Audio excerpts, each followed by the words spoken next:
Hello, hello, hello, hello. Check, check. Audio check. Hello, hello. Check, check. Audio check. अभी हम just audio check कर रहे हैं. Hello hello hello. Audio check.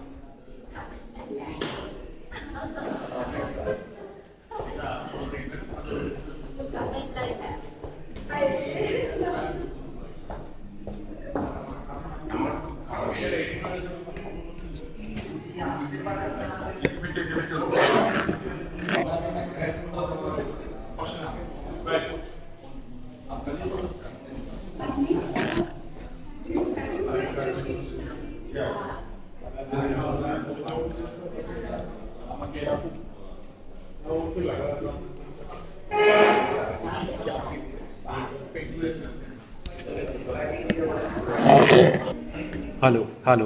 Audio check. Hello hello. Audio check. Check check. Audio check. Hello hello. Audio check.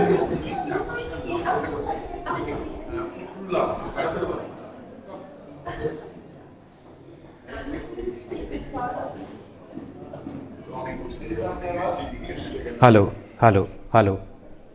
Audio check. 1 2 3 1 2 3. Sound check.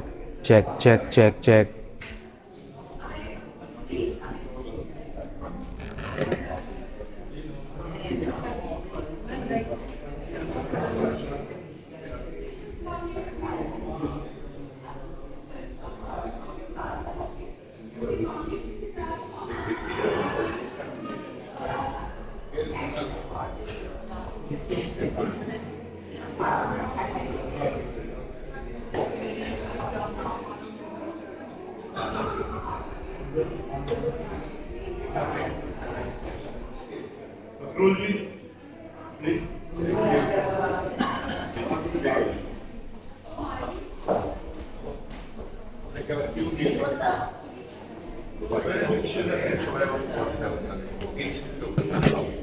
Audio check, audio check, audio check.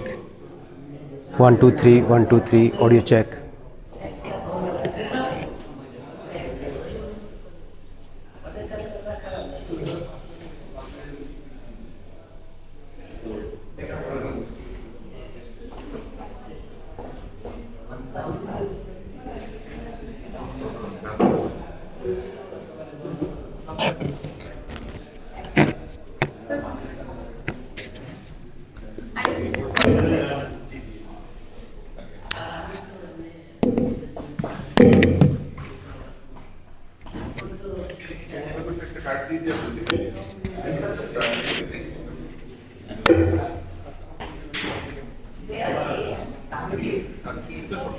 Hello, check 1 2 3 check.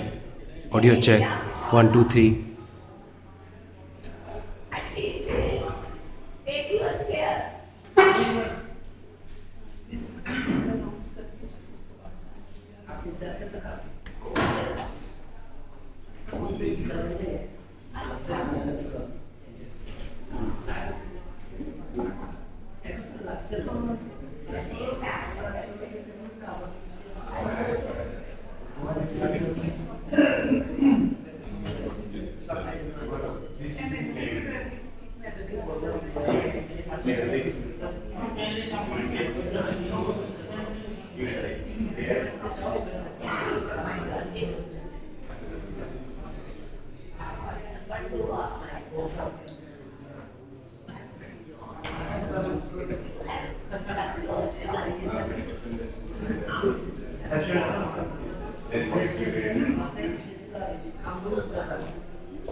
Mr. Neeraj Rajput, please come.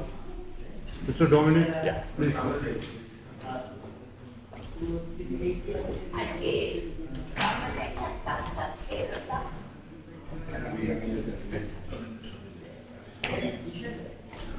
Recording in progress.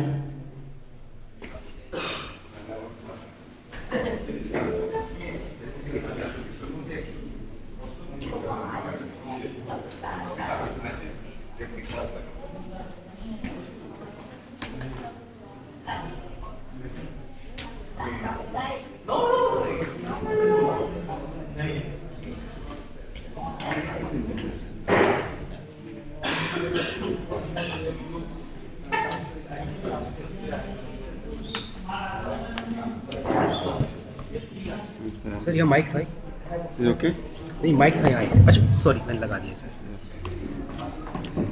एक from there. Okay.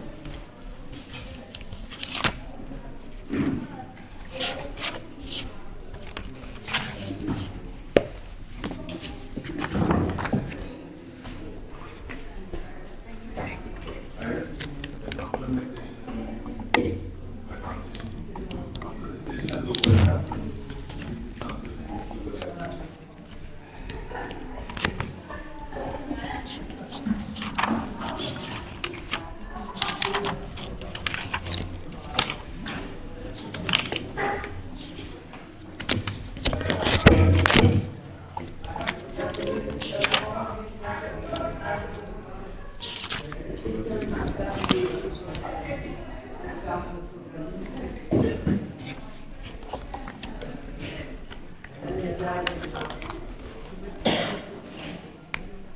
है sir.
Good morning, dear dignitaries and learned audience. Today is 5th December and this is the first session of the day. Since last 2 days we are hearing a lot of things about the literature, about the theme of our program and a special theme of anguish over the two senseless war. So I think it will be another exciting session because we have very three renowned discussion in our session. And this session will chair by Professor Ashish Nandi. I think all of us known about him very much. But again, I would like to introduce him in front of you.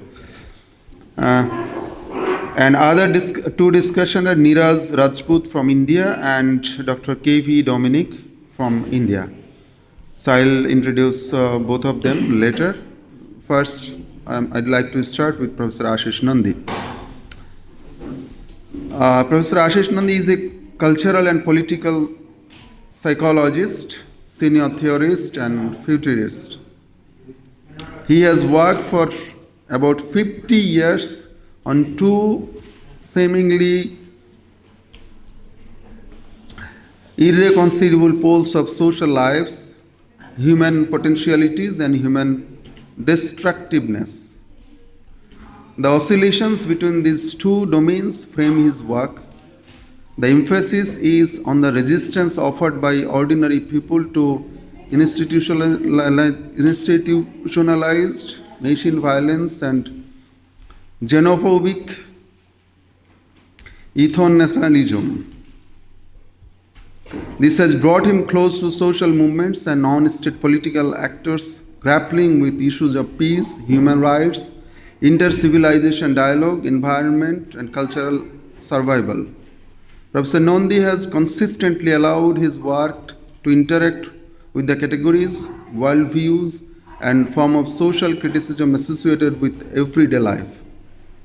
Some of his better-known books are Alternative Sciences, The Savage, Freud and Other Essays on Possible and Retrieval Selves, The Intimate Enemies, Loss and Recovery of Self Under Colonization, At the Age of Psychology, The Romance of the State and the Fate of Descent in the Tropics, An Ambiguous Journey to the City, The Village, and Other Odds, Ruins of the Self in Indian Imagination, Regimes of Narcissism and Regimes of Despair and Traditions, and a lot more.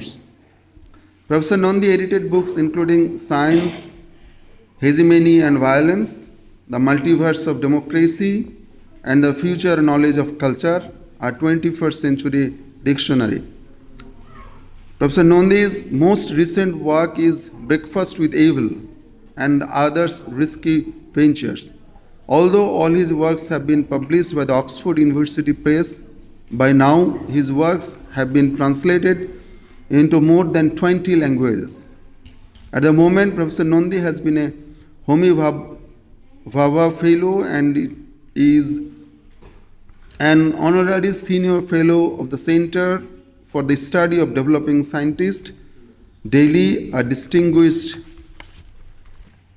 Fellow of the Institute of Post-Colonial Studies, Melbourne, and the National Academy of Psychology. He also holds the Raja Chair for the year 2023. In 2007, he received the Grand Prize of Fukuoka Asian Culture Prize, and 2008, he has listed as one of the 100 top public intellectuals of the world by the magazine Foreign Policy and the Pioneers Foundation for Peace, and in 2016 he was given the KK Demodaran Award by the Narayana Guru Samiti for his work with marginalized and oppressed communities, and in 2019 he won the Hans Killen Award for his cross-cultural and multidisciplinary work from the Kohler Foundation at the Ruhr University in Germany. So I'd like to request all of our audience to just keep patience, and because I think he's going to deliver an important speech in front of us, so try to be patient and just keep quiet, and I think it's important to hear from him. And the other two discussion are Dr. K.V. Dominic from India. So I just like to request Professor Ashish Nandi to start the session, and then the speaker will be Professor Dr. K.V. Dominic and Niraj Rajput.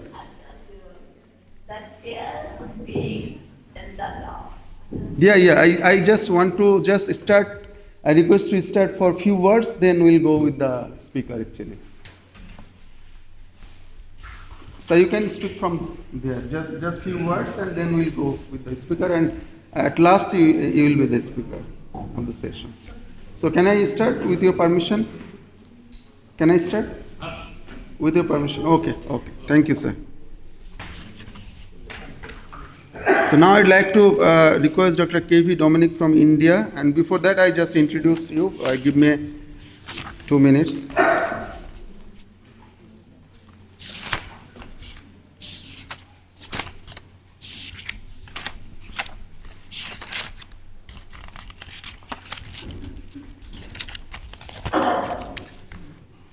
Professor Dr. K.V. Dominic is an English poet, critic, short story writer, and editor from Kerala, India, and having 48 books in his credit.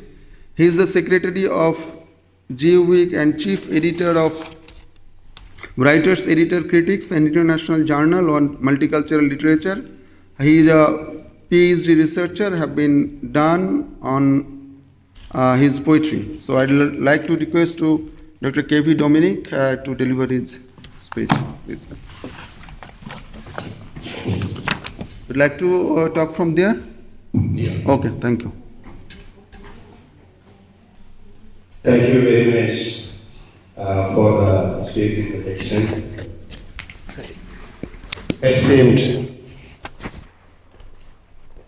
Esteemed Ajit Kaur Madam, Professor Ashish Nandi sir, respected delegates from different parts of South Asia, and my dear sisters and brothers.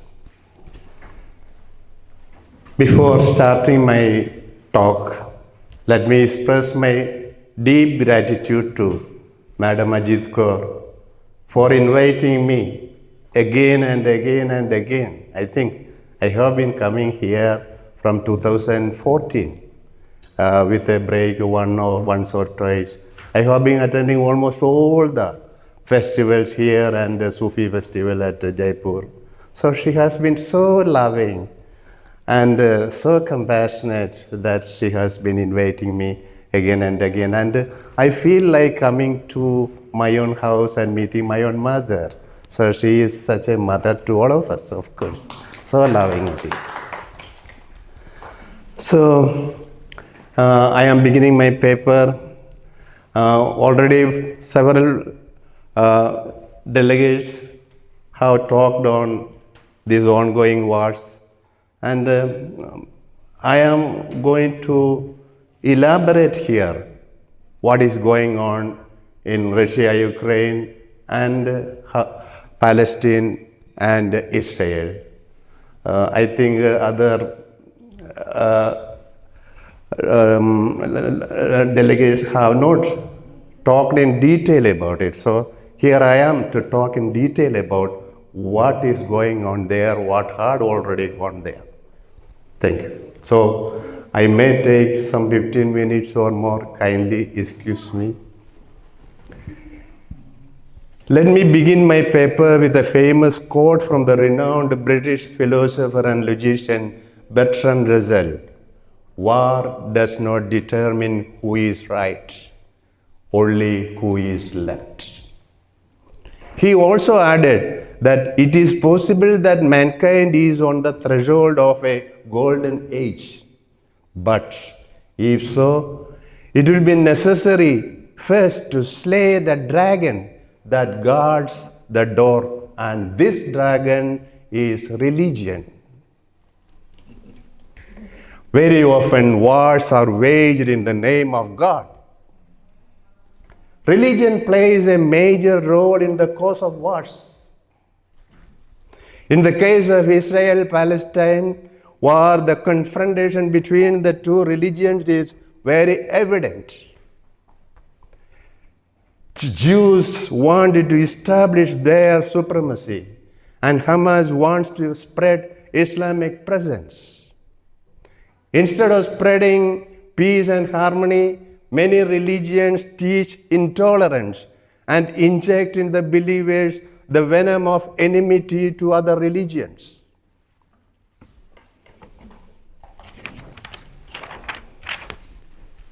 As you know, Russia-Ukraine conflict started in 2014, annexing Crimea from Ukraine, and on 24th February 2022, Russia started a full-scale invasion of Ukraine and began occupying the country. 7.4 million refugees have fled Ukraine. According to an estimate published by the New York Times, the number of Russian troops killed and wounded in Ukraine is more than 2 lakhs. Violations of human rights and atrocity crimes have both occurred during the war. Since the beginning of the Russian invasion of Ukraine in 2022, Russian authorities and armed forces have committed multiple war crimes in the form of deliberate attacks against civilian targets, massacres of civilians, torture and rape of women and children, and indiscriminate attacks in densely populated areas. Ukrainian forces have also been accused of committing various war crimes, including mistreatment of detainees, though on a much smaller scale than Russian forces. The Russian invasion was internationally condemned as a war of aggression. United Nations General Assembly resolution demanded a full withdrawal of Russian forces. The International Court of Justice ordered Russia to suspend military operations, and the Council of Europe expelled Russia. Many countries imposed new sanctions which affected the economies of Russia and the world, and provided humanitarian and military aid to Ukraine. The disinformation propagated by the Russian government that the war is to defend and protect the civilians, along with the patriotic feeling of my country right or wrong, led to the public opinion in favor of the war, and the Russian President Putin's rating rose from 71% on the eve of the invasion to 82% in March 2023. The New York Times reports that the total number of Ukrainian and Russian troops killed or wounded in the war so far is nearly 5 lakhs. Both Russia and Ukraine do not disclose the exact number of casualties. Russia's military casualties, the officials said, are approaching 3 lakhs. The number includes as many as 1,20,000 deaths and 1,70,000 to 1,80,000 injured troops. The Ukrainian figures which the officials disclose is around 70,000 killed and 1 lakh to 1,20,000 wounded. UN High Commissioner of Human Rights reports that more than 10,000 Ukrainian civilians have been killed and nearly 20,000 injured during these 20 months of continuous war. The casualties of the civilians are less compared to the 2-month-old Israel-Hamas war. This is mainly because millions of refugees have fled Ukraine and the battle is between the troops of Russia and Ukraine. As we know, there is no justification for Russia's conquest of Ukraine. It is only Russia's thirst for power and supremacy and arrogance to show the might to its less military potent neighbor. And for this, Russian government has already sacrificed nearly 3 lakhs lives of its soldiers. The governments consider the soldiers just like robots and never feel any compassion for their lives and their families that depend upon them. The soldiers who sacrifice their lives for their nations have dreams like us.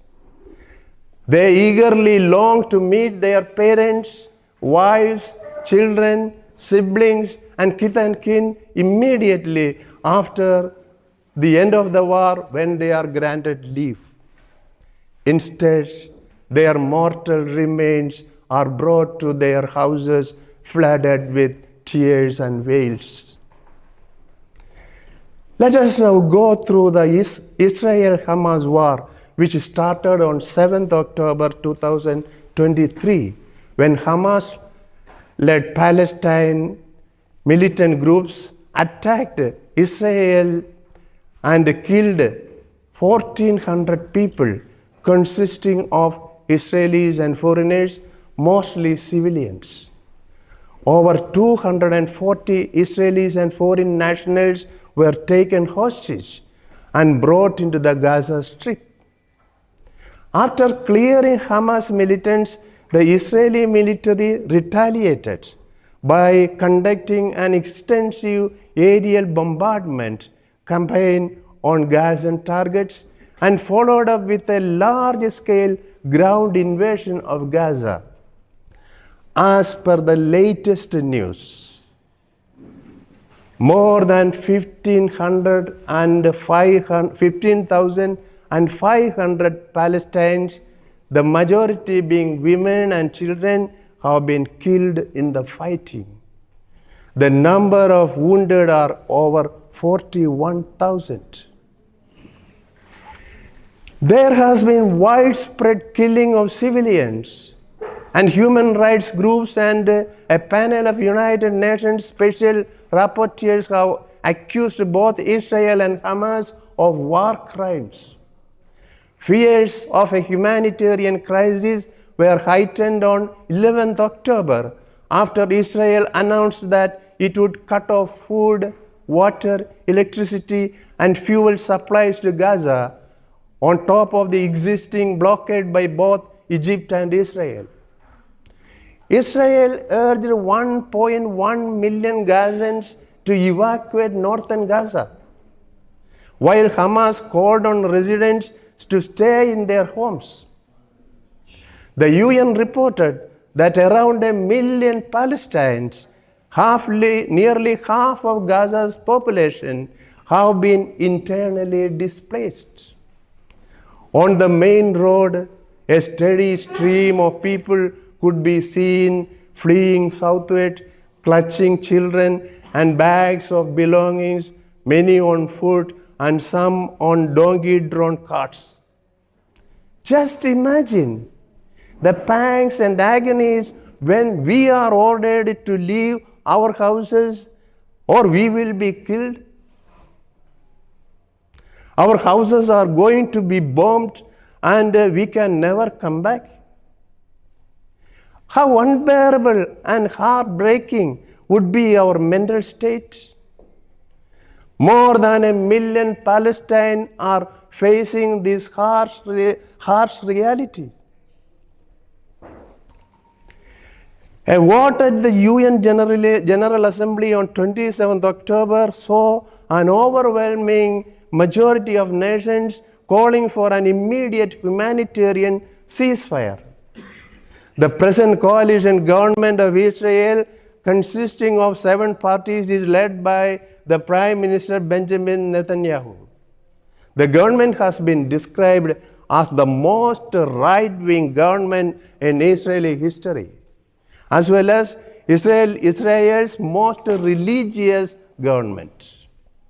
The Zionist nationalism of Israel stands for the establishment of homeland for the Jewish people in Palestine, and it supports the ideology of the development of protection of the state of Israel.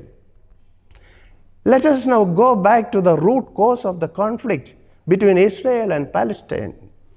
Palestine was part of the Ottoman Empire. After the First World War, Palestine came under the British rule.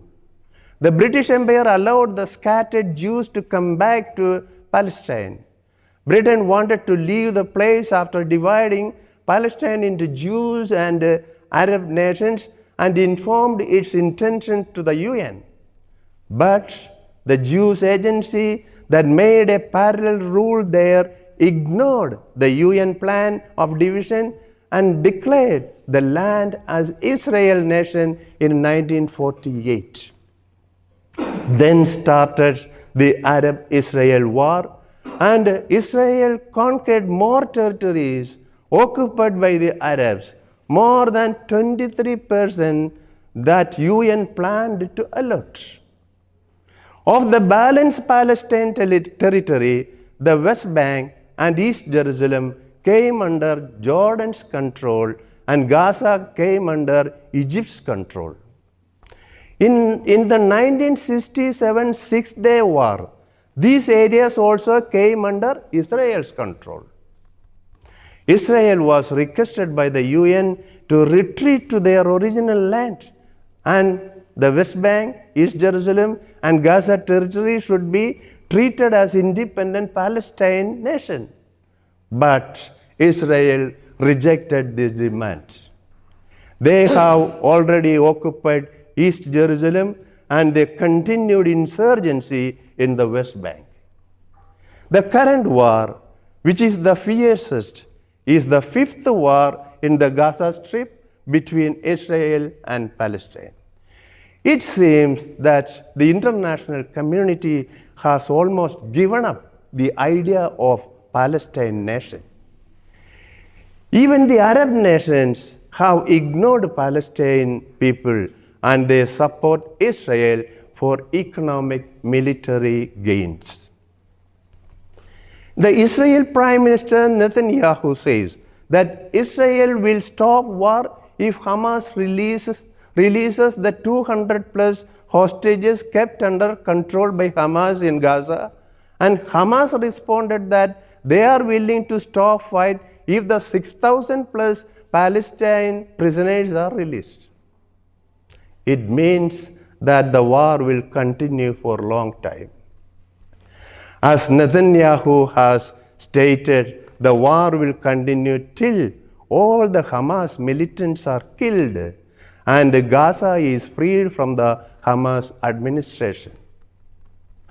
In the name of destroying Hamas troops and underground tunnels where they have sought refuge, several hundreds of innocent civilians are killed every day. The majority killed and wounded are children and women. It is reported that every 10 minutes a child is killed there. Around 1 million people of North Gaza left their hard-earned properties and houses seeking refuge in the south. Since Israel has cut off supply of food, water, electricity, and fuel to Gaza, the refugees get just single meal a day in shelter homes. They are forced to drink filthy water, result in stomach upset and dysentery. They have sleepless nights in damned darkness, deafening explosions tremor the buildings, and children shiver and shriek. Children are the majority wounded. Thousands lie with the bandages in hospitals. Amputated children cry in the hospital to give back their lost legs. They say they want to play with their friends. Many will die, and those who survive will be bedridden for a long time. They cry for their parents' presence.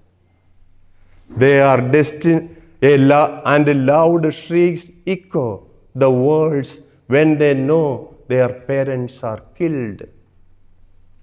They are destined to live with the trauma injected by the war.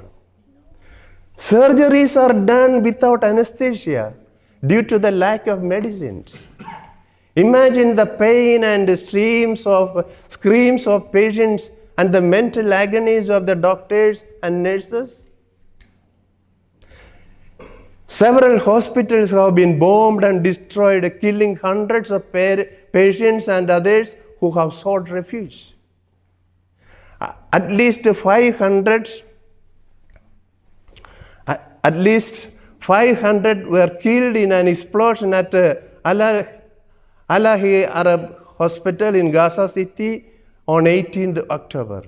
Israeli troops have encircled Al-Shifa Hospital, Gaza's largest hospital, which is a haven to 20,000 people consisting of patients, hospital staff, and refugees who have lost their houses. There is no electricity. Medical devices stopped.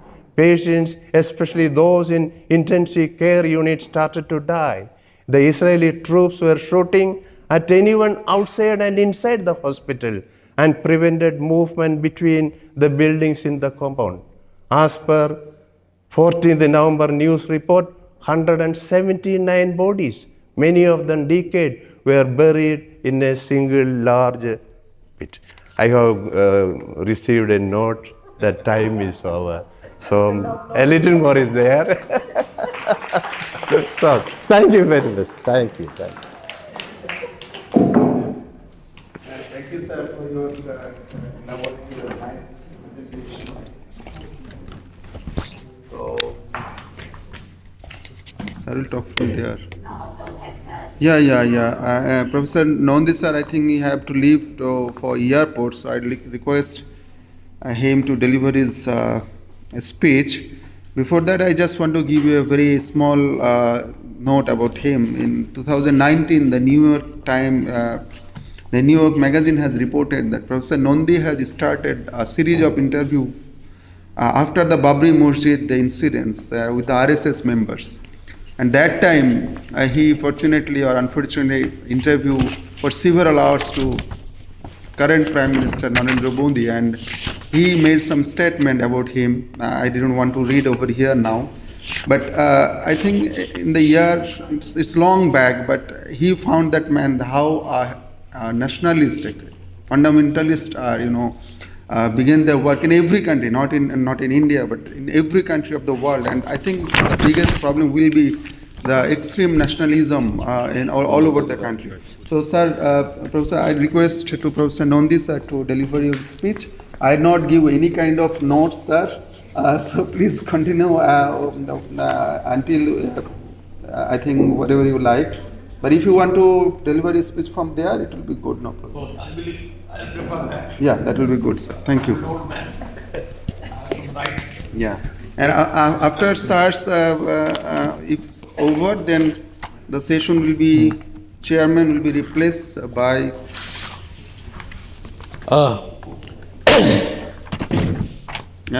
Professor Dr. Vishnu Mahapatra. So after his speech, please come here and take over the responsibility as the chair, please. all wars are senseless. This is one primary point I will like to make. I shall be very brief and very direct. All wars are senseless. Unfortunately, to the combatants, it always seems very sensible. And there is always a combatant waiting to define why the war is a necessity and why the war will not harm your other parts of society and how it will actually yield some profit. The first regime to openly say that was the Nazi Germany, when everybody was afraid that so much money was being transferred for defense thing in the 1930s, and the Nazi regime said no. In fact, this has allowed us to solve the employment problem of Germany. But nonetheless, the fact remains from recent archaeological work that there were no wars in the early history of humankind. Millions of years passed before war was discovered and it institutionalized. So that which is institutionalized can also be deinstitutionalized. But that is a very, I would say, very utopian demand. Perhaps we can say that starting a war should be made a criminal offense. And that the membership of the United Nations can be persuaded to at least to demonstrate by a majority vote that most countries would favor that. That's my suspicion. Times have changed. After saying this, I will also like to point out that the cruelty of war is universal. In South Asia, the country which has most recently faced a genocide was Bangladesh. And Bangladesh was an unprovoked war. It was a war on a population which was demonstrating politically, they're politically resistant, but a war was thrust on them. And it was a one-sided butchery. I don't want to go into the cruelty part of it. There have been much studies of that, even in Bangladesh itself. People have found it difficult. They have tried judicially to handle it, but many of the main culprits escaped. Though Pakistan promised to try them in Pakistan, nobody was tried. So this is also one part of the story. My second point is this.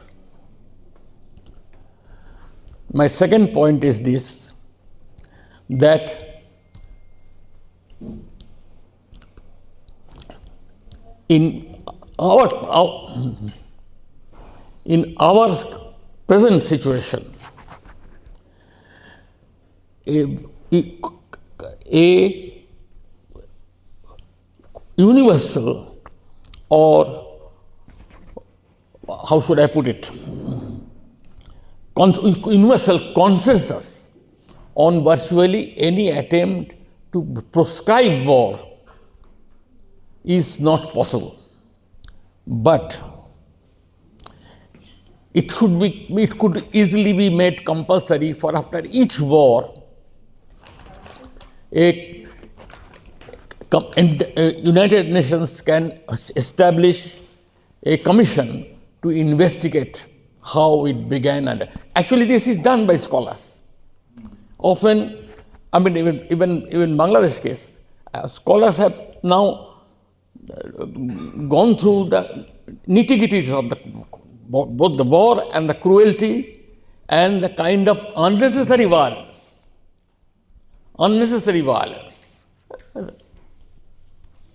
I mean, like rapes, just to give one example. And that commission should be compulsory for all wars. That will be, and if the regime is fighting the war and one side of it refuses, or both sides refuses, nonetheless, there should be a commission by the United Nations which will nominate people, experts, to go into the details of the war. The cruelties often come, or strangely enough, when the two communities are very close to each other. In the partition violence, the most cruelest part of the story unfolded in Punjab, and the integration of the communities in Punjab was the closest.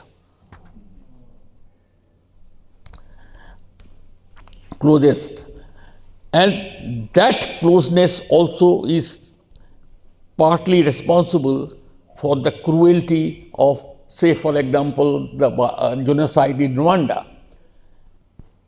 Rwanda was the two Hutus and Tutsis were so close to each other that you could not identify who is what, who is a Hutu and who is a Tutsi, culturally. So much so that a Belgian anthropologist came there, was invited to find out in what way they are two distinctive tribes.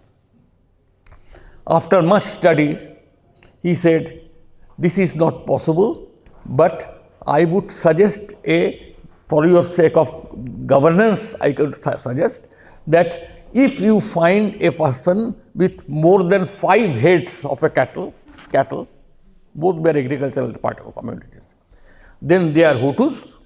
If it is less than 5, it is Tutsi. That's the difference. But nonetheless, when through propaganda, the Hutus were convinced by the ruling regime to mobilize against the Tutsis, people went berserk. There were instances of many people killing their own wives because they were Tutsis, because intermarriage was common. And some of them also went so far as to kill the children also, because they were mixed. So this kind of thing, barbarism, is not, you cannot easily forgive nor forget. And once you have gone through this barbarity, I guess a different kind of mentality sets in, and a different kind of, you begin to live in a different kind of world. And then the war becomes a kind of idealized form of protection. Actually, in many situations, the very attempt to arm yourself heavily is a sign of warmongering, and others immediately notice these things do not remain secret. And also, the old argument of diverting developmental funds to war efforts is now getting increasingly weakened. I have mentioned already the matter of employment, and that is a crucial element now in India. So they have had a new kind of units in the Indian Army called Agniveer or something like that. Agniveer, who are taken as a how should I put it? A fixed term part of the army, but without certain facilities like pensions and other insurances of other kinds and so on and so forth, hospitals and so on and so forth. And after that, their term is ended. Now, this is a way of solving employment problems, but I doubt whether that is the only way of solving an employment problem. Because the idea that the machines will steal jobs, which is now coming in very big way, is also can be controlled. And for the first time, I see a ray of hope that they are trying to restrict the deployment of artificial intelligence for the first time. Otherwise, it is presumed that whatever science does is good. And lastly,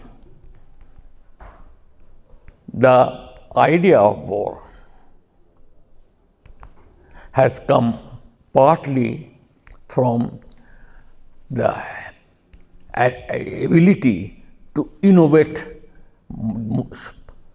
more dangerous weapons, dangerous weapons every time, often without knowing how dangerous it is. After bombing Hiroshima and Nagasaki, America in its generosity offered to create 3 or 4 new ports in Australia as a gift by bombing and dropping nuclear bombs at certain coastal areas, so that you get a kind of bay and place to build new ports. And forgetting that they didn't know about radioactive results. Hiroshima was not a big city, but a million died because not only was those killed were killed, but those survivors also had died from radioactive cancers and so on. So that is all well known. And Hiroshima was chosen, I might point out, those who are going to glorify modern science. Hiroshima was selected against the wishes of the armies, navy and army in the decision-making body on the bomb in the United States. Admiral Lehigh, who was in that committee, in his autobiography writes that we all said that one bomb is enough and it's good enough threat, but the scientists wanted it. And why? Because most Japanese cities had already been bombed, and they wanted a city which has no military significance. No significance. Because if you bomb a city like Hiroshima, which has no military significance, then you will get a pristine, pure, ordinary unit, and you can measure the destructive power of nuclear weapon perfectly. So much for modern science and its ethics. And yet, I notice all around me the effort to draw science, that scientific rationality will give you ethics. Science cannot give you ethics. Ethics is a matter of yourself. It is your negotiation with what you want to do with yourself. Many years ago, the National School of Drama in Delhi did a play using mainly a paper of mine, of all things, on the assassination of Gandhi. And they did better than what my paper was, because they made each of the persons in the play to play both Gandhi and then another moment also Nathuram Godse. That Nathuram Godse, the killer of Gandhi.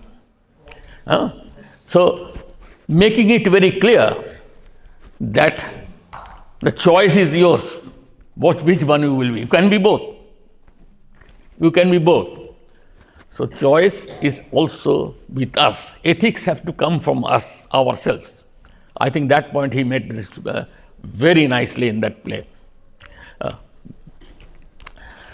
Thank you very much for your tolerance of because I am here for a short time. Unfortunately, I couldn't avoid, because my bookings were not made here, it was made in Bombay. And then there was a long time ago, and I told them that you can do whatever you like. So they chose a flight which will take me there. So I wish you that this session goes well, and you have a good discussion. And I enjoyed meeting some of the people already here, whom I not met earlier. I would relish meeting them again sometime. Thank you very much indeed. Thank you, sir. We always enriched with your speech. It would be better if... Sir, there is a small program. I'd like to request you to be here with Mom. There is a book uncovering event. This book has been written by our beloved writer Neeraj Rajput, and the title of the book is Operation Chedline, Russia-Ukraine Juddha. Please release the book. Release the book. I'm coming there.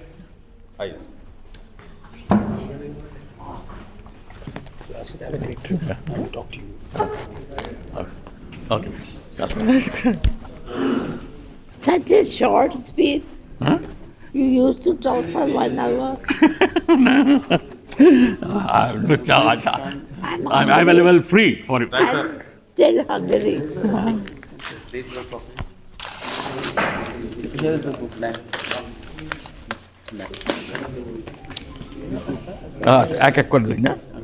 One by one. Which one? This one. Okay. This is the one, Yeah. Should I open it? Yes. No. I request everybody to bring the book open, not even wrapped up. Okay. Just a minute.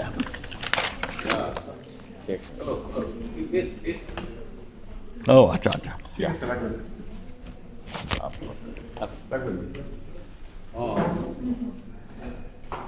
Sir, आपने हो गया? Okay, thank you. Sir, you have edited a book against the international war in philosophy. Kamil bhai. So, just 37 writers included in this book. It's anti-war anthology. Very good. Very good. Sir, please. Okay. This is being released. Yeah.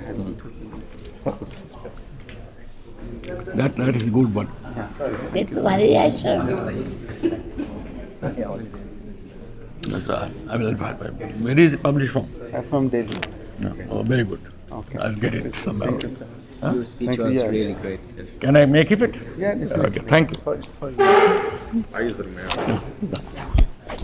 They wait for later. Like,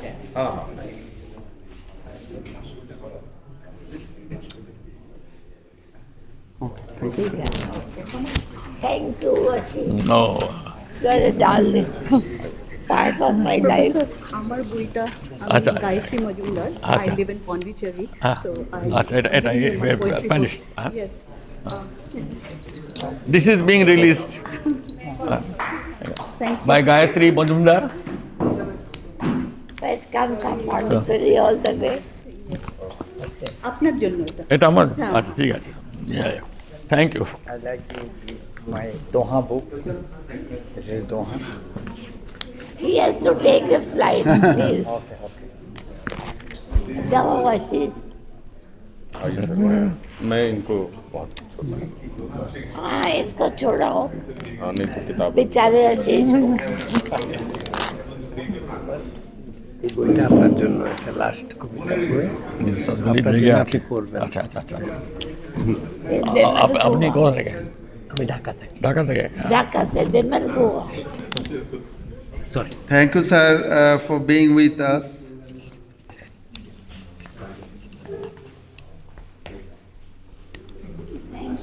Thank you, sir, for being with us and deliver your valuable speech.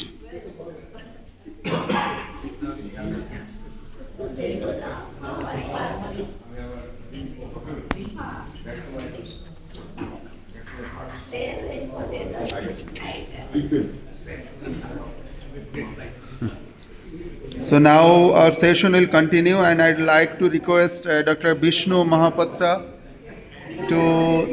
to chair this session. Yeah. Oh. Moderating. Oh, that will be good. Please come here and continue rest of the.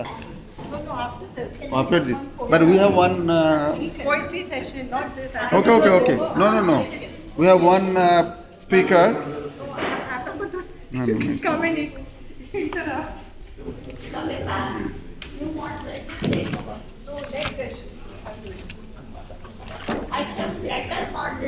Ma'am, one speaker is left already. So you have one speaker left, Niraj Rajput from India.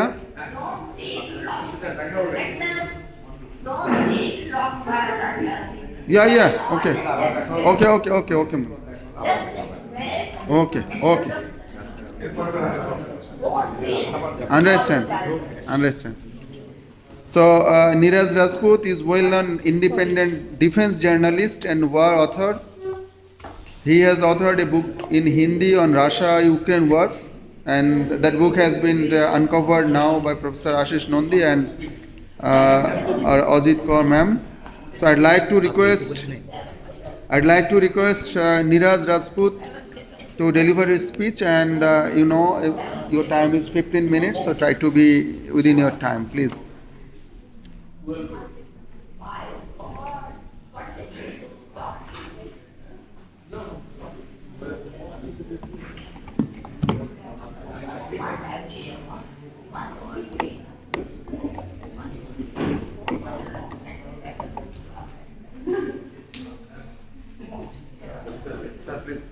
Shall I start?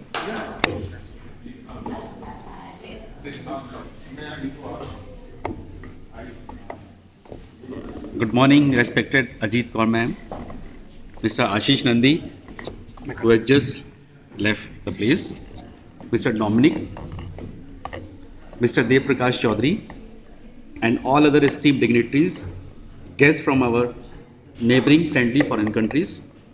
I am truly humbled that my book, which was published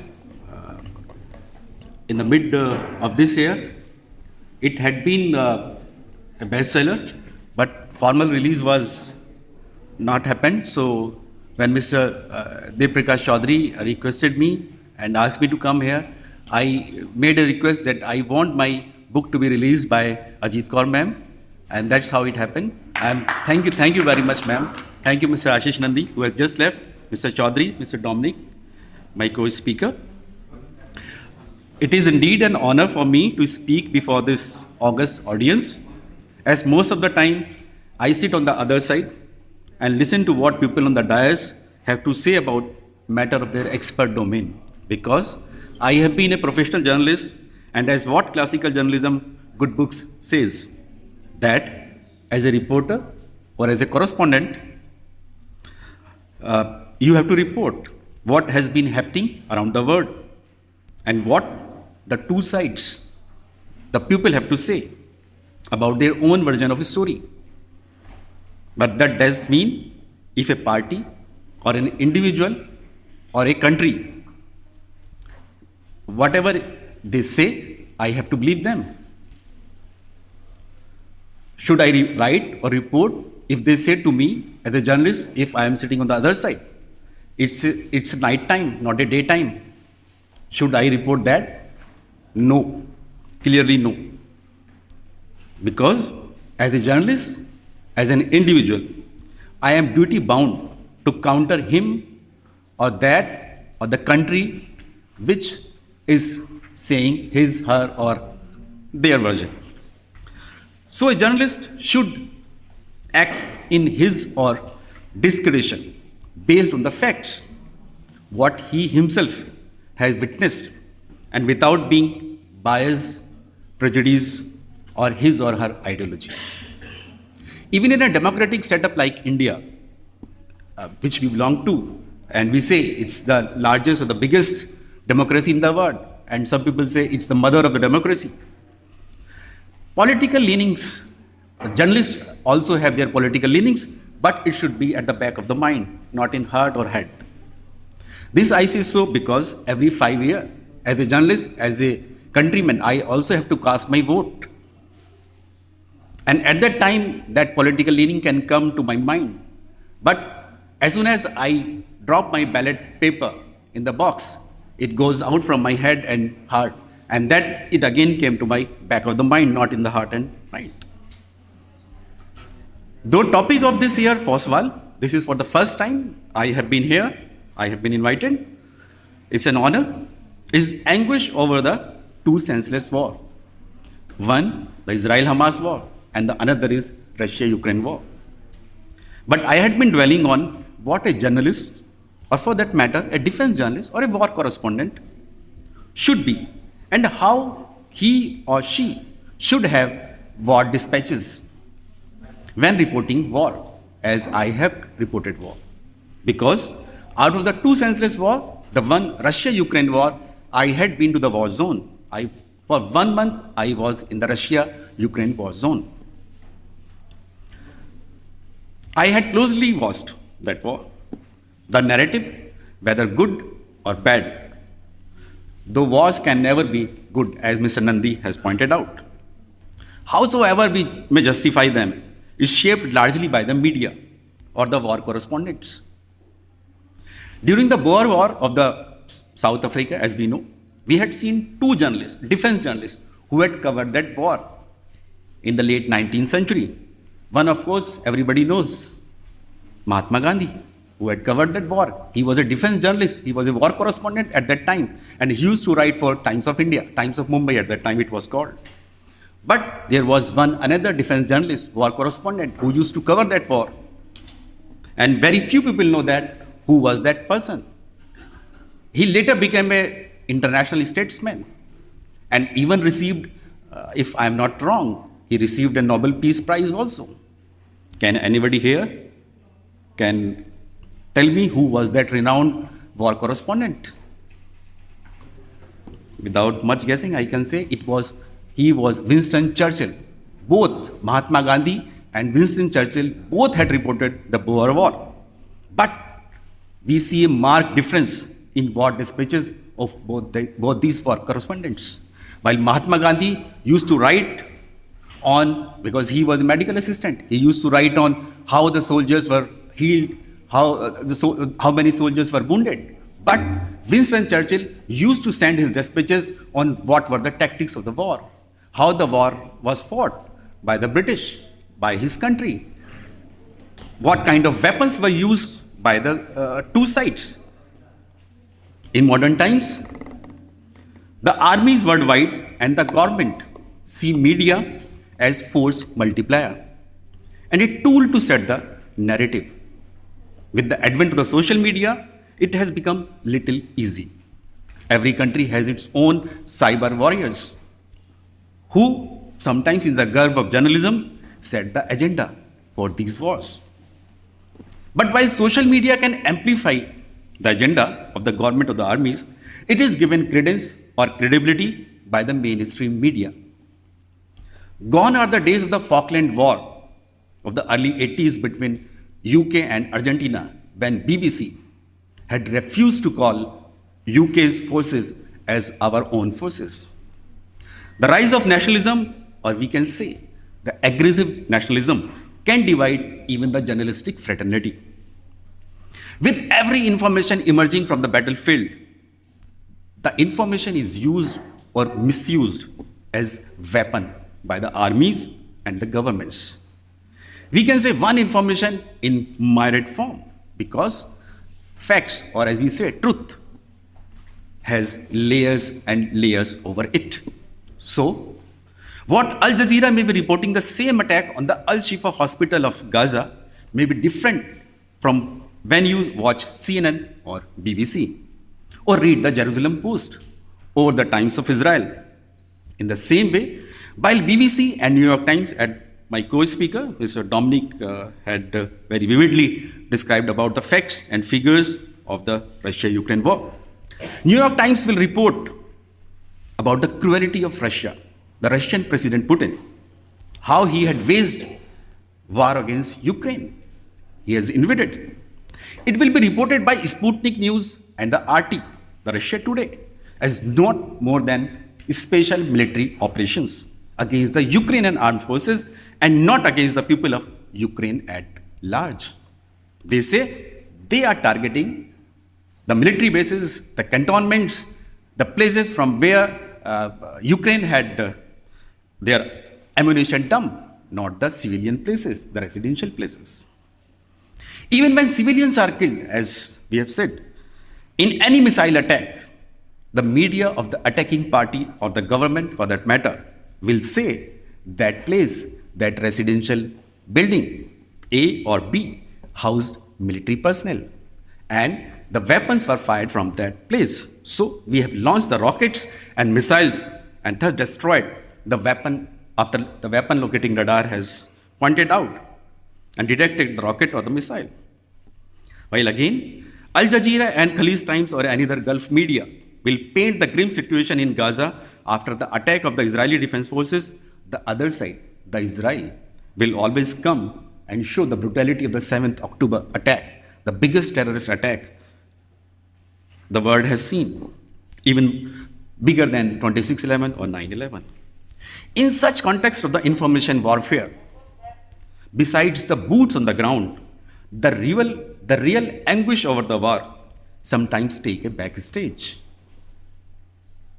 With my own first-hand experience, I can certainly say that the real anguish over the wars comes from both inside as well as outside the war zone.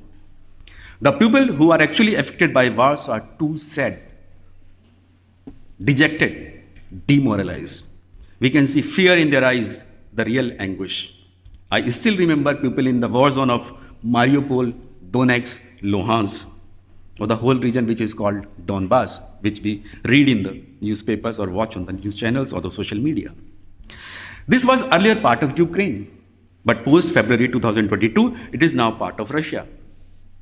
I still remember when war was still on, and I, along with other international media persons or journalists embedded with Russian armed forces, were entering Mariupol port city, because in a war zone, journalists are not allowed to go. They cannot go on their own.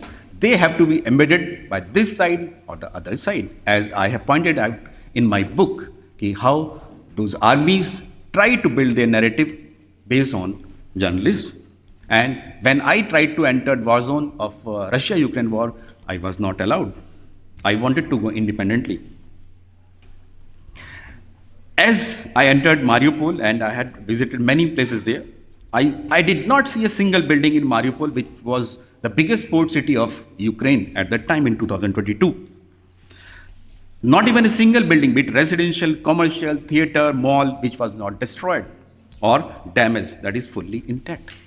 All were turned into rubble or damaged to an extent that people could not stay there, all due to bombings and missile attacks. Even the churches were not spared. It was the result of carpet bombing, as we know. But who did it? You won't get a clear picture even if you are in the war zone. In a way, as Mr. Nandi had suggested, I also suggest that some kind of ammunition, which missiles or the bombs, should be made mandatory to be used by the armies, which after explosion can left behind a mark to identify which side has bombed the Al-Shifa hospital or the Ukrainian or now it's Russian part of Mariupol, Donetsk. Because I can give an example of Mariupol theater, the 19th century theater.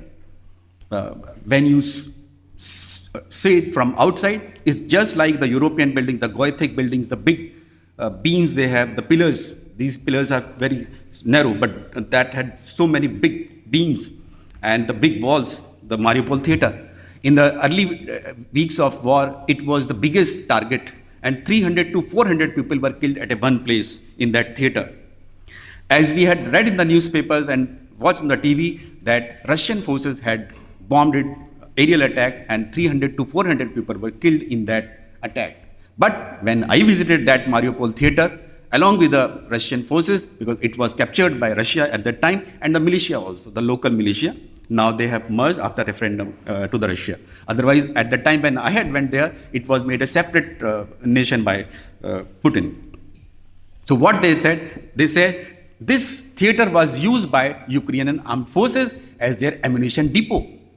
And the 300 to 400 people who were killed were not civilians, but the soldiers of the Ukrainian armed forces.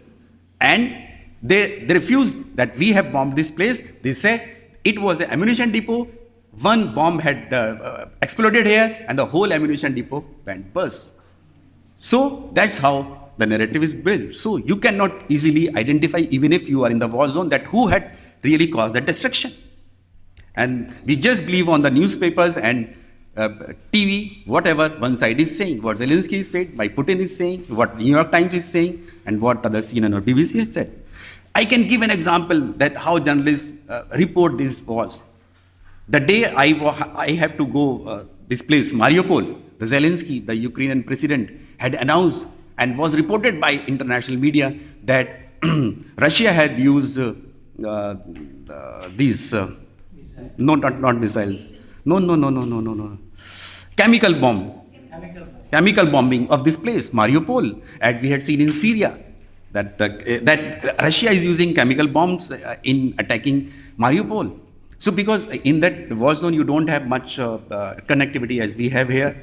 So as soon as we were in a safe place, in a safer house, it was an hotel earlier of the Donetsk town, but now converted into a safe house of the Russian armed forces and the militia and the journalists. So it had some limited Wi-Fi connectivity. So when I was about to enter, we were about to go to the war, I read that news that Mariupol has been bombed by chemical bombs, the gas bombs. So I asked the licensing officer, how can we go when there is some bombing is taking place? And you are not giving us some mask so that we can wear. So then he said, just come to us, you will yourself see how we have bombed that place, or the people are using that place. And we went there. I didn't saw any person who was wearing mask. Everybody, there were a few people were there, but there was no people were wearing masks, no people were lying on the roads. So the next day, when I reported that thing, that there was no chemical bombing, there was no gas attack on Mariupol, it became a big news. And as it happens, the people started calling me on social media that I work for Russian armed forces. During the media coverage of Russia-Ukraine war, while I saw all urban centers and villages being wiped out or fully destroyed, I found ghost towns and villages too, as people have to migrate to safer places. As Mr. Dominic had also said, about 5 to 6 million people from Ukraine have been displaced. And these displaced people, those who have migrated to Europe or even to Russia, I saw refugee camps in Russian border towns also.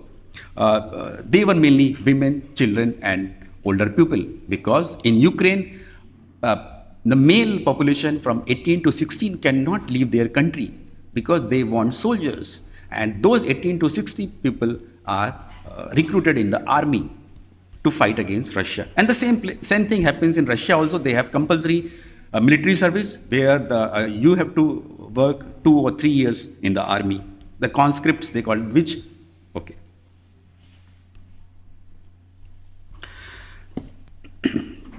The only people left in these war zones were those who, due to their age or some other reasons, were left behind in the month of March, April. I saw elderly couples spending their nights in Ukraine or the Russian, that they are staying in night in the open park, cooking their meals in that open park. No electricity, no clean water, no drinking water, no connectivity since everything was destroyed, no electricity, not even charge their mobile phones so that they can connect to the outside world with their family members or the relatives who have moved to the safer zone. At the same time, while doing my reporting, I saw all old ladies who picked my hands and said, and they thought I'm not a media person, they thought I am a government official and I can rebuild their houses. While we can say the wars are senseless, the warring parties would always find some justification for their decisions to plunge into wars. As Mr. Dominic said, religion could be a reason for that, but I differ on some wars. Russia, Ukraine, both have the same religion. They consider both the father Philip as their father of their country. So the religion is not a reason for Russia-Ukraine war. And I quote from an Indian and renowned poet, Hindi poet, युद्ध को तुम निंदनीय कहते हो मगर जब तलक है उठ रही चिंगारियां भिन्न स्वार्थों के कुलिश संघर्षों की युद्ध तब तक विश्व में अनिवार्य है. And I loosely translate for my dignitaries who have come from foreign countries. It loosely translates to, you condemn war, but the wars are necessary. Till we have different types of egos, selfishness, self-love, better to call it self-obsession, or self-interest of the countries or the rulers, or we call it prime minister or presidents. While Russia would justify the aggressive against Ukraine by various threats from the Western countries led by US, NATO forces, Zelensky, the president of Ukraine, do not want a peace negotiation till he reclaims all the territories lost to the Putin. Similar is the case with Israel-Hamas war. More than 15,000, as Mr. Dominic had already said, and people know how many people have been killed and wounded. While Israel would say that they will hell-bent on making Gaza free of Hamas by their carpet bombing Hamas terrorists and ground forces consisting of tanks, armored vehicles, missiles, because Hamas had unleashed the most brutal war on them, killing 200 people, 1,200 people, making 250 people hostage. The Hamas has their own grievances of the two-state theory, and earlier with the formation of a new nation, Israel, on their land in 1948. So, to win the war for both the countries, they fire the most destructive weapons and missiles. The frustration of winning the war leads you to cause maximum damage and destruction. This pain comes by attacking on civilians and residential buildings. Modern day wars are evil because they don't follow the rules of engagement. In the Puranic history of Mahabharata, we had seen when wars were used to take place in a designated battlefield, Kurukshetra, not in the civilian areas. And even the soldiers used to come for fight after the sunrise, and they had used to use bigul. I don't know what they call it in English. I think in English also they call it bigul. They used to sound a bigul, and then the soldiers used to come and the battlefield, and then they fight. But now in the modern wars are evil because they are fought in the night, in the darkness. No designated place are there for the armies to fight, like in Kurukshetra or even Tarai or Panipat. Why to go in Puranic history? When Alexander the Great had invaded India, there were some rules, because as the great Megasthenes had said, the Greek writer has said, when Alexander was fighting a battle with an Indian king in the northwest part of India, that is today's Pakistan, the farmers were tilling their lands just close to the battlefield. That shows that though Alexander was very cruel, but he had spared the civilians. His fight was mainly with the forts or the soldiers or the rulers who were there. He did not kill the farmers who were tilling their land. So the rules of engagement were till the Alexander was here 2,500 years ago. But it changed with the Islamic invasion. I will just conclude in 2 minutes. How? When Mahmud Ghori and Prithviraj Chauhan had their war in the Battle of Tarain, the both were fighting and both were in their camps. The Mahmud Ghori's army attacked Prithviraj Chauhan's camp before the sunrise, before the bugle had sounded. And that's how Prithviraj Chauhan got a defeat. In the context of India also, be it 47, 48, 62, 65, 71 war, as 71 war, during this time it was fought. Yesterday was Navy Day when India had attacked the Karachi harbour, and that is how the Navy Day is celebrated every year on 4th December. We did not see, even if in 62 war the China had come to the Misamari place, just outskirts of Tejpur in Assam, but we did not see they were killing any civilians. Their fight was mainly with the soldiers. Even in 65 wars, 71 wars, it was very clear that Indian army would attack the Karachi harbour, not the Karachi city. And same in the Kargil war, when Atal Bihari Vajpayee had said, do not cross the LOC, you just have to destroy. So these kind of rules of engagements are there, then we cannot have that anguish. Yes, the wars will be fought between the armies. As I said, there are self-obsession, and there are people who have their own interests on the territories. My moderator is telling me that it's time to conclude now. It's very difficult to. So just a point to conclude, what we have to resolve, because we can speak on wars and we can go to Nagasaki, Hiroshima. What could be a reason? Because nation states do follow the Matsya Nyaya. Matsya Nyaya, many people would be knowing that the bigger fish eat the smaller fish, as we have seen in Russia-Ukraine war, also in the Israel-Hamas war, we can see. So what I see, how to avoid these wars? I remember India's prominent military commander, who is no more now, the first CDS, General Bipin Rawat. I used to have discussions with him because I'm a defense journalist. I talk to them. So I asked him, how to avoid war? He said, to avoid war, just prepare for the war. If you are prepared for a war, you are militarily capable, then nobody would attack you. And the same thing happened in 2022 when Galwan Valley clash had taken place. China did not attack India. It remained a localized clash because China knew it, that India is now a very strong country. And if we attack them, India is also a nuclear power. Had Japan been having the nuclear weapon at that time during the Second World War, had US tried to do the misadventure of attacking Nagasaki or Hiroshima? No. But then people will say, the intellectuals would say that you are a warmongering. No, not at all warmongering. Just to avoid war, we have to prepare war. And what about the people, the local people, the civilians, the citizens, what they will eat? What will be the economy? If the budget, defense budget will go very high, as we see in China, Russia, in these places.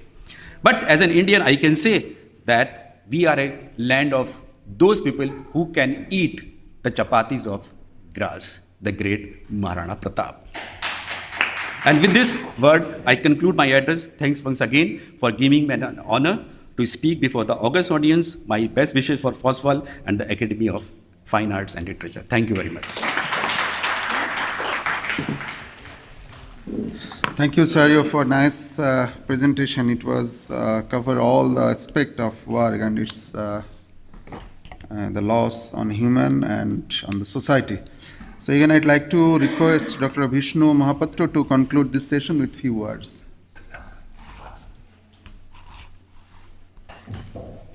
Thank you very much. I think I'm deeply grateful to be here in this festival.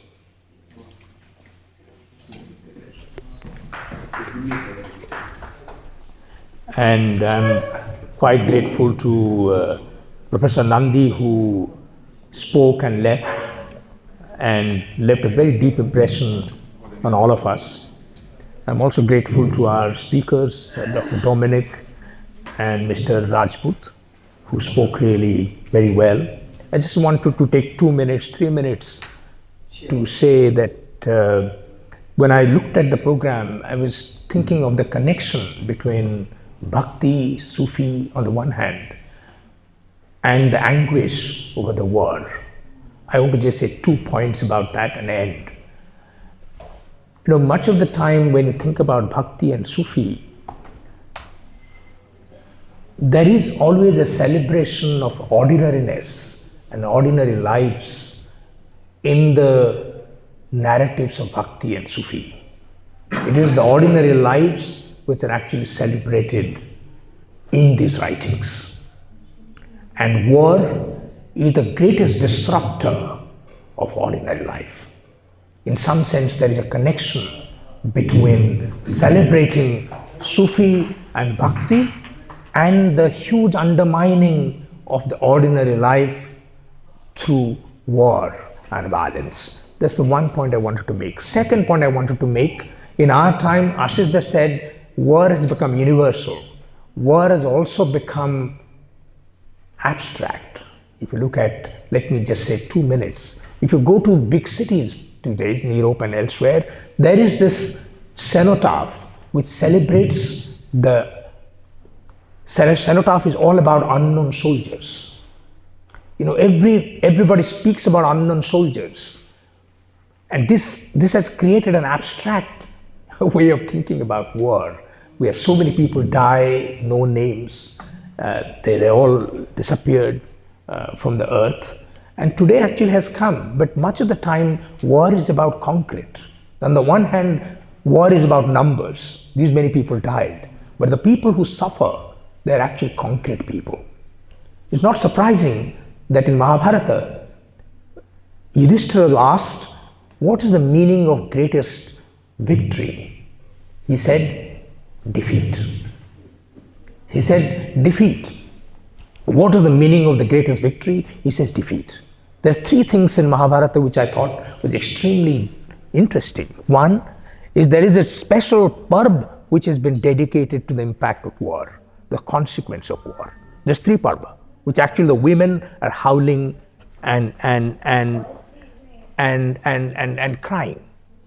And Vyasa is describing what really happens as a consequence of the war. And there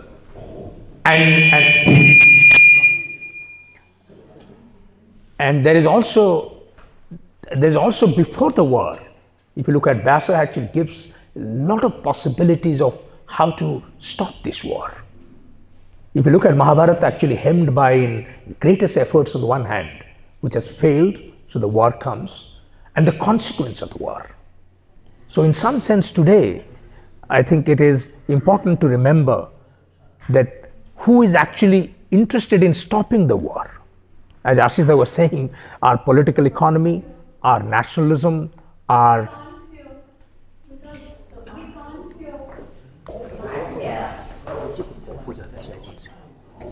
yeah. So what I wanted to say and end is that today, despite our own anguish of the war, there are a lot of people who love war. The political economy of war, the political economy of war, the people who are talking about war in the name of identity politics, people who want to see war as a zero-sum game. It is a zero-sum game. You win, I lose. I win, you lose. But if you shift that narrative to a universal narrative, that's one of the reasons why yesterday Professor Mukhya talked about Bhaktis and Sufis, shifting your attention from one religion to universal religion. In fact, that is the most important part of that story. And in fact, initially when I looked at the program, I thought where are the connections? In fact, there is a deep connection in our celebration of Bhakti and Sufi and our anguish over the war. I'm grateful to both of you who is actually speaking concretely about the war. I'm also thankful to the organizers. I'm grateful that Professor Nandi came and spoke about it. I have a great connection with Professor Nandi. 40 years, when I was a student of Delhi University, the first 1981 is when I first met Professor Nandi and at CSDS. So thank you very much. And I think the It's a great session. I'm sure you would accept. And thank you very much. It's come to an end. Thank you. Thank you, sir. So we are actually running behind the time. So it's now a poetry reading session. I'd like to hand over my responsibility to my beloved friend Kavita to conduct the next session. Thank you. Thank you, Mr. Very nice. Thank you, sir. Ordinary, from ordinary to No, that's not right. Thank you. Wow. Yeah, thank you. Thank you, sir.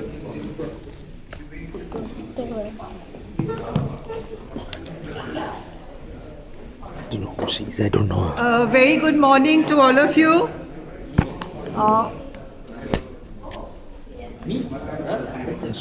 Please don't go away. We need more people to listen in.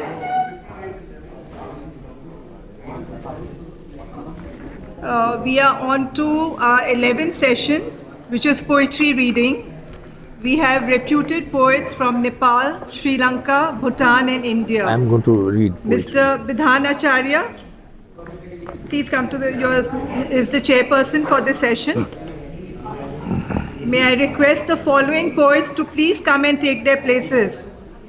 Rakshanda Jalil from India. From the rain incarnation. Excuse me, ladies and gentlemen. So I will read one in Ladies Odia and gentlemen, and two translations. may I request What do you think? silence, please? ठीक रहेगा ना? 8 minutes, sir. हाँ. Ladies and gentlemen, Wanted to add something Yes, to what madam. you said. Yes. I think war has become like a video game now. Yeah, it's entertainment. Megha Raj Sharma, Manjul from Nepal. कितना अच्छा Mr. बोल रहे Vishnu Hey, Mohapatra from India. Dr. Maaz bin Bilal from India. Professor S. Padmanathan from Sri Lanka. Miss Shushmita Nepal from Nepal. नहीं बेटी. Are you here? Sit down. Absolutely. Sit down. No problem. Miss Shiring Pelden Sit down, from madam. Bhutan. I can see you. 1, 2, 3, 4, 5, 6. I'm Maz. You've met at Ginger. Oh really? Oh, nice meeting you. Oh, I think one person is not here, but I'm not sure who. Dean is not Kathleen, here? if you recall. Yes, yes, of course. She's of not course. coming?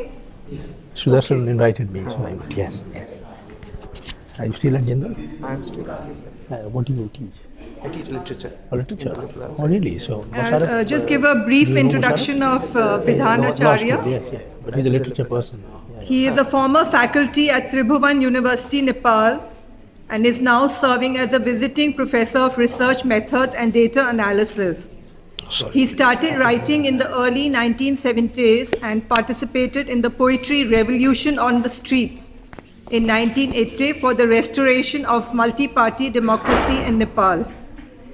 He has been awarded several awards, and for more details of his bio, you can go to page 51. We again, due to paucity of time, we'll have to just cut short reading the bios.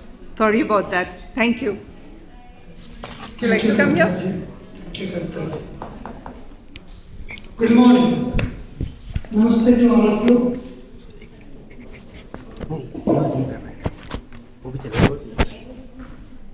Thank you for having multiple microphones. Okay.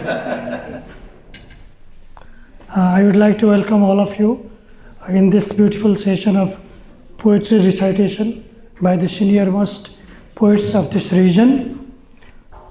First of all, we have been hearing about the war, useless war, and I would like to make some comments about it before we start. In fact, there is a shift in the themes of creation from bhakti to anti-war right now. And in war, both of the parties are losing, but the third parties are winning, who are igniting the war from behind the curtain. Weapons have no ethnicity or religion. They have written dates in their creations. No, we don't need the wars against humanity. We need to create a milieu of peaceful living with affinity. And I don't see Ajit Mai here, but I would like to pay respects to her for her all this management and association because she is the source of love to many of the writers in this region. And I would like to pay my respects for her guardianship and humble pranams to her and respect to all the participants here. And I would like to move directly into the poetry recitation because we do have sometimes already covered by the previous session. That's why we need to curtail some of the minutes out of our time. That's why if it is possible to conclude your poetry within the time of 6 minutes or even 7 minutes, it will be quite nice in this session. Sorry to interrupt. Let's have 8 minutes today. 8 minutes today. Okay, thank you. Thank you for your generosity for us. Okay, 8 minutes. Do I see Rakshanda Jalil here? No. Then I should start. I have a great privilege to be with Vishnu Mohapatra sir from India and Meghraj Manjul sir from Nepal. These both people are quite senior.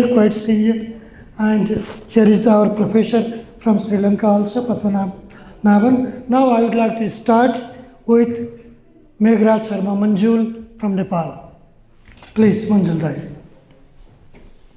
I am following the list given to me. Okay.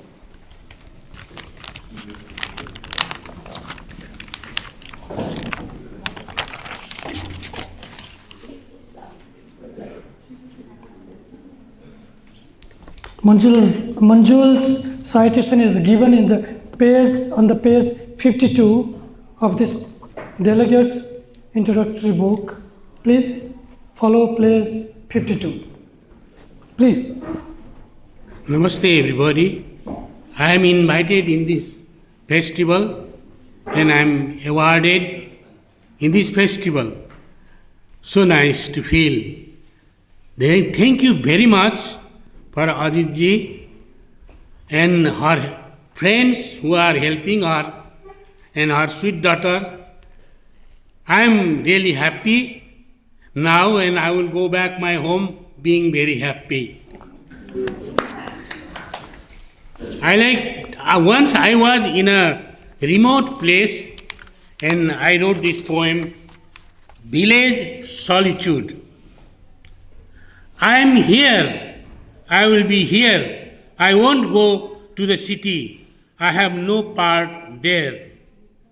The sound of a flute touches my heart, every part, I am innocent like the flute boy's heart, I won't go to the city.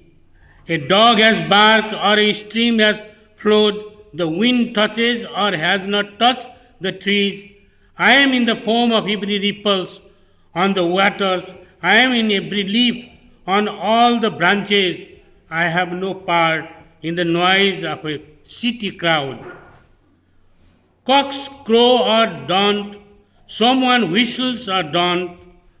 Everywhere you put your hand, there you have touched my heart. Where men have walked and have not walked, I am down both roads, Father Heaven and Mother Horizon, happy and satisfied. I won't go to the city. Welcome, whoever comes from there, but don't lock the city with you, or I will have no part, nor even in the people's heart.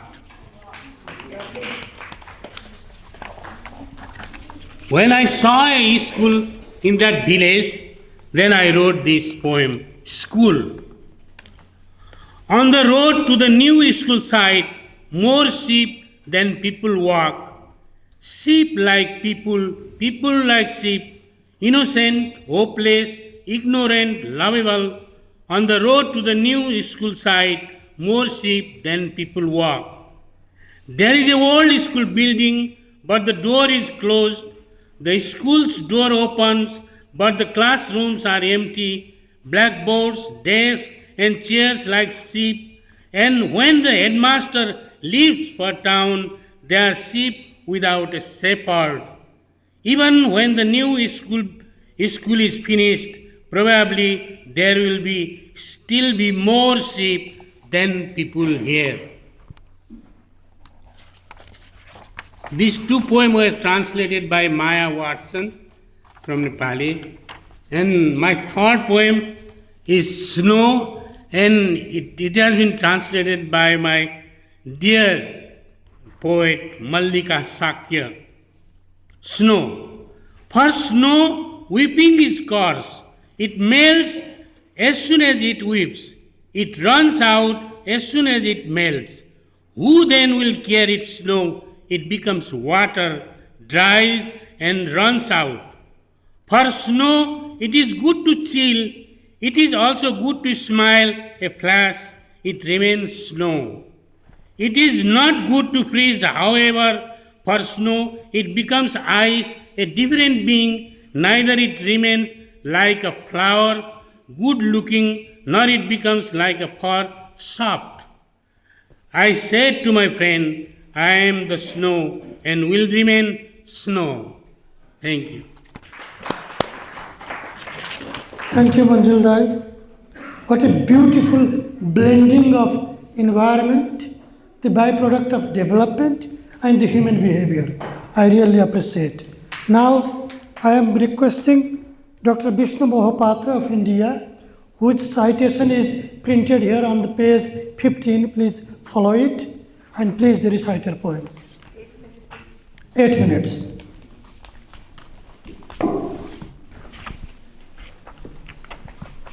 I write in Odia, I do my social science in English.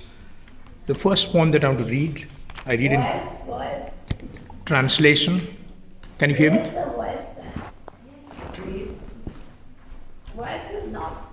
Is it all right? Can you hear me? Bit closer. Otherwise, you can use this one. Is it better? You can raise it a little bit. Yeah, is it better?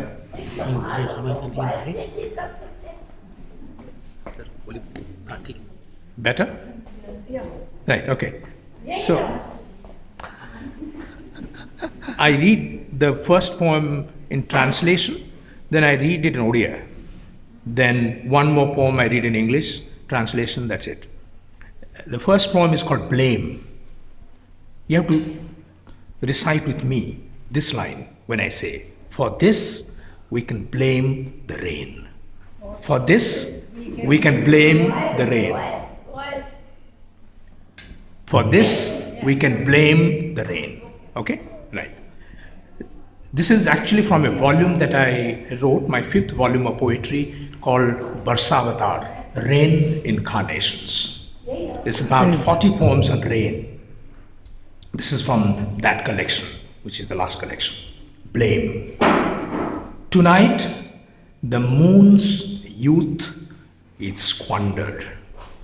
For this, we can blame the rain. For this, we can blame the rain. This salt of love we hoarded for years has been washed away into the ocean. For this, we can blame the rain. The black mole on my lover's breast slips slowly to her belly. For this, we can blame the rain. Flouting all orders, the umbrellas of the city are out on a protest march. Demands, slogans, and speeches fill the streets. Police break the barricade. Even for this, we can blame the rain. In the Irani cafe in Bandra, Sarveshwar, while cleaning the tables, remembers the moist eyes of his mother. In the Irani cafe in Bandra, Sarveshwar, while cleaning the tables, remembers the moist eyes of his mother. A few drops of his tears fall into the teacup. For this too we can blame the rain. For this too we can blame the rain. This is the first poem called Blame.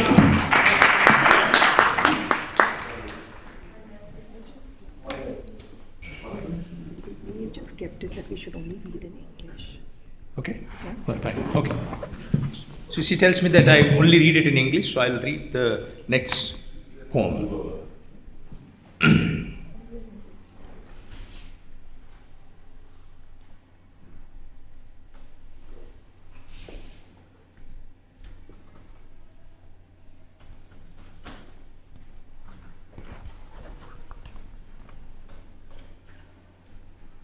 This is a poem again from the Rain Incarnations. It's called Our Time. There's a small story about this poem. This is a poem that I actually read as a part of a plenary speech that I gave in an international conference. I said I'm an academic, but also I'm a poet.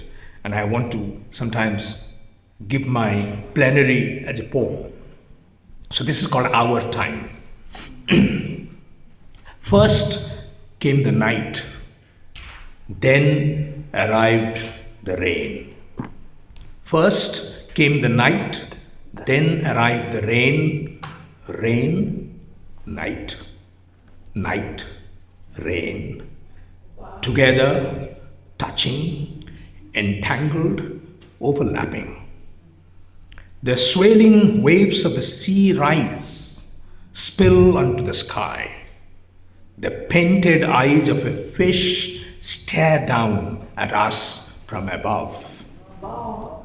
From somewhere, flying a mountain descends. From somewhere, a flying mountain descends. On its peak are flocks of dark butterflies. On its wings dazzle shadows of a somber moon. It is resting for a while, the mountain. Where has it hidden those sharp talons of vultures, dazzling beaks of parakeets, spots of cheetah, glances of hunters, blinking like embers? Where has it buried the animal that survives by devouring the bones of civilization?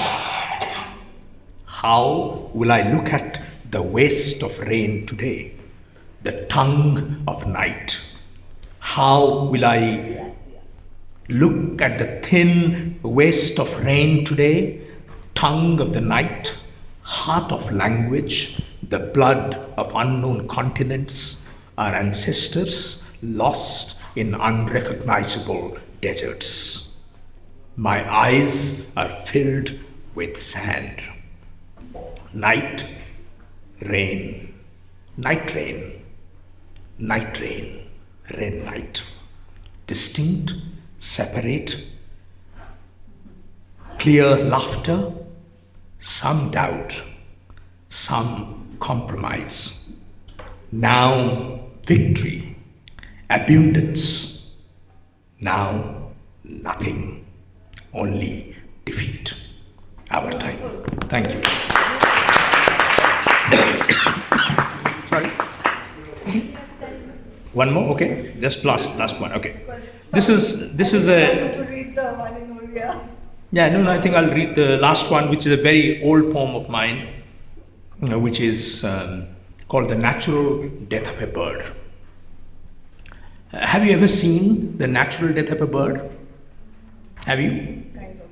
As a ripe fruit falls, or dry coconut fronds, heard the last shudder of its wings. Have you ever seen the natural death of a bird? Have you? Or is it the sound of the soul slipping out of the body's net, the weary dream slipping through the fingers? The last breath rises like a bubble from the unknowable depths. Have you ever seen the natural death of a bird? No, I never have. I have seen the bird's corpse hanging from overhead cables. One wing drooping, the other pointing at clouds, and the gaping beak like a crack in a stone.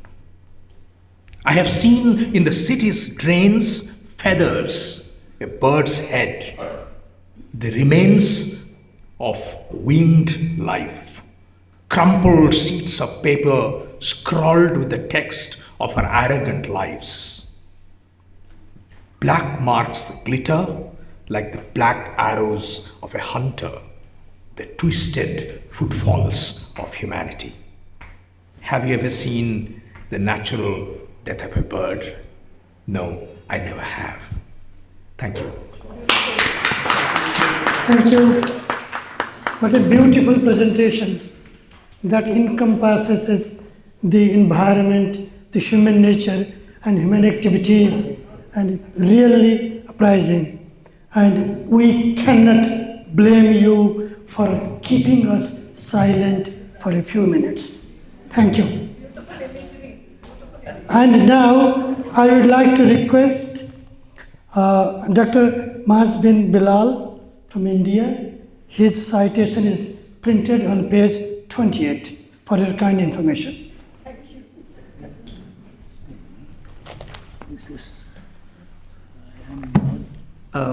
Thank you, Ms. Ajit Kaur and everyone else for inviting me here. I write a bunch of ghazals in English. I have a book called Ghazal Nama. So I'll read a few ghazals to begin with and might end with some other poetry. The ghazals don't have titles anymore, as they don't in the original languages I'm inspired by in Urdu and so on. So I'll just read. Perfume it, write a rose ghazal. Write for your mate a bros ghazal. In a short and pithy meter, why not try to compose ghazal? Would David now slay Goliath? For lofty themes arose ghazal. At the trial of brevity, would you seek to depose ghazal? You would SMS your lover. You would SMS your lover also in, I suppose, ghazal. Loving her sent me to prison. There are laws against love now in our world. Loving her sent me to prison. I wrote from the gallows, ghazal. The test of my faith, sacrifice. The test of my faith, qurbani. As my truth, I repose ghazal. So much dukkha, but no action. We're living in times of war. So much dukkha, but no action. The answer, my friend, blows ghazal. Best not be born, death second best. Maz, meanwhile, decompose ghazal. I'll read another ghazal after this. Thank you. No, he has still time. Please read another.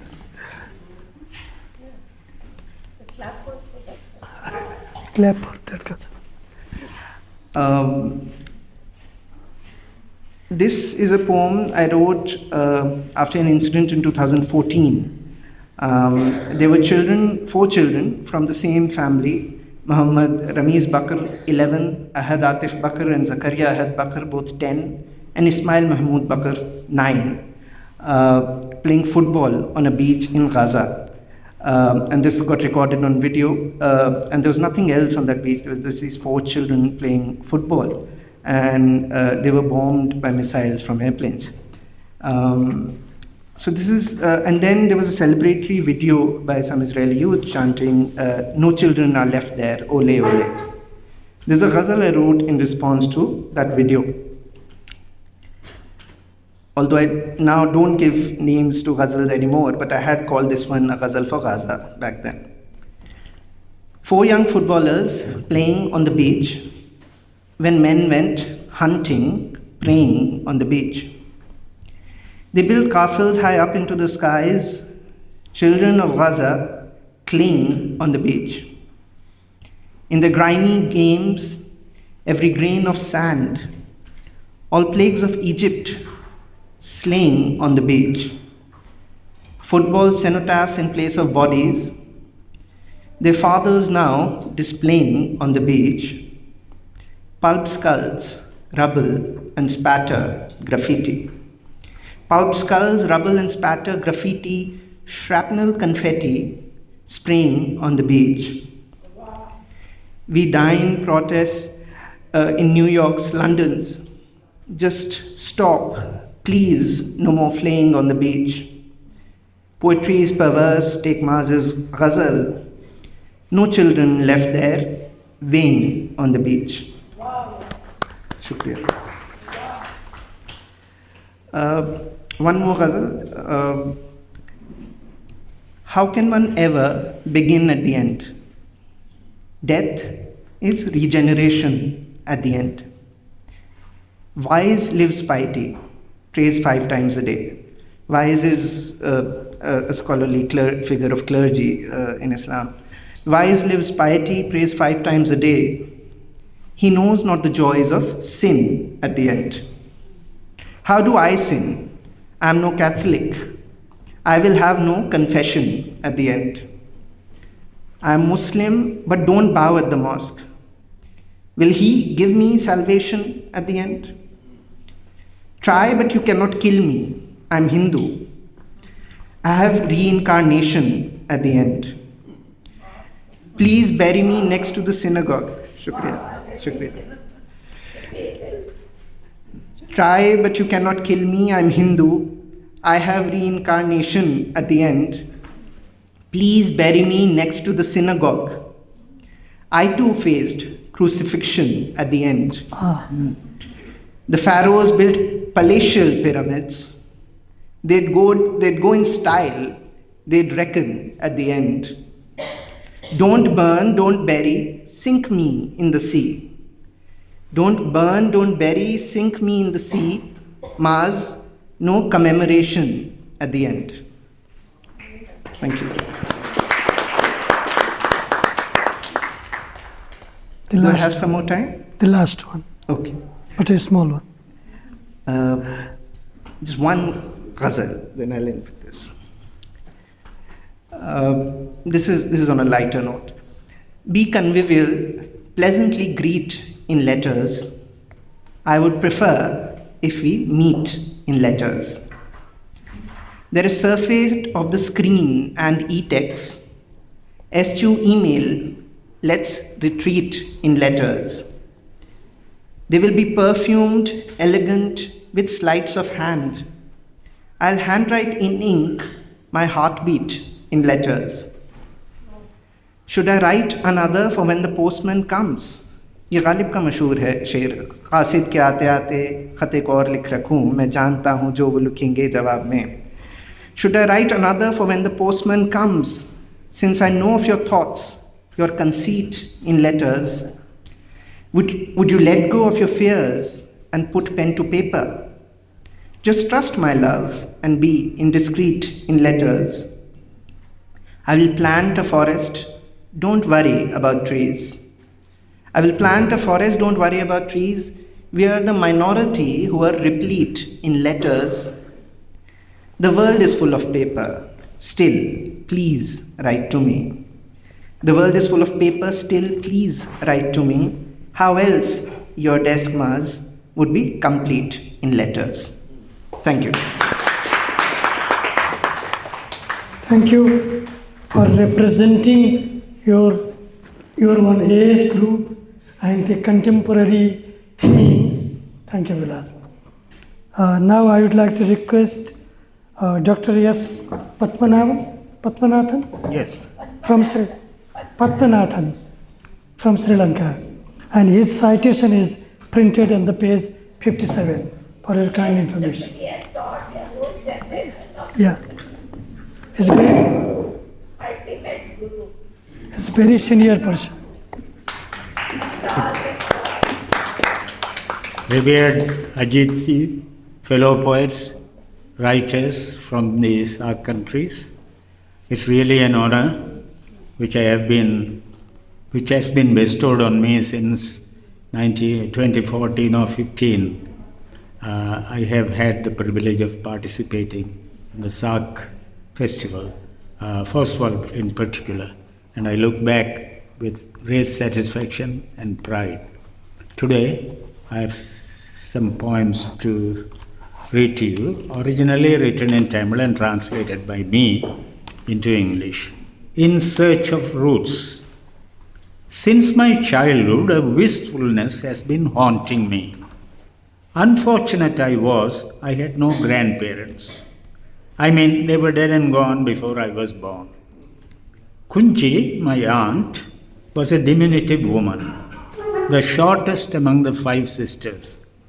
She lived a lonely life, having lost 9 of her 10 children. I used to run errands for her.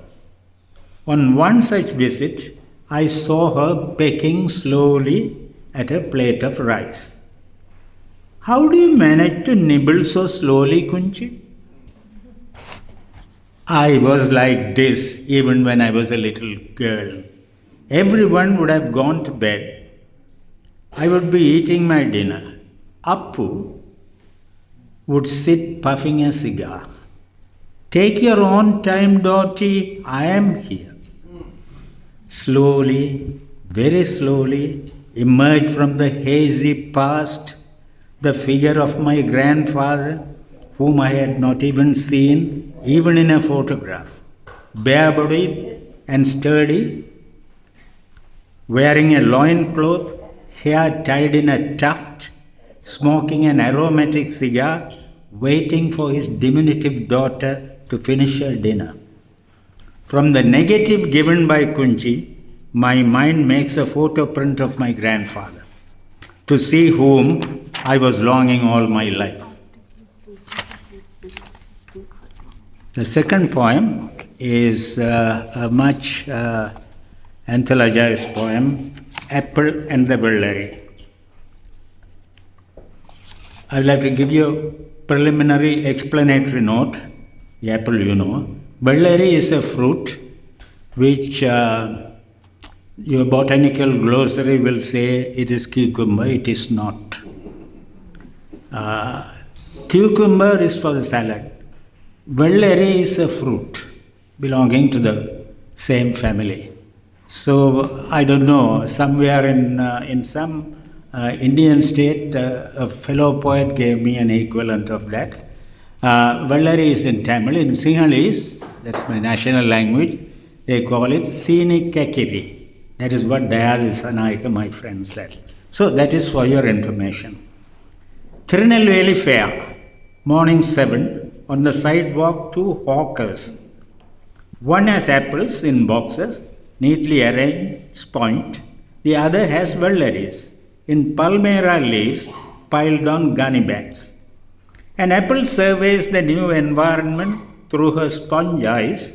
Who are you? She asks. Annoyed by the stranger's question, the vellary answers, I am Vellary. Where are you from? Sangveli. That's a small village in Jaffna, my part. How did you come? By bullock cart. Now it's Vellary's turn. Who are you? The apple. I am apple. Where are you from? Australia. How did you come? By ship. The apple proudly answers. Looking at the Vellary's wrapper, the apple asks, what's the name of your dress? Palmyra leaf. Casting a derisive glance at the palmyra wrapper, the apple in sponge asks, how do they eat you? With palmyra jaggery. So you don't have natural sweetness. Not exactly. We are made for each other. Okay. Why do you always go for palmyra products? The palmyra saves us, sustains us. You know, during wartime, palmyra saved us. That is a big story. Third day, the apple lies blistered by the hot sun. The hawker sprinkles water, no use. The hawker cries, apple at half price, no one cares. The vellary is fresh, protected by the palmyra leaf. A woman buys it for 20 rupees. The vellary gives a parting shot. Stay in your own land. You will have nothing to worry. The third poem I have chosen is somewhat written in a lighter vein, and it is not to be mistaken or misconstrued for an anti-feminist poem. Feminism, my own version.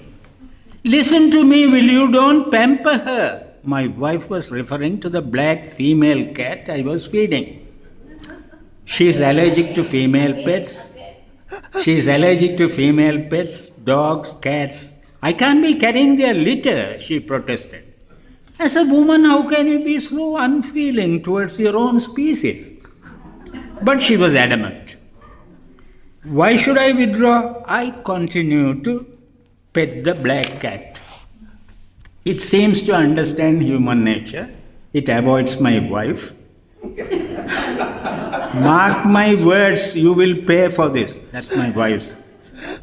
Her curse materialized. The black cat begot 3 female kittens. She hid a litter in the ceiling, fed them, reared them. 2 weeks passed. The kittens ran here and there, exploring nooks and corners. Mew, mew, mew everywhere. I take a lot of pains to restrain them. My wife caught me feeding the kittens. Feeding the kittens with crumbs dipped in tea. Why on earth are you pampering the kittens? Lunchtime. I find a niche on the wall to keep a tiny ball out of the reach of the menacing dog.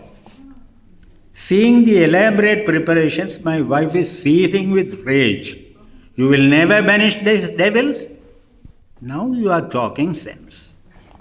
My love for the kittens grows day by day. Newton, who drilled a big hole for the cat and a smaller one for the kitten. T.S. Eliot, who wrote quite a few poems about cats, parade my mind's eye. Parade my mind stage. As the cats get closer, my wife moves further and further away. Cold war between the two of us. Anytime she might bombard me with the question, me or your cat? Shouldn't give in. So, unlike feminists who work themselves up into a trance on March 8th and go into hibernation the rest of the year, I keep on fighting with one woman for 4 females. Thank you. Thank you, sir. Thank you, sir. The humor inside your creation has reduced your age. Please, sir, sit. And now I have the honor to request Ajit Ma to address us for a few minutes. Yes. She is still too. And you yourself. I take your mic. Please. I have a request for all the foreign delegates who are from such great distinction. I organized with great difficulty 2 important monuments for you to see and enjoy. One is Hamari Tomb. The tickets cost 600 rupees which I have paid. And Mani Sungar built before Taj Mahal. Very important monument. Robinson is here. Robinson is here. Your guide. He will guide you to see. He will explain everything here. He is a wonderful our asset, national asset, and so then guiding through your session because you started late. If someone tells you to hurry up, don't hurry up. and other monuments. He will show everything to you. But I came to know yesterday that a couple of writers are going back tomorrow evening. So everybody will be brought here by quarter have an extra copy, I can translate. 300 times when I get back. Sure. From here to go to the airport. Don't worry, you won't feel it. I promise. And the rest of the delegates, after lunch, will be taken out for shopping to a very exotic place. Thank you so much. Don't go away. Don't let back. I will hate this place.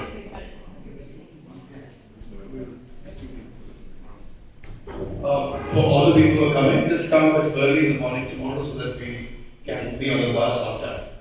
There is somebody that is It's working. 9:30 tomorrow. Shall I proceed? The session, Kavitaji.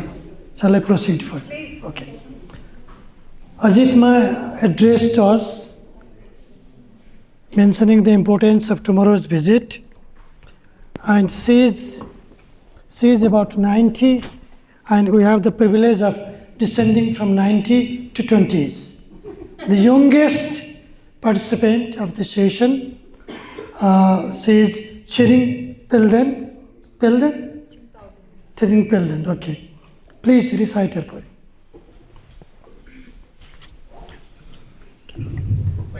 Oh, her profile is on page 7. She is from Bhutan. A very good morning, everyone. I would like to first extend my heartfelt gratitude to Ajit ji and the entire team for organizing such wonderful festivals. It's a great honor for me, and I'm very happy to be here with all of you. So the first poem that I'm going to recite is something to do with our human nature and flowers. So the title is The Humanic Flower. In the journey of our lives, we all play a part. Just like flowers, it's a beautiful art. We are not just watching, we are part of the game. At every pace and phase, we are not the same. As the tiny seeds grow, our journey starts. Leave on love and care to play our parts. Just like flowers, we soon learn to find the light, to thrive, and to brighten our lives. Soft and gentle like the petals we say, but resilient and firm like a sturdy tree. We hold the power to heal and to restore, much like the flowers we adore. But be aware, for within us a thorny side, like stinking nettles we hide. We can be stinky, like a foul-smelling bloom, or poisonous with the darkening gloom. In spring, we flourish our beauty's prime. But like flowers, we age with the passage of time. We lose our colors, we lose our youth. In the cold of winter, just like any other roses or marigolds, we too grow old, our stories unfold. So facing life's challenges in our own way, every day we continue to bloom and decay in nature's grand play. So this is my first poem. The second poem is titled, Be There for Everybody. In the shadows of our lives, we wear our masks so free. We only show what others want to see. Beneath the surface, stories remain undone, so we never really know the whole story about someone. Behind each smile, a universe concealed, a bundle of joys and wounds, emotions all sealed, invisible battles fought beneath the sun. So be there for everybody, we are all someone. Let empathy guide our steps through thick and thin. With kindness as our compass, let love begin. It is in our shared struggle together we'll grow, for we never really know the whole story about someone. With open hearts and open ears, let judgment cease. Embrace the broken pieces, let compassion increase. United, we are stronger. In unity, we are magical. So be there for everybody, we are all someone. In different walks of our life, our traits are entwined. Each journey, each story in its own unique bind. Some share, some heighten fear. So we never really know the whole story about someone.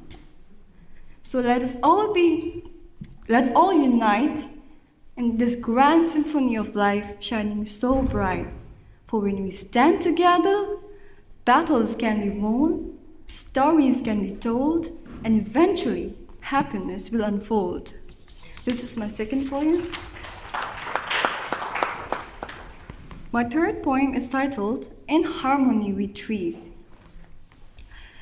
Plant trees a forest home, let them rise, guardians like a mother's love beneath the sky. Do not commit their mother, for they breathe. Life courses through them like you, they see. A life, a soul, within the branches they swear. But not just green, their heartbeats in the light of day. You need no title, no special degree to shield our nature, for it's for all you say. Stop the reckless felling for selfish gain. With each tree's fall, the world in pain. Encourage planting for our shared delight. Our Mother Earth needs this verdant fight. In unity with trees, our Savior strong and tall, let's answer the call, protect and enthrall. For every leaf, a whisper in the breeze, our earth cradles us among the forest keys. This is my third poem. Now my fourth poem is Girls Can, Girls Will. Girls can, girls will. It's the last one. In the journey of time, where many things change, some people still think girls are weak in every range. In the march of progress, why keep that old view that says girls are delicate like morning dew? In the past, people thought this way, but now it's time for a brand new day. Girls have strength, we all can say. In the modern world, we are breaking free. No more stereotypes, let's leave them behind. In today's world, let's open our minds. Girls can do anything just like boys, so let's celebrate them and make some noise. In history's halls, stories unfold of girls who were brave, strong, and bold.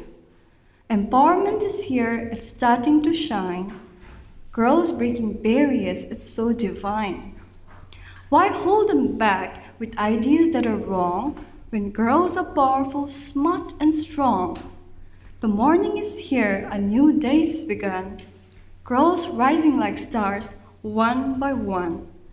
A leader one day, who knows for sure? A woman in charge, wise and mature. Never underestimate what a girl can do. In every challenge, they will see it through. So to every girl out there, here's the deal. Break through the walls. Make your dreams feel real. A gift to earth so special and bright. You can do great things. Take your flight. So this is my fourth point. Do I still have the time? Thank you. Thank you. Thank you. Thank you so much. You have communicated so many messages so softly, but your messages are quite powerful. Just like there is a saying in Hindi, "Chor ka dhakka dheere se lage." Thank you very much. Perhaps it is now my turn to stand in the podium. Thank you.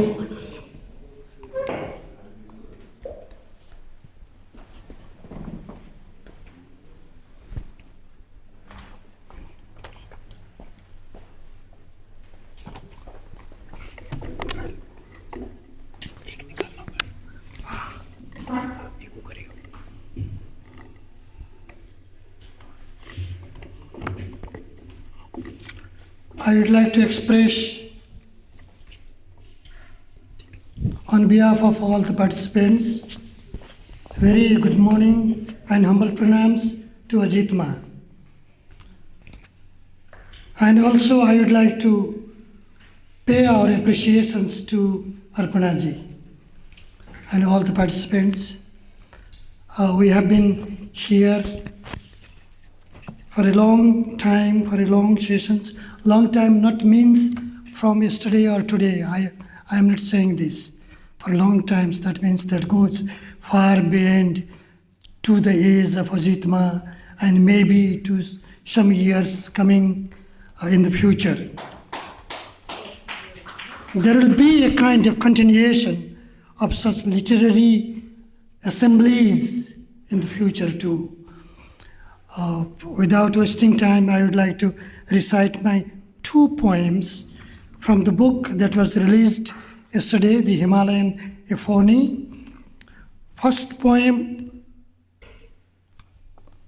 is Awaiting for Being a Human. Awaiting for being a human. Guide me to the truth. Guide me to the peace. I am lost in myself. I want to find myself. I am lost in myself. I want to find myself. Sacrifice is far from me. Forbearance is scared with me. Compassion is the lost one. Friendship is the hid one. How would I live? How would I live if you don't guide me?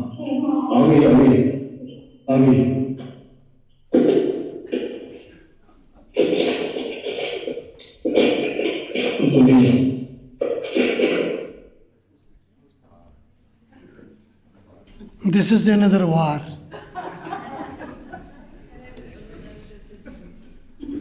How would I live if you don't guide me to you?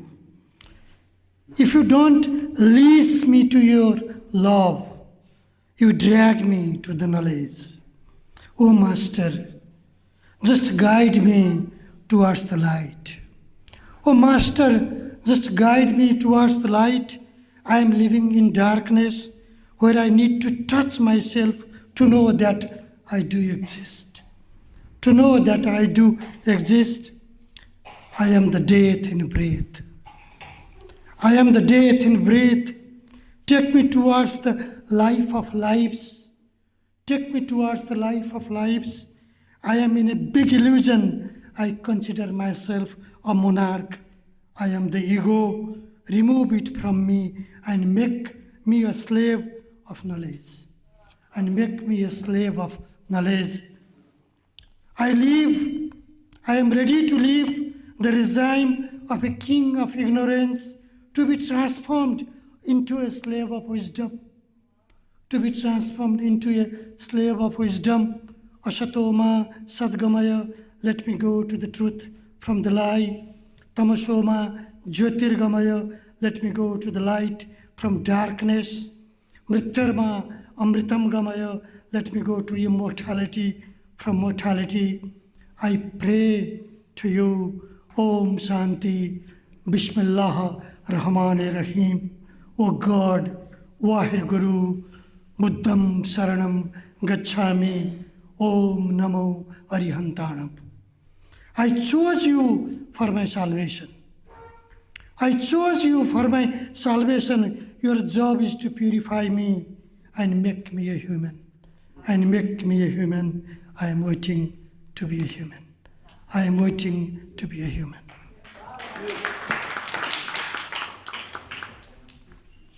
The second poem I would like to recite, the title song of this film, the Himalayan Euphony.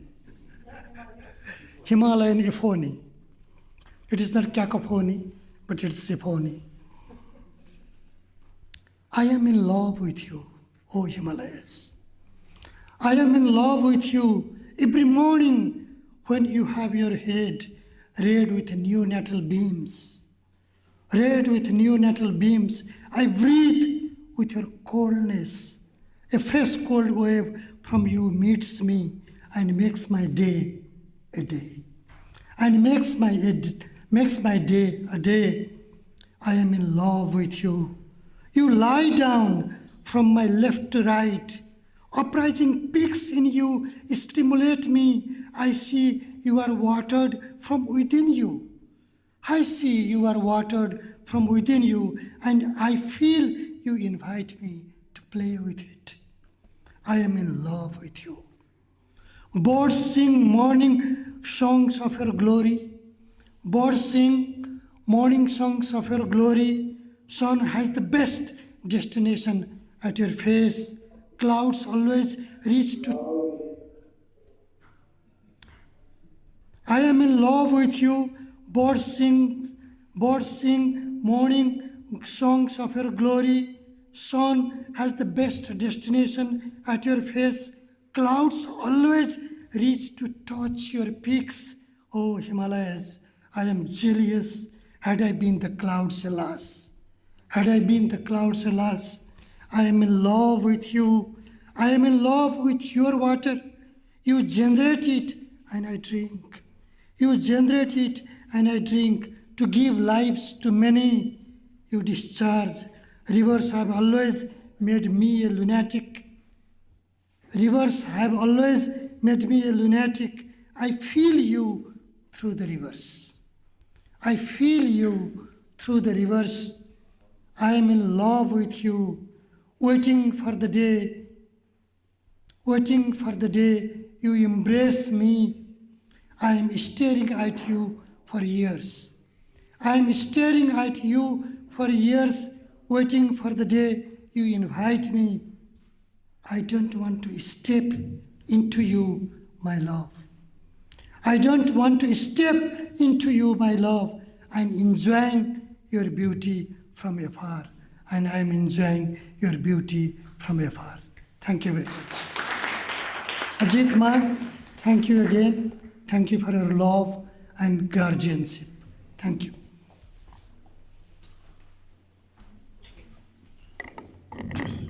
That was indeed a magical session of poetry.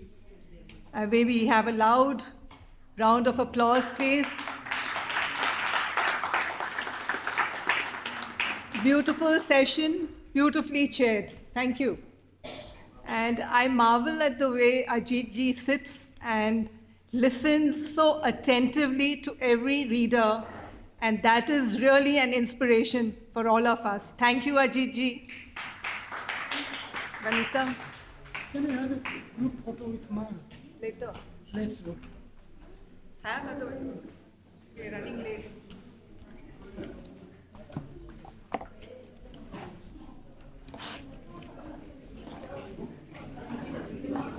After this is lunch. Yeah. So basically the chairperson gives the comments, no, not the moderator. So I'm not commenting on anything.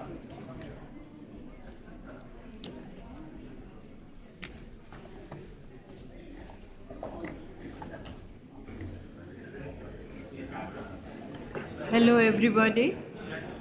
Now,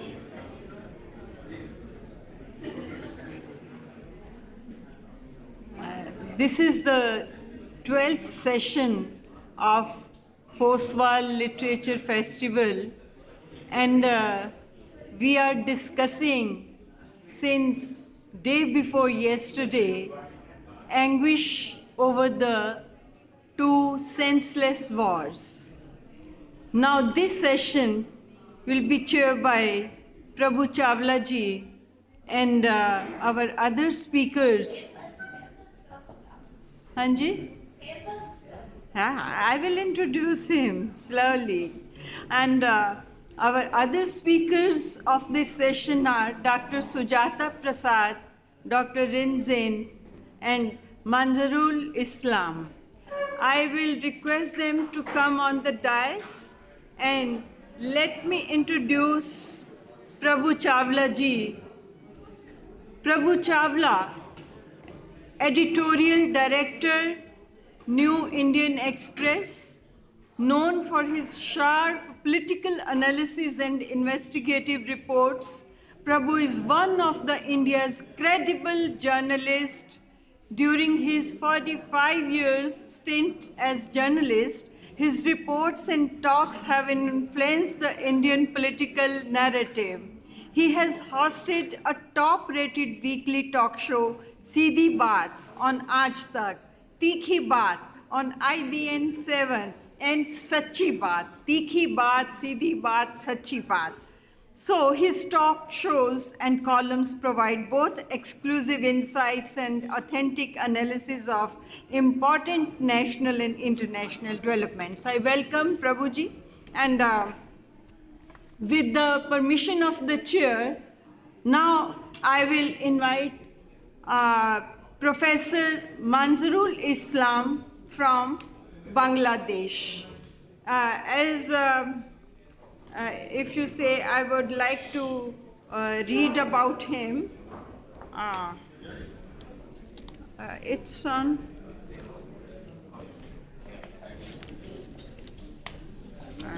Manzarul Islam. Dr. Syed Manzarul Islam is a writer, translator, art critic, and a professor at the Department of English, Dhaka University, as a leading fiction writer of Bangladesh. So I will request Dr. Saab to say his words about anguish. Within 10 to 12 minutes. I'll be giving time, hopefully. Good afternoon, because time is beyond 12. I'll try to be brief and speak for 10 minutes, because this is not a topic you like to dwell very at length. It's something which is very depressing every time you talk about war. And like all Bangladeshis of my generation, we had to go through and survive a very brutal war of 1971. It was, of course, imposed on us, and then we gathered the courage to fight. But my experience is that every war leaves a scar. Even if you win, you are not immune to the damage done. And every day I lived through, I could see how things continuously changed. Fear was palpable, and today was not the same as yesterday. And you went to sleep not knowing whether you will wake up the next morning. And that uncertainty put a film of unfamiliarity on everything. I could not even know my neighbors. I did not see children playing in the fields, or did not hear the laughter of children. Now imagine a place where there is no laughter of children. It becomes as cool, as alien as a graveyard. That is the experience. And then after I finished, somehow thankfully we won the war, and I thought I would not be thinking about war anymore. I chose for my PhD studies a poet who was considered the latest of romantics, the last romantic, W.B. Yeats. And his poems were full of war. And he had painted some of the most brutal images of the Irish Civil War. And in Europe, there was no end of flashpoints to emerge. And the Irish Civil War and many other wars which had begun in the 19th century led to the Great War. I don't know why they call it Great War. And that destroyed the civilization that the world knew it as. And then when I was doing a course on modern fiction, our professor was somehow hung up on Tolstoy, and we had to read War and Peace. No, there was no internet connection then, no internet had been invented. So you just had to Google for a summary. And the professor did not like summaries, we had to read every page. And when you read War and Peace, and somehow he was disgusted by war. He wanted us to see the futility of war. So that's the stress he put on. Although anyone who has read this great epic know that this is not simply about war, but also about family, love, loyalty, and many other themes. So this is a quote. Fortunately, I got it on the internet last night. This is from Tolstoy. All kings except the Chinese wear military uniforms, and the one who has killed the most people gets the greatest reward. They come together like tomorrow, mind this. Inevitably, they come. They come together like tomorrow to kill each other. They slaughter and maim tens of thousands of men, and then they say prayers of thanksgiving for having slaughtered so many people, inflating the numbers, and proclaim victory, supposing that the more people slaughtered, the greater the merit. How does God look down and listen to them? That's Tolstoy. And my professor was also very methodical, and he wanted us to know everything about war. And another thing, a mystery that I could not solve and my course mates could not solve, why he brought in Jean-Jacques Rousseau and his State of War, because he wanted us to familiarize with the whole idea of war. I told him, I've lived through a war. I said, forget your war. We are talking of European wars now. All wars are the same, basically. And this is where the aftermath of a battle is being described. I see fire and flames, a countryside deserted, villages pillaged. I bear witness to a murderous scene, to 10,000 men slaughtered.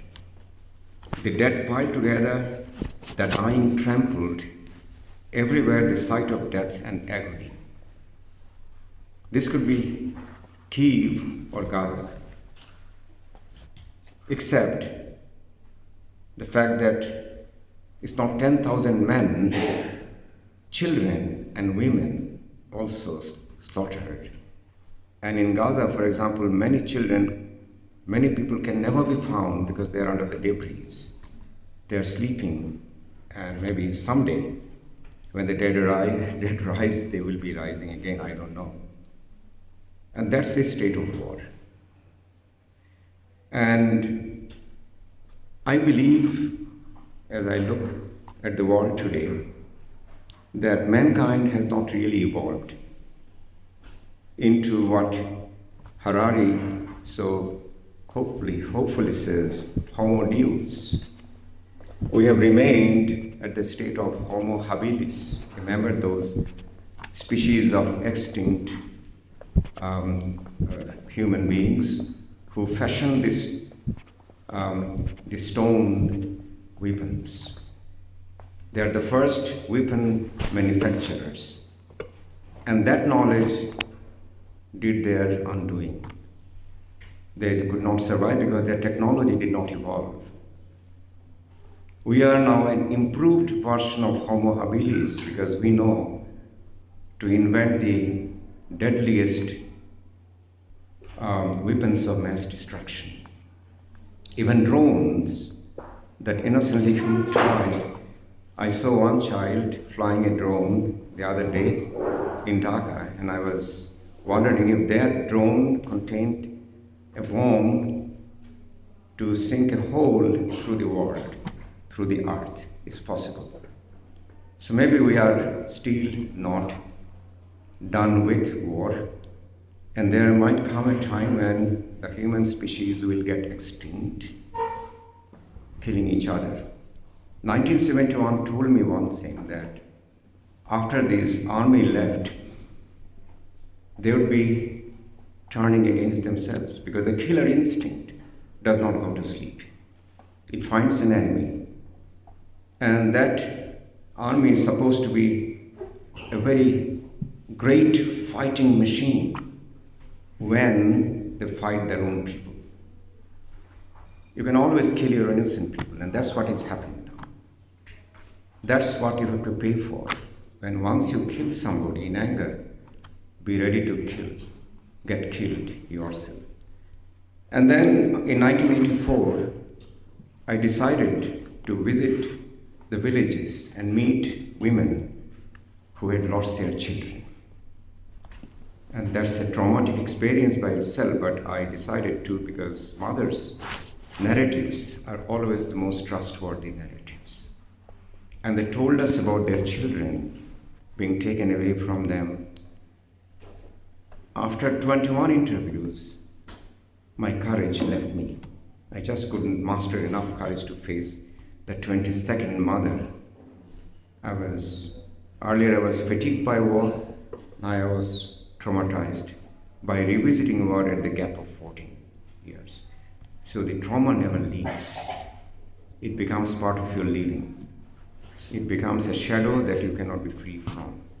I remember one mother telling about a son who was about 6 or 7, and he was a kind of a village idiot, not developed fully mentally.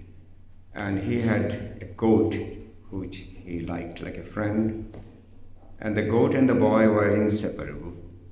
And that goat was taken away by the army to be slaughtered and eaten, and the boy was so angry, he attacked somebody, an army man, or somebody was accompanying them, and the boy was killed. I don't know how many bullets. And then the boy died, and the mother came back. She had left hoping that the boy would not be killed, but the boy was picked up and killed. And then when I talked to her, I found her surprisingly calm, telling the details about the boy. And I said, I did not ask any question, but my boy is somewhere in the sky. I can feel his presence, yes, mother.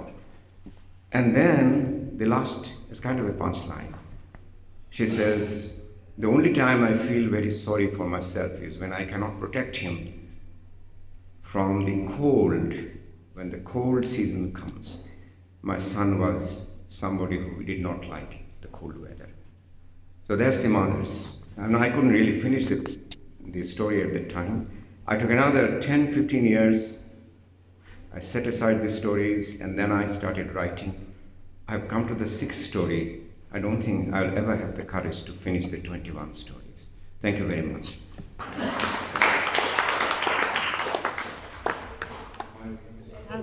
Thank you, sir. Thank you very much. And when I was listening to him, the question was arising in my mind also. I want to share with the chairperson, with the permission of you, sir. As poetry, I feel poetry does nothing in war. As he tried to write stories, the weapons are not dangerous. Though they cause destruction, the weapons are mere metal, chemical, atoms, and much more like this. More dangerous than weapons in war is the thinking in the mind, destruction in the eye, celebration of victory. The thought process runs the crusade of destruction, the taste of defeating. In such times, poetry does nothing in wars. Sir, now my question is that will the wars come to an end? I request Sujata Prasad to come on the podium. Sujata is an author, curator, and art columnist and heritage conservationist. Her work and research interests cut across disciplines, intersecting with community health, rural livelihoods, and the visual and performing arts. Please, Sujata ji, come on the podium. And as you know, she's her recent publications include The Dream of Revolution, and acclaimed biography of Jai Prakash Narayan is there. So welcome, Sujata ji.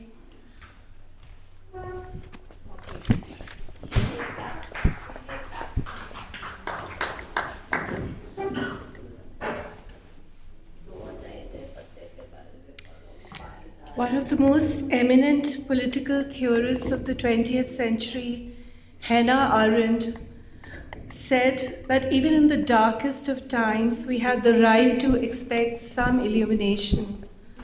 But I think we've gone beyond that illumination. It's just such a dystopian situation. We are here to express our anguish over two senseless wars. The Gaza Health Ministry reported 15,899 deaths yesterday. 70% of them were deaths of women or under 18 children.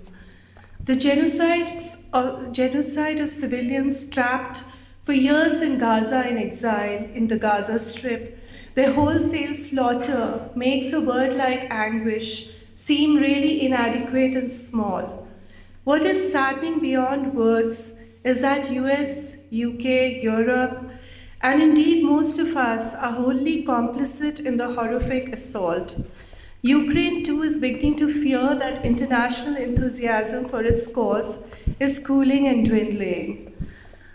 I want to, however, deviate from our brief and talk about another country, Sudan, that is caught in a cycle of violence that is going totally unnoticed.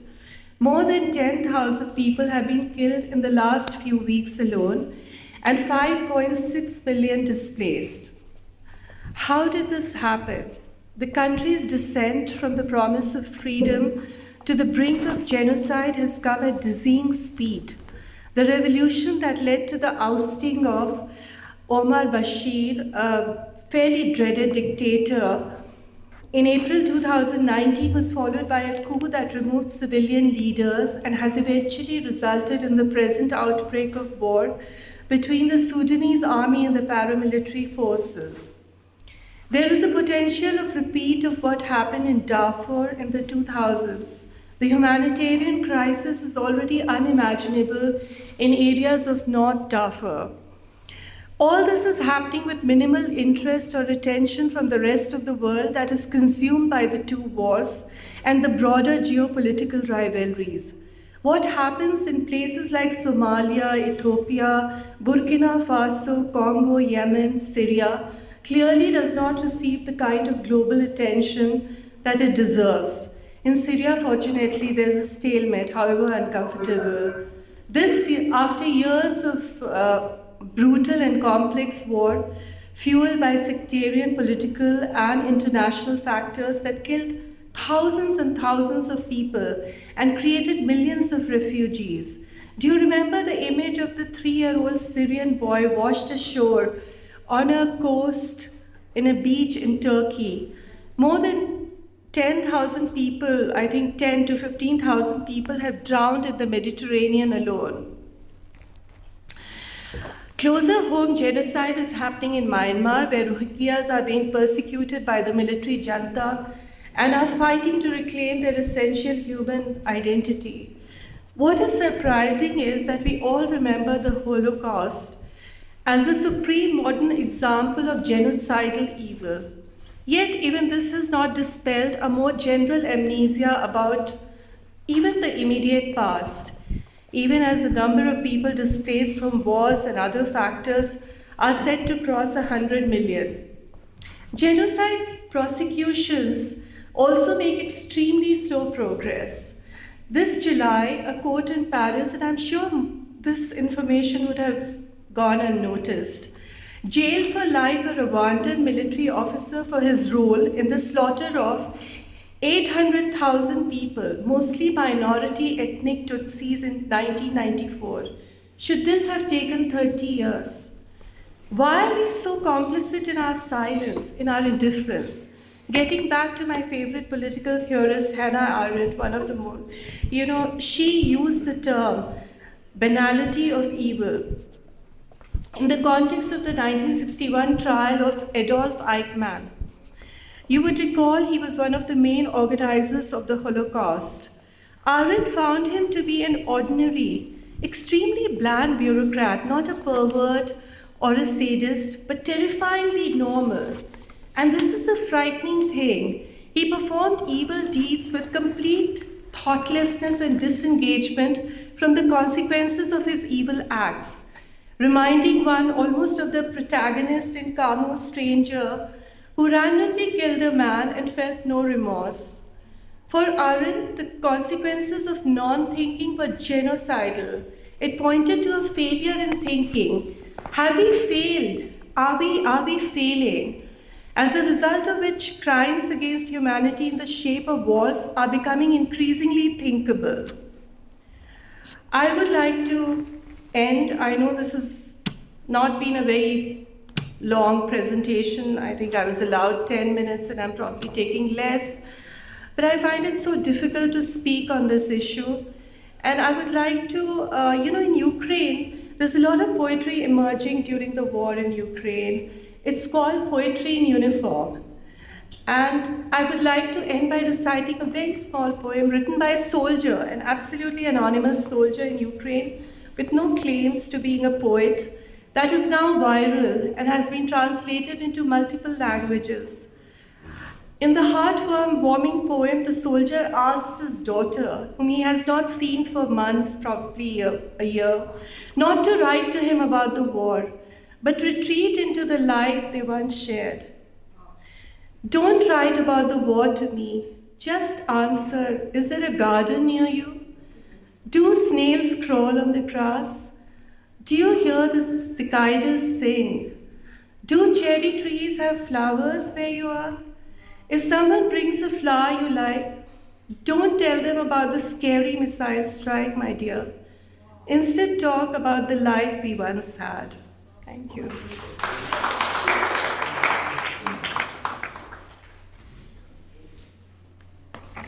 Thank you, Sujata ji, ending with the beautiful and very touching lines. Thank you very much. Now our next speaker is Dr. Rinzin from Bhutan.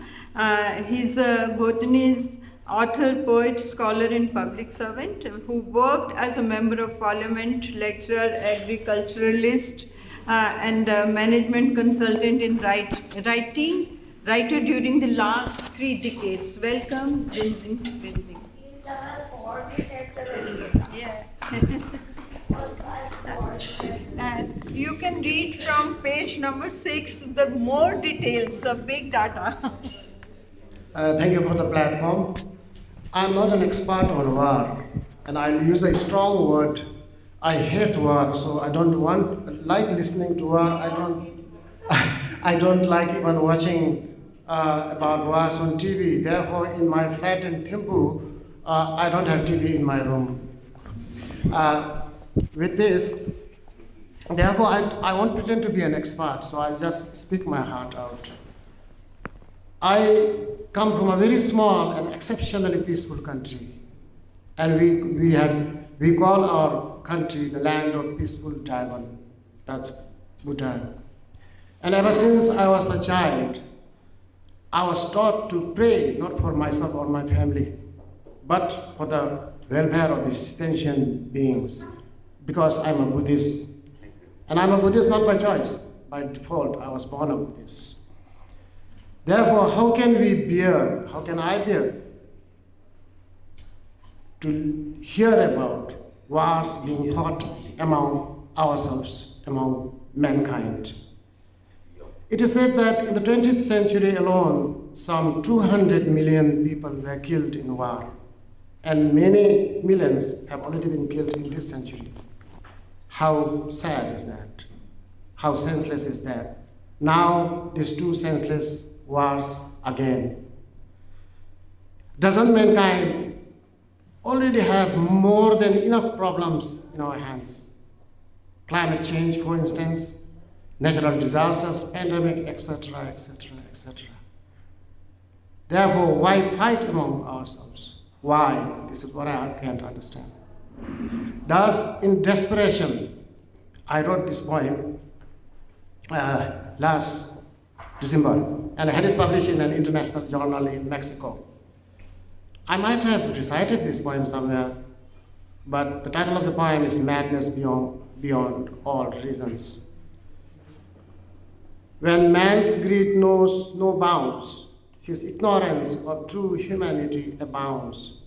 Most things selfish and inhuman he seeks, and madness beyond all reason speaks. Alas, must I speak thus?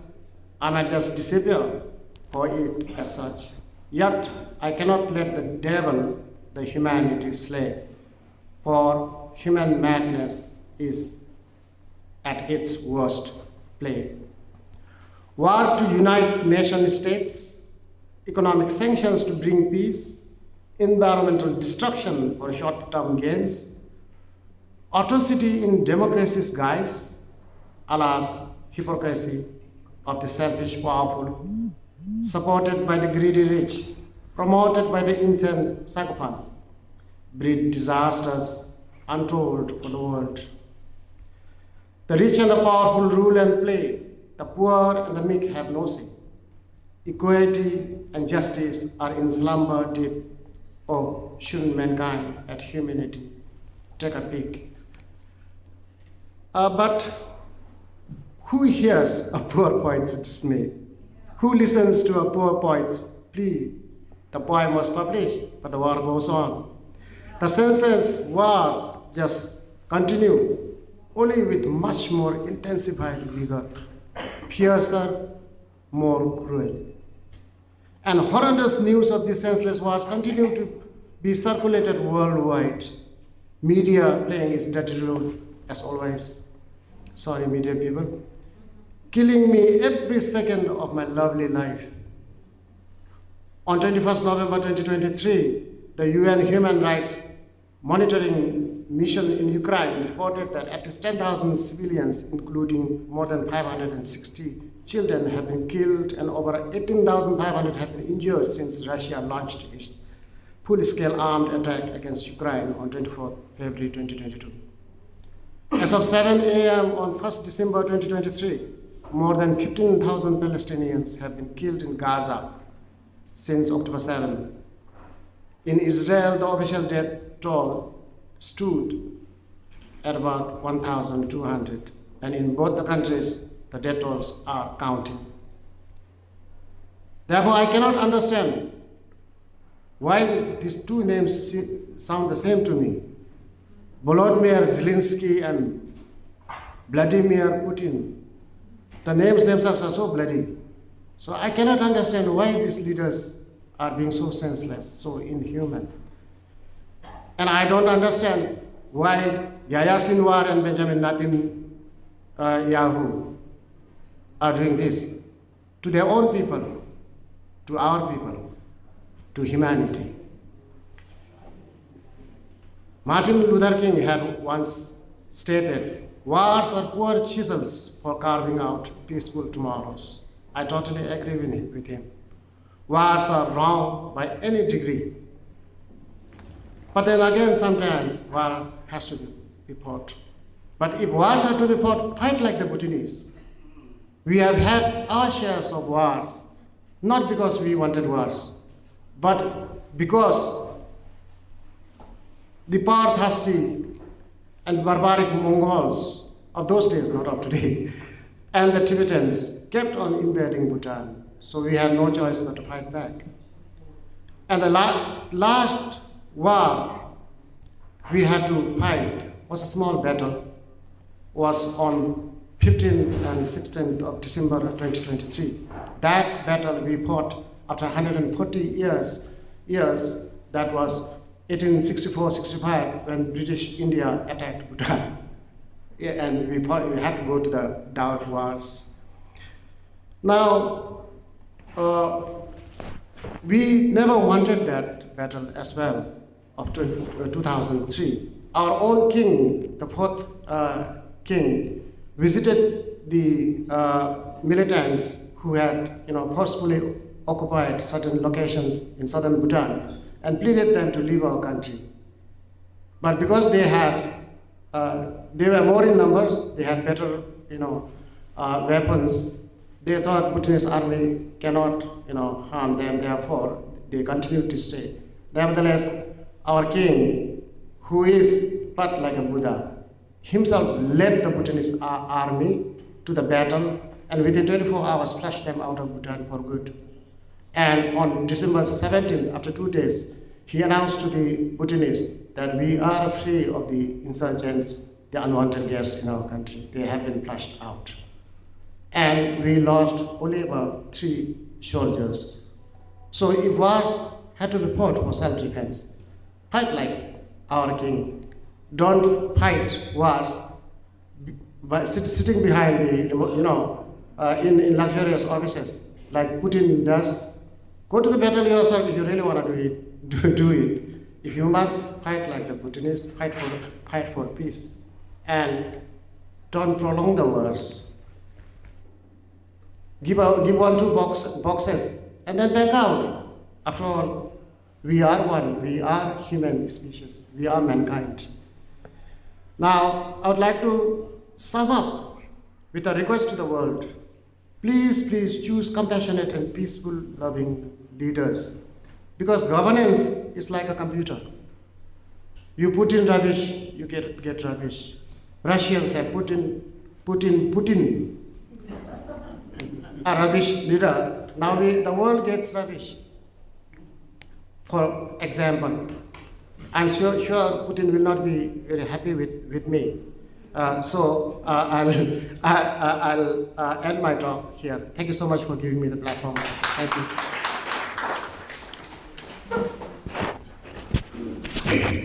Thank you, Dr. Rinzin. In the previous session, we also heard about Bhutan writers, poets. They are very tender and sensitive. No one wants war. Now our chairperson, Prabhu Chawla, we are waiting for his exclusive insights about the wars, and my question was there, and he will sum up the session. Thank you, sir. Please come on the podium. And I have introduced earlier, and again, it's my proud and privilege if I will speak about him, because I like his Seedhi baat, tikhi baat, and sachi baat. He used to say in his talks.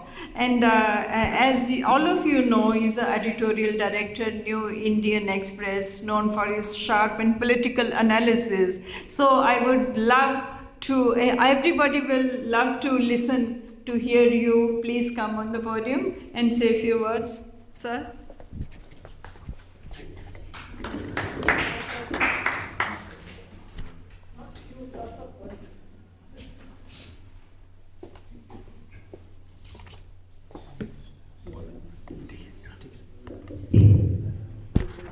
Good afternoon, everybody.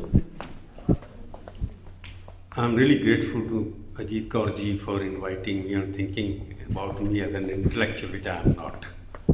So I'm doing very seedhi baat that I am not an intellectual, not an expert in war, etc. My job is to see, listen, and report. That has been my job for the last 45 years. When I was a lecturer in Delhi University, yes, I used to read and lecture to the students. That was about 40 years ago. When she invited me to speak on a subject like anguish over the two senseless wars, I was wondering, how do I have never been a defense correspondent?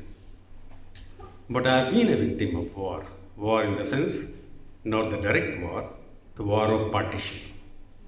That was 1947. That was a war without being fired any bullet from each side, but people were killed.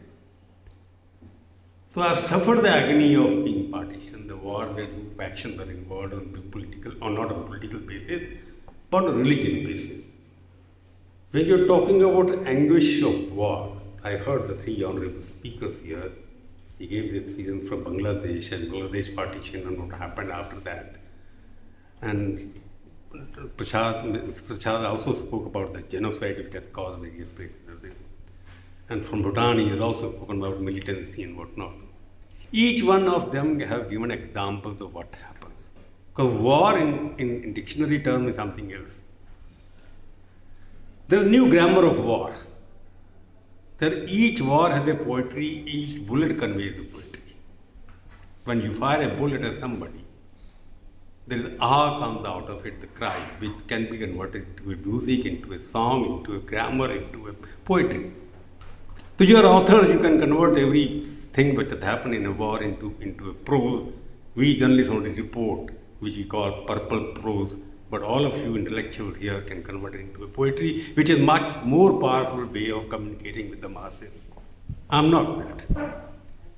But the question arises, anguish over the two senseless wars, I believe you're talking about Ukraine and Gaza, is it right? Yeah. Am I right or not? Yeah. These are two current wars. Each one of them, both of them have different connotations, different roots and why it's being caused. And different views as well.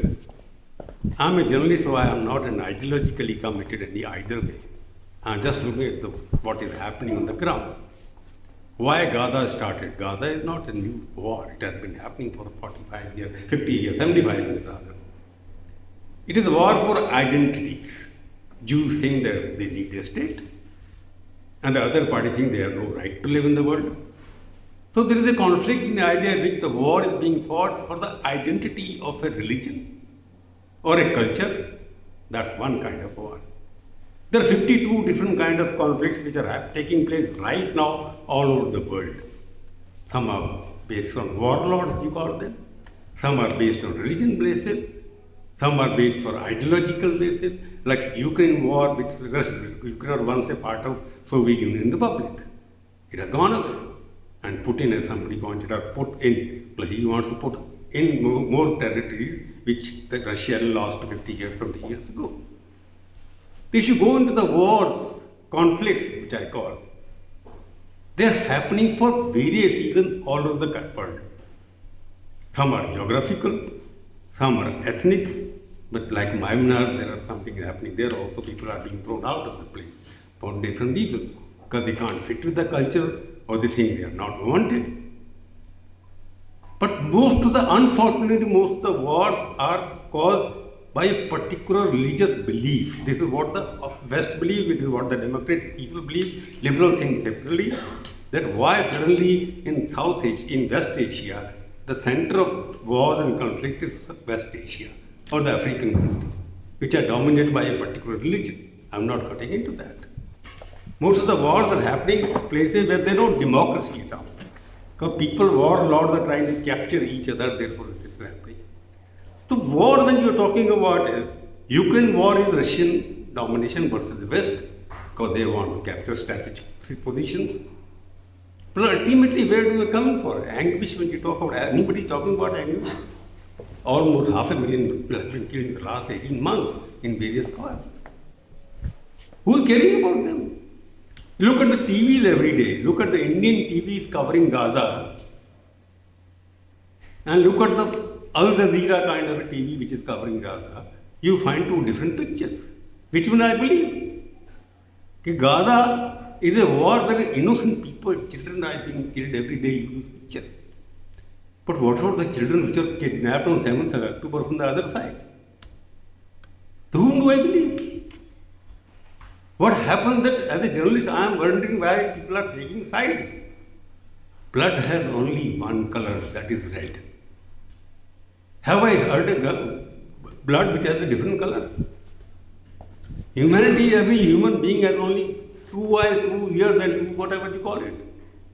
Human being has one defined. It requires God because he is born in a particular family. Is it my fault if I am born a Hindu? Is it my fault if I am born as a Muslim? Is it my fault that I was born as a Sikh?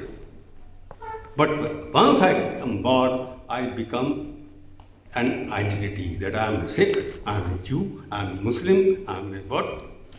So this is after the birth your identity, because you start accepting that identity not as a human being, but as a person to defend the community you are born in.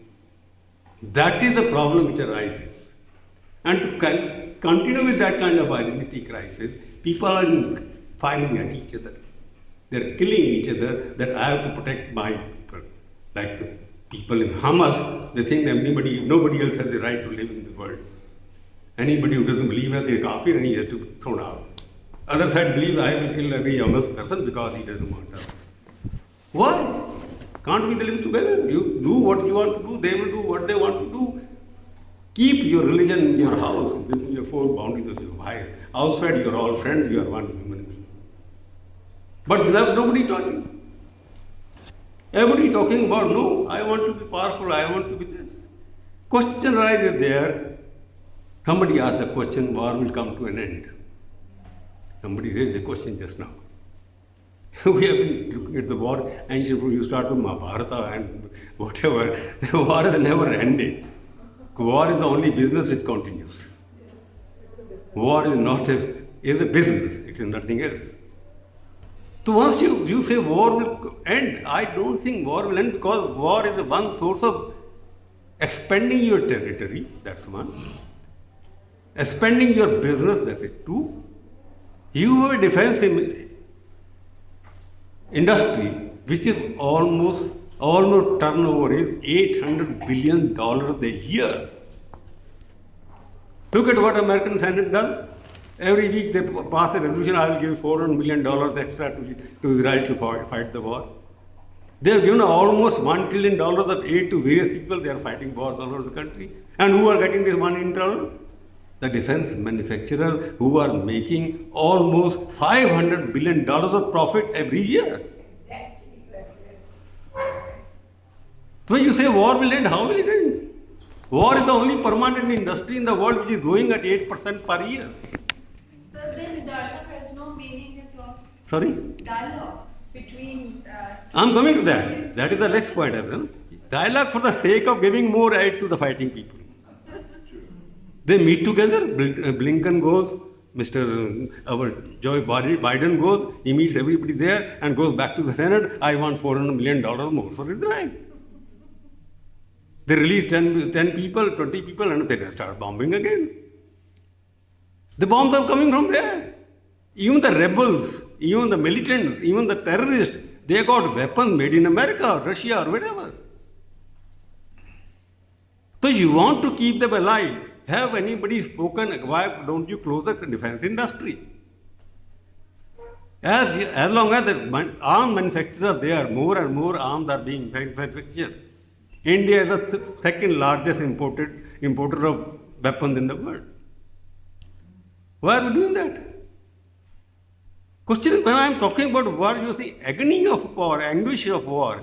Agony of war comes because there is a profiteering model everywhere else. And that comes from where? Because the profit-making industries have realized unless they allow the people to fight, they won't be able to sell. Like India, communalization, polarization happening. Unless you polarize people, you can't win in politics.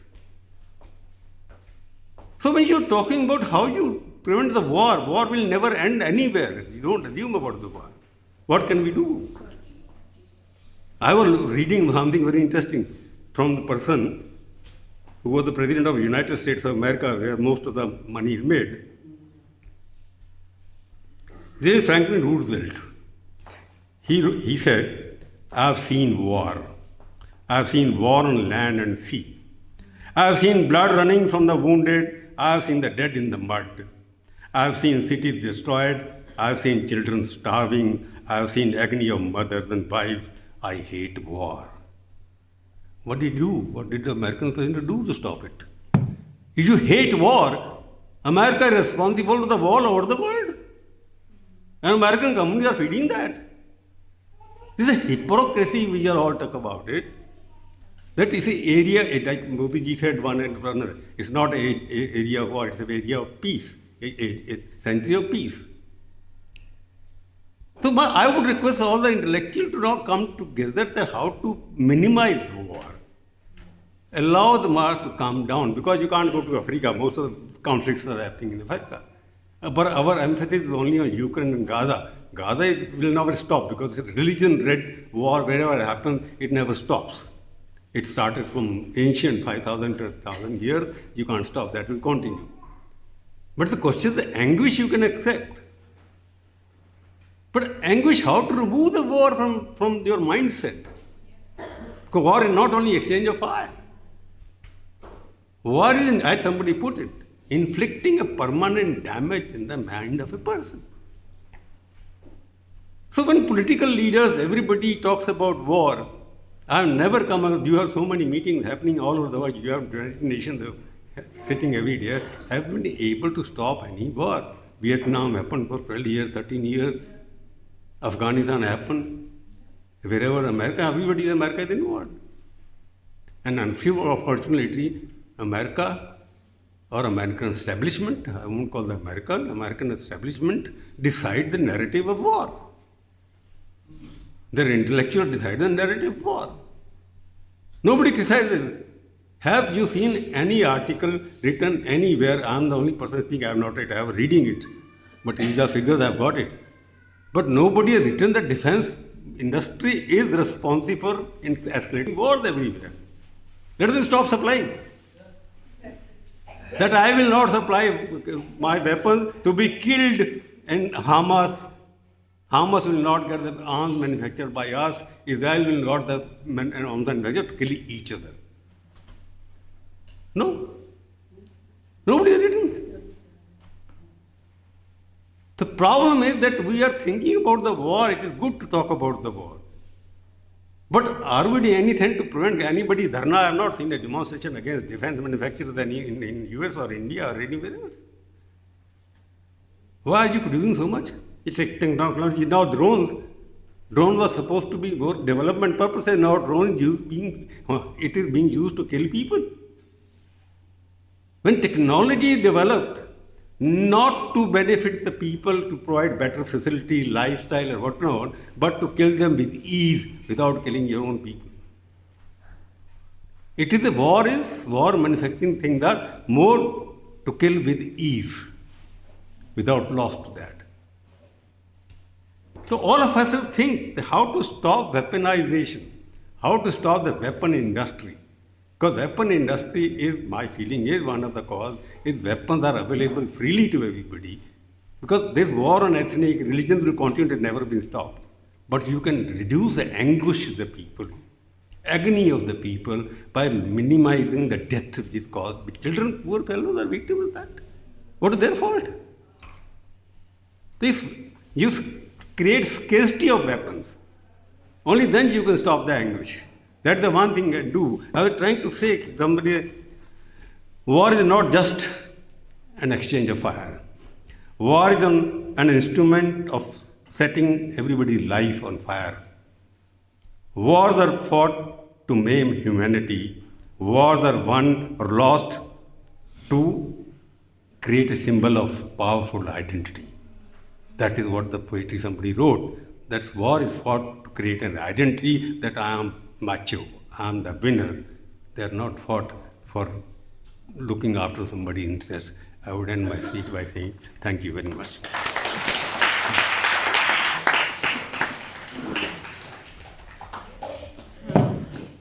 Thank you very, very much for your exclusive insights about war, which we were discussing for last 3 days. Thank you, sir. Now it's the time for the lunch, and we invite you all for the lunch, sir.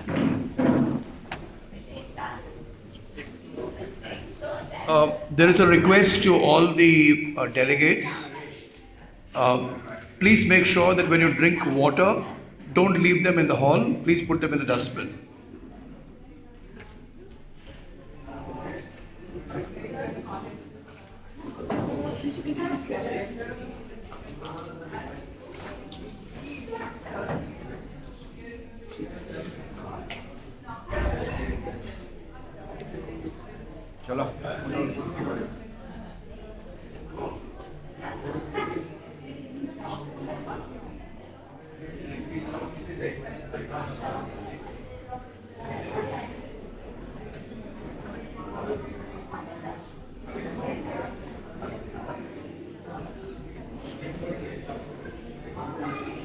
Recording stopped.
Because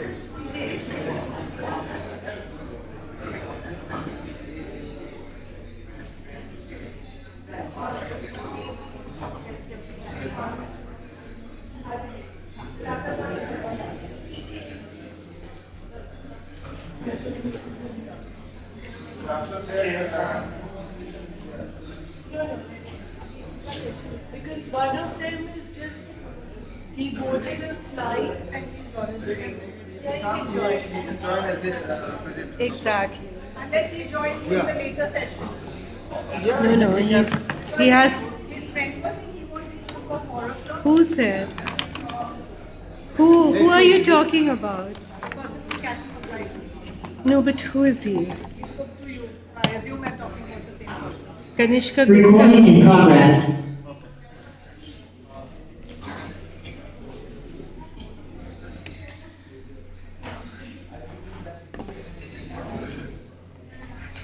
Is this on?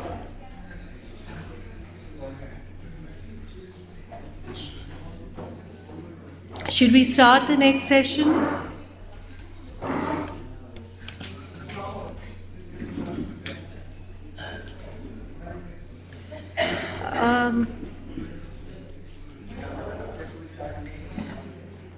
It is my honor to present a session on translation. Unfortunately, 2 of the panelists are not here. One of them is on his way from the airport. The person who's going to chair it, Kanishka Gupta. I'm going to introduce him even in his absence. But we were expecting Aishwarya Mili. She's from Penguin Random House. She heads it actually at this point. But she has not been able to make it. Dr. Bimal Guha, is he here? Yes. Dr. Bimal Guha, may I request you to come and join the panel? You are a celebrated poet from Bangladesh with prodigious number of books to your credit, 23, 24 books. I find it so incredible. Also from Bangladesh is renowned academician, writer and translator, Dr. Fakhrul Alam. Dr. Alam, आइए.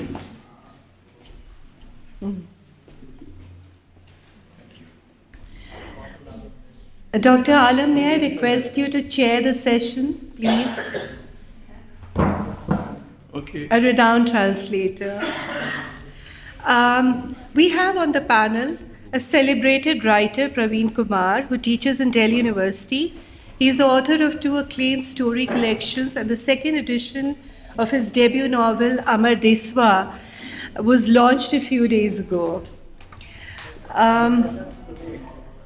This session emerges because I decided to curate it after reading Umberto Eco's extremely riveting essay on experiences in translation. He sees translation as a semiotic task that expresses a deep sense of the text, even while violating the lexical and referential references, faithfulness. I also find it so fascinating that, Homer's Odyssey, for instance, it has been it has seen about 60 translations. So I could go on and on, but I'm going to hand it over to the chair. And since our time is measured, I would like to request the chair to carry the session forward.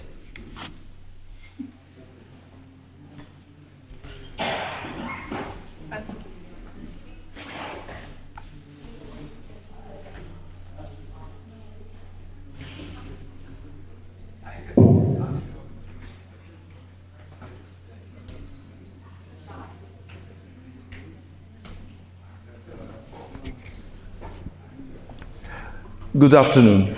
All of you have heard about greatness being thrust upon someone. So I've just discovered that I'm now the chair of this session, but I'm not unhappy to be here. So welcome to our session. We have, as you heard, one speaker is on the way, another is not coming, right? So, but we have here Dr. Praveen Kumar from India, from Bangladesh like me, Dr. Bimal Guha, poet, and I think the three of us are going to be on the stage. So, could I ask Dr. Bimal Guha to start? Okay. Because we want to alternate Bangladesh and India. Thank you. How do you get this off? Oh, sorry, simple. Yeah, thank you. And I can't introduce, because I don't have the book with me, so I can introduce him. I can introduce him. I think I introduced him briefly, and everyone has a copy of it. Okay, yeah, okay. But Dr. Bimal Guha was my colleague in Dhaka University for a long time. I just wanted to say that. Okay, thank you. Thank you. Thank you, Honorable Chair, fellow speakers, distinguished audience. Today, this is a special session, says translation.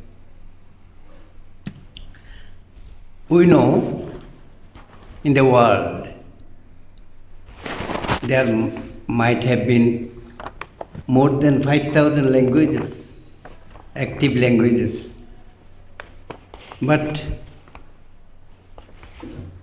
there are some, very few, that is, a dozens of languages are used in many countries of the world. And the knowledge produced in these countries are to be disseminated in other parts of the world also. We know, and translation is an endeavor,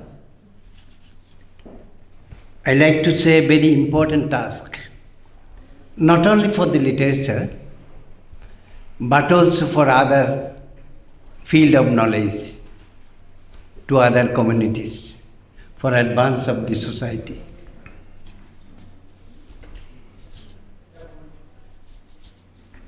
And we also know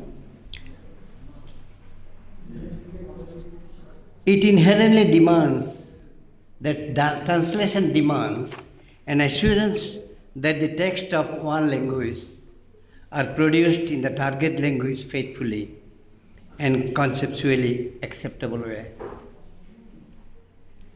Our motive for translation and our goal is to interpret the source text as nearly as possible to the target language. But in some cases, every language has its own structure and has its own disciplines and own set of rules. So due to absence of exact words, meaning of other language, it is most of the time becomes difficult to interpret the actual meaning in other language. Even though we have to do it to disseminate our knowledges, to exchange our ideas with other people, other parts of the world.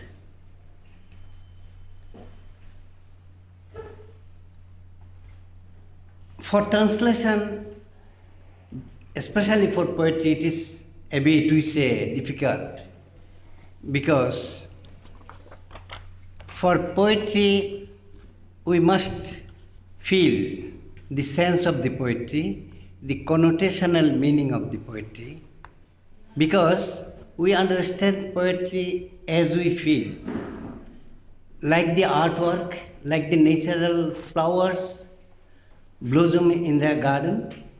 We see it and feel ourselves as we think, as we feel. So poetry is like that.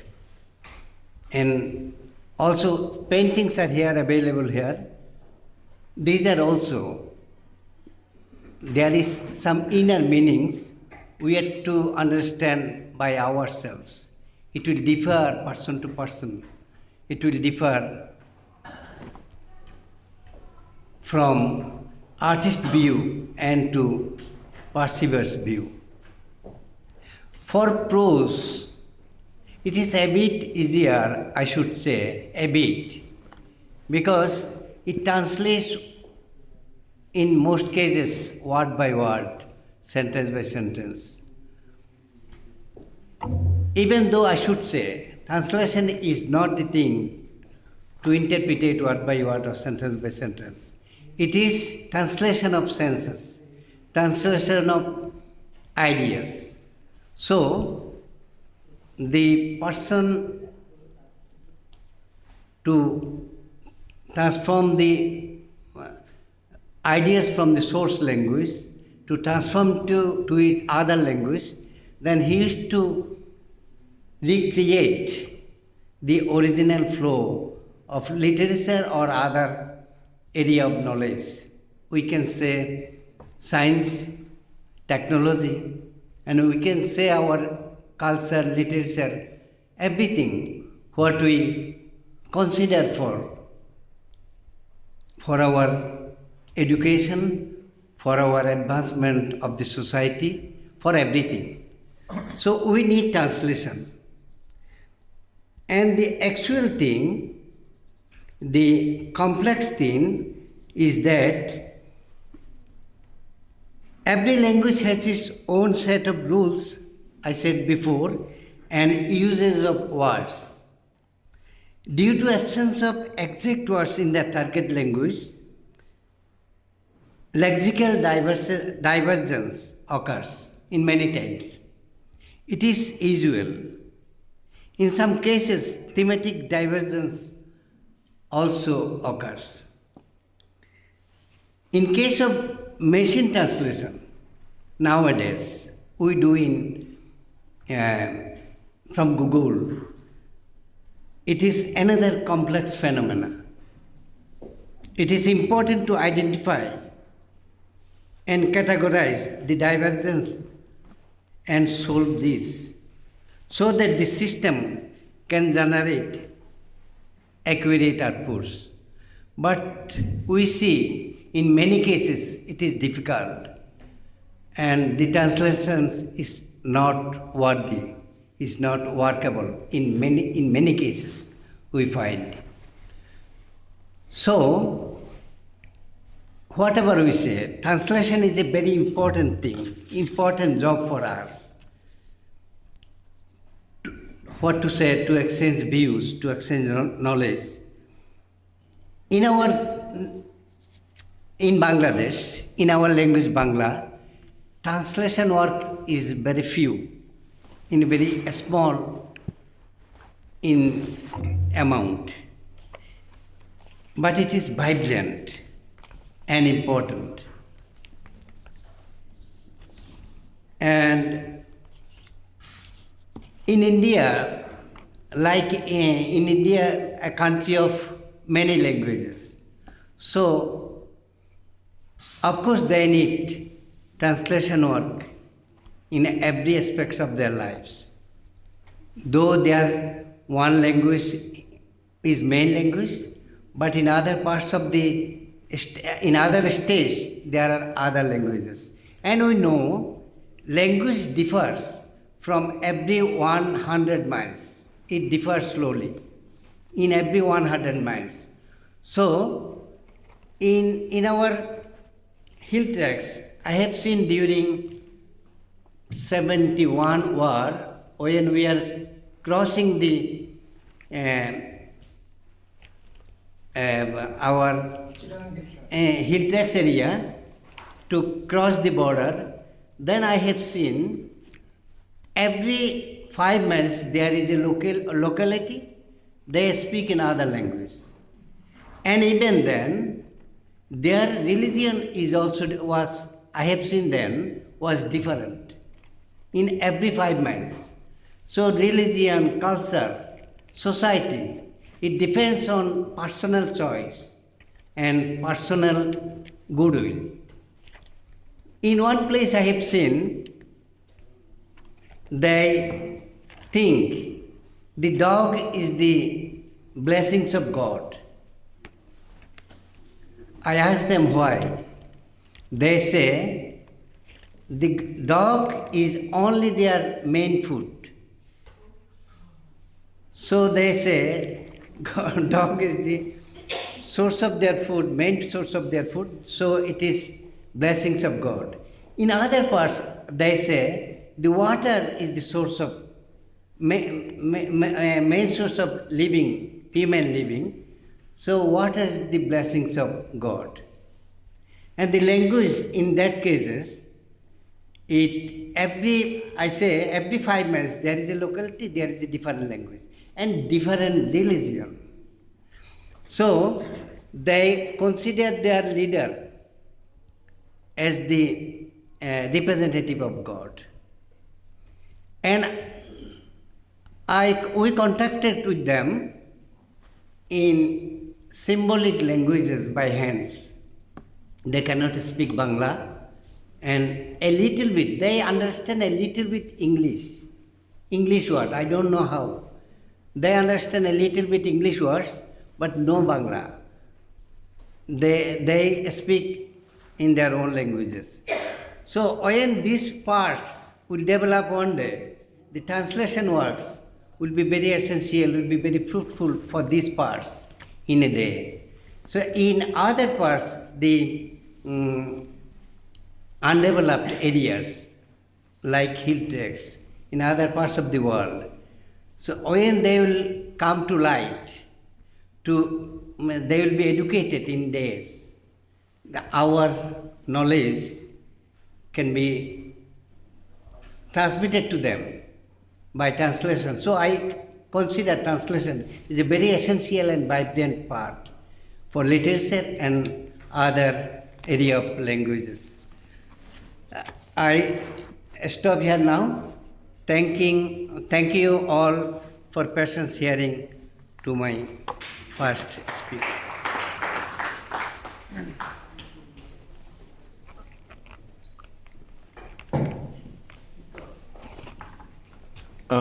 Thank you, Dr. Bimal Guha, for that fascinating and thought-provoking comments on translation.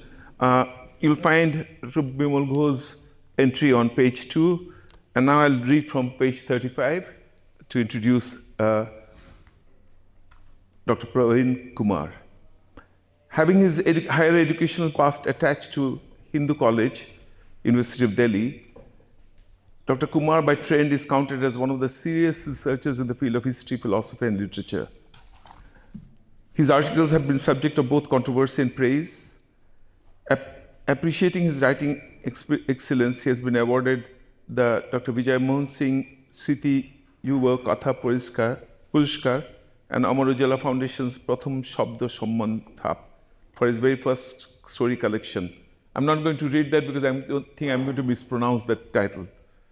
And he has other books, short story collections, and a novel. And he has been awarded the Kalinga Literature Festival Award for Fiction in 2022. So, Dr. Kumar. Sir Bimal Guha साहब ने इतना अच्छा बोला। परिचय अंग्रेजी में था लेकिन मैं हिंदी में बोलूँगा। We'll miss out if you use Hindi, so mix it up. You can make it bilingual. Yeah, mix it up. It's very tough to me because in that case, please use Hindi. My English is so poor. So, first thing, when I was teaching in Germanic and Romance Studies, University of Delhi, so many languages were there. Would you like me to do it for you? मुझे लगता है आधी से अधिक आबादी हिंदी समझ सकती है, मुझे यही लगा था। I'm volunteering. Because yesterday the lady was cut short in her speech. Ajit ji in fact objected and she wasn't allowed to complete in Hindi. So you just set that standard that the session is. My English is so poor. If you want to. No, it's very good. By the way. Okay, no problem. Whatever it is, there was a common truth of South Asia.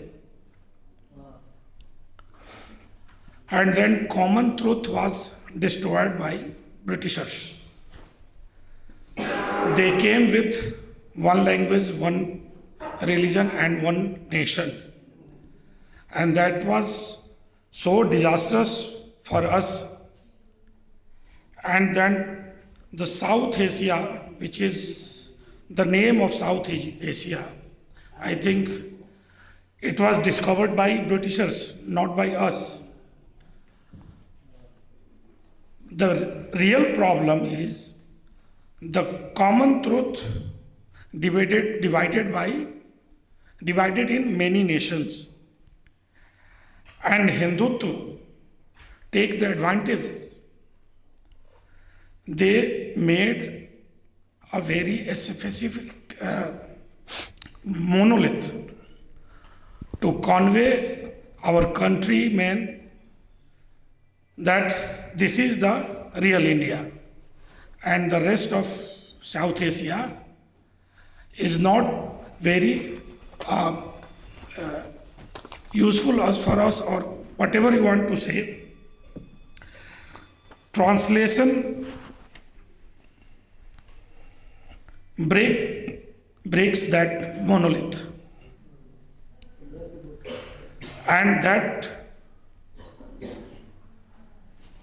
give us the privilege to attach to everyone in South Asia.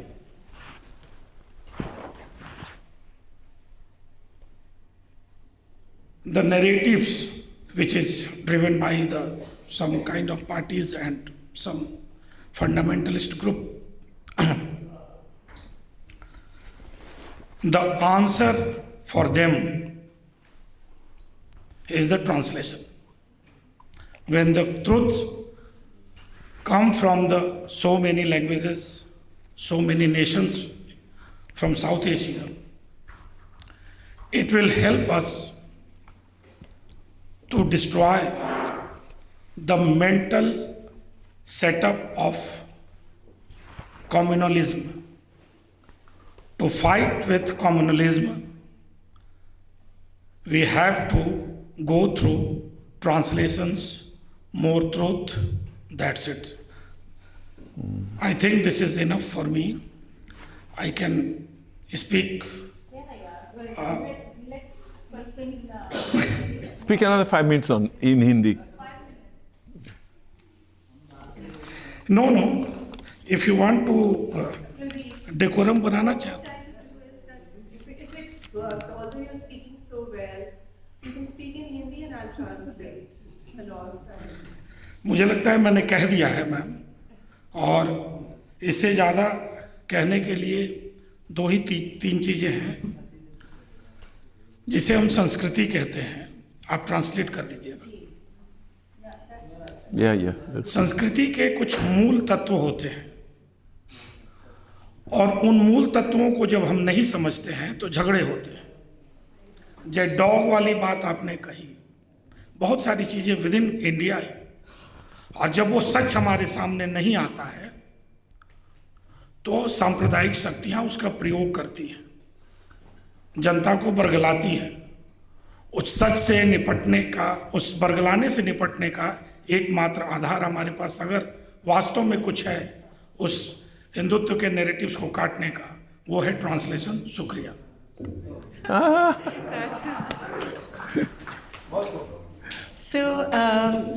मैंने आज अंग्रेजी की परीक्षा दी.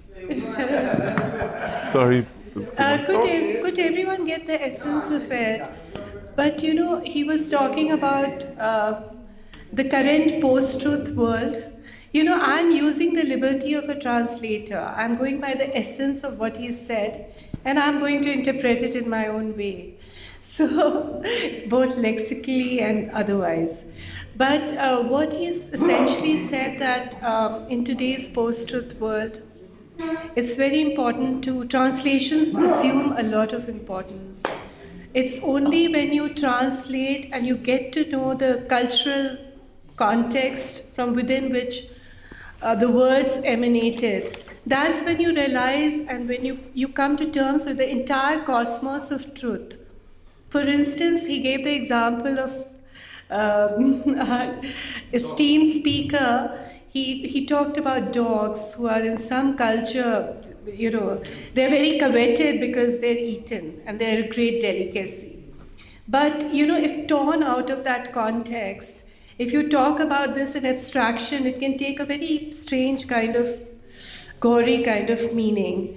So what he was trying to say is in today's times, more than any other time, it's become so important to hold, to translate texts, to get to know the cultural meaning. I would not only say cultural, I would say political. The political economy of development even from a certain region from where these voices have emanated. And I said something during my introduction where there was a lot of chaos. But just imagine one text, that of Homer's Odyssey. It has been translated by 60 different translators, each bringing in nuanced kind of interpretative, texts and narratives in to explain the amazing, the absolutely incredible text. Thank you. Shukriya, ma'am.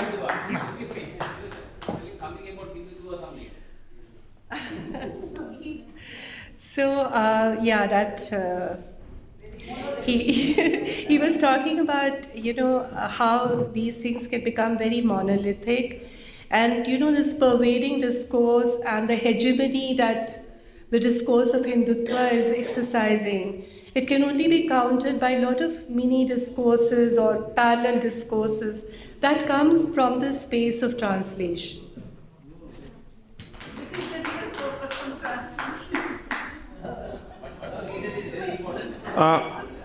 Now, when I saw this, when this was sent to me, it said special session with focus on translation. But I could not understand why I have to speak about translation.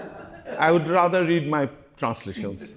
So if it's all right with you, I'll read my translations because I've done a lot and I've done translations in all kinds of things.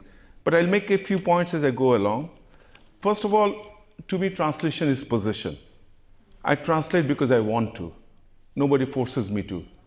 And I choose text to be translated that I love, more than like, that I love. And so whenever I've done, I started by doing some translations for the World Bank for money, but after 2 years I gave it up. It was just so soul-killing. So what happened was I came to, and this is a very shameful confession for a Bangladeshi, I came to Bengali very late. It was there in my house all the time, but I went to an English medium school and I did O-levels and easy Bangla instead of Bangla. But in the 90s, I thought I would make up for it. I started reading Bangla. And one of the first poets I read was Jyotirendra Das, who to me is the greatest Bengali poet. And his most well-known poem is Bonolata Sen. And when I read Bonolata Sen, she possessed me completely. So I translated a number of his poems. He has more than one poem on Bonolata Sen. I'll read the most famous one to start with. And I'll keep to the time. So, I've got more time than I thought I would because, Dr. Praveen Kumar did not say much. I think we stopped him. I'm sure he would have had a lot to say. But this is the poem Bonolata Sen. For 1,000 years, I've walked the ways of the world. From Sinhala's sea to Malaya's in night's darkness, far did I roam. In Bimbisar and Ashok's ash-grey world was I present. Further off, in distant Vidarbha city's darkness, I, a tired soul, around me life's turbulent, foaming ocean, finally found some bliss with Nator's Bonolata Sen. Her hair was full of the darkness of a distant Vidisha night. Her face was filigreed with Sravasth's artwork. As in a far-off sea, the shipwrecked mariner, lonely and no relief in sight, sees in a cinnamon isle signs of a lush grass-green valley. Did I see her in darkness? Said she, where had you been? Raising her eyes, so birds nest like Nator's Bonulatashen. At the end of the day, with the soft sound of dew, night falls. The kite wipes the sun's smells from its wings. The world's colors fade. Fireflies light up the world anew. Time to wrap up work and get set for the telling of tales. All birds home, rivers too. Life's mart closes again. What remains is darkness, and facing me, Bonulatashen. And believe me, it was translation as possession. Bonulatashen had got it to me and I had to get out of it. This is a conference on the two senseless wars. Yuan Dash wrote a lot of poems which were directly or indirectly his response to the Second World War. I'll read a short one, not so well known even for, I think, those of us who were from Bangladesh here. In my translation, the title is Bangla Kono Ek Josna Rate. In my translation, on hearing bullets fired repeatedly by hunters on a moonlit night. Harsh, vacuous, and ugly. How often have I seen them in their tracks as I roam this world? Day, night, and slums. The young girls hanging herself with a rope. Sound of guns going off repeatedly in pleasing moonlight. I feel like fleeing to some far-off field to become part of the swarm of insects in the cash-red green autumn. I'd rather lie down. I feel like building everything anew, build everything once again. Oh Lord, your work has not been completed.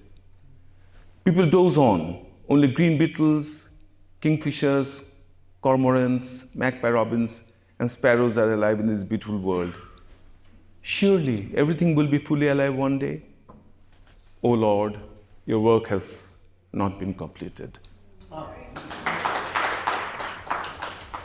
On the subject of wars, the one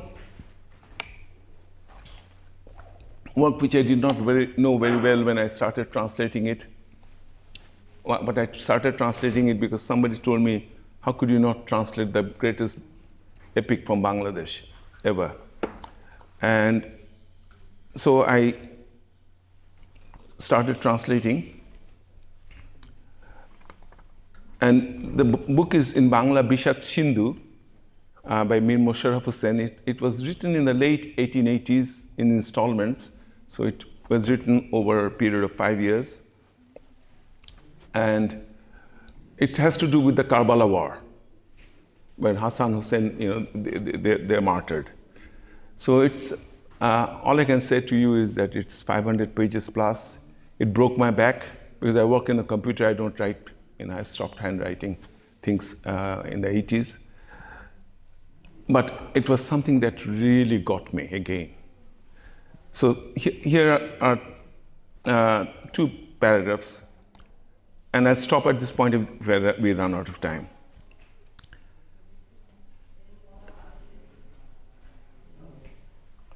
Sakina had revealed herself to be a consort worthy of a hero when she had smeared blood on all parts of her body and even on the dress she had on. And yet the blood seemed to be still streaming from the body of the hero and was still visible everywhere, on his sword, on the dress, and on the body of the fallen hero. His case for carrying arrows and his spear lay beside his body. Who was this regal woman next to him then? Who could the young bride of such delicate features and build be? It is as if her eyes had finally shut as she raised them up to land on Qasim's face. Was it a deliberate or unconscious action on her part that she would place her left hand on Qasim's bosom? Who could you be so emblematic of a virtuous wife? What is that on your right hand? What could this be? A sharp weapon made of steel in the hand of such a being? And what is at the tip of that weapon? Good grief, what a moving spectacle. You must have clasped that weapon tight in your hand and guided it into your bosom. And was that you, Sakina, who did such a deed? Why else would one suffer so? To have committed suicide because of the pain caused by separation from one's spouse? No, no, O brave consort. Should it be that a brave daughter and spouse can give her life fully up at the sorrow of separation or death thus? What folly! If so, why is it that her countenance still had the trace of a smile? How could it be that it still retained a glow, as if a light was still being emitted from it, like that of a candle that is still flickering? I can comprehend the pain of separation caused, understand the anguish induced by parting from the beloved who had been pierced by the sharpest weapon. But this body had already been daubed by the blood dripping from the loved ones. And that, I hope, will give you a sense of the pain that is inflicted in wars which are senseless. But I couldn't finish without reading a translation from Rabindranath, and a positive one.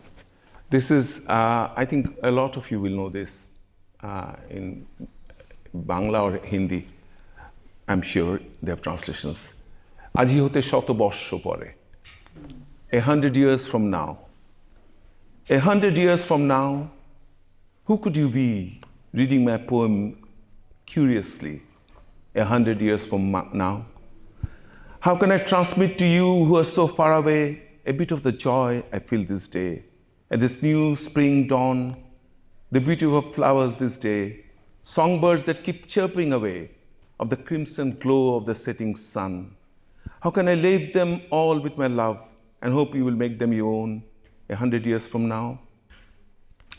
However, if you keep your southern door ajar, sit by your window and look afar, view the horizon stretch endlessly, and imagine this possibility that one day, 100 years from now, excitement from some heaven above could flow, could strike your inmost heart and make it glow. That on a bright spring day, when you are feeling restless and carefree, suddenly, full of pollen and the scent of flowers and of what youth desires, an impulse from me that could make your soul sway at a time 100 years away. A soul carried away by the tunes, overwhelmed by the flowers on display, had then burst into poetry, lovingly, 100 years from now. 100 years from now, who will that new poet be singing in your festival merrily? I send him my spring greetings, hoping we'll make them his own. Let my spring song resound in your spring day. For a while let my tune stay. In the fluttering of your soul, the humming bees and murmuring in leaves, 100 years from now. Thank you very much. I'd like to conclude this session by saying, as a translator, I think all of us, if we are into translation, we face, even if you're translating your own poem, Bimalda, that, it's not like the original. And it's not supposed to be. But translation, there's a book on translation, and I teach translation studies a lot, by George Steiner called After Babel. And what he says there is that translation was necessary. It is necessary to, bridge the gaps, something I think Dr. Kumar was also mentioning. And of course, there cannot be equivalence. Of course, there will be loss, but I think there's gain too. And there might have been Babel, but there was always After Babel. So with that, I'll conclude. Thank you very much.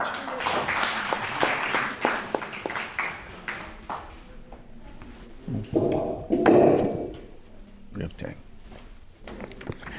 In the context of bridging the gap, Jhumpa Lahiri called translation a really radical act. And thank you so much to my panel. Thanks for getting together and saving a panel from drowning, because we did not have two important voices. Thank you. Before you, I just want to say a word.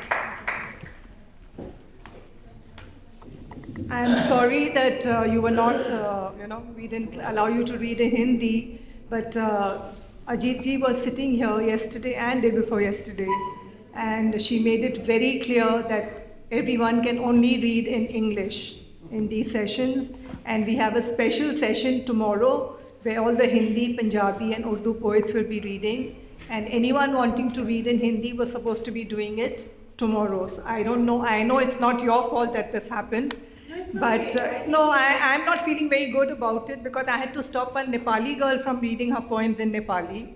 And then yesterday there was this Sri Lankan girl who had prepared her entire paper in Hindi, and Ajit ji was right here and she did not allow it.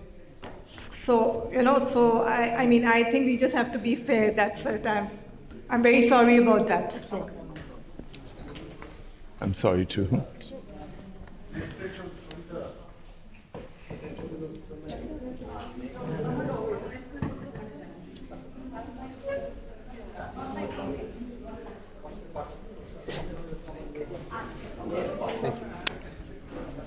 So excellent, sir. Enjoyed reading famous poems.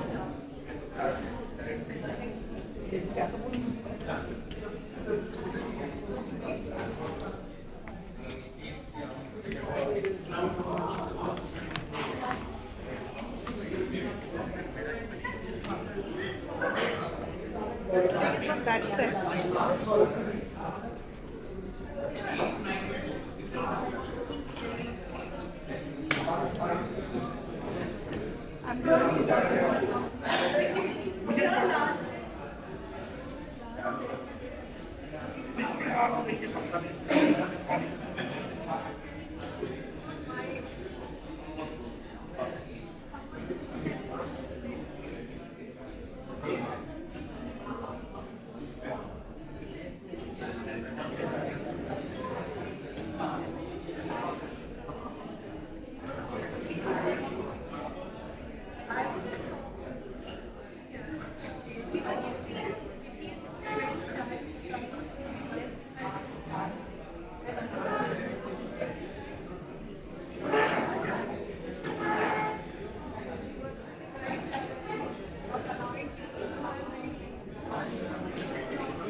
We are now on to our next session. This is session 14 of poetry. We had some beautiful poems read this morning, and I'm sure they'll be equally good this evening as well. So I would request everyone to please take their seats so that we can proceed. The chairperson for this session is Professor Abhi Subedi from Nepal. Is he here? I don't see him. Oh.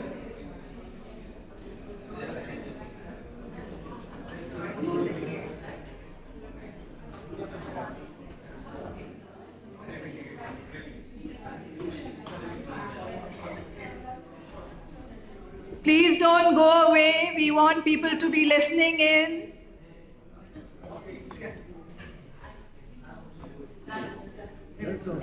That's okay. May I request the other poets to please come up to the stage? Bob De Costa from India. Bob De Costa, okay.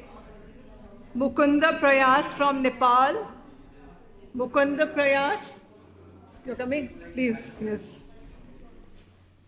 Dr. K.V. Dominic from India. Roshan Pariyar from Nepal. Lakshmi Kannan from India. I don't see her here. No. Robinson from India. Me, myself.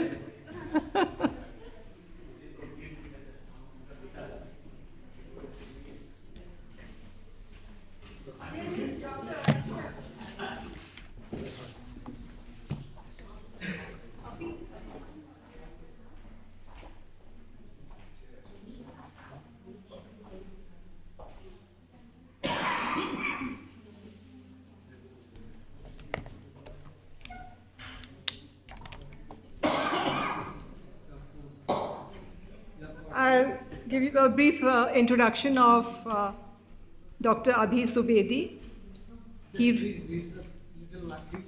Yes. He's from Nepal, where he received his higher education, and in Britain as well. He is an essayist, literary critic, art critic, linguist, playwright, cultural writer, and poet. He has over 24 books on different subjects to his credit. He has written over 10 plays, most of which are performed by strong theatre groups in Nepal and abroad. And the rest of it you can read on page 50. And 60. And 60. Okay. Thank you.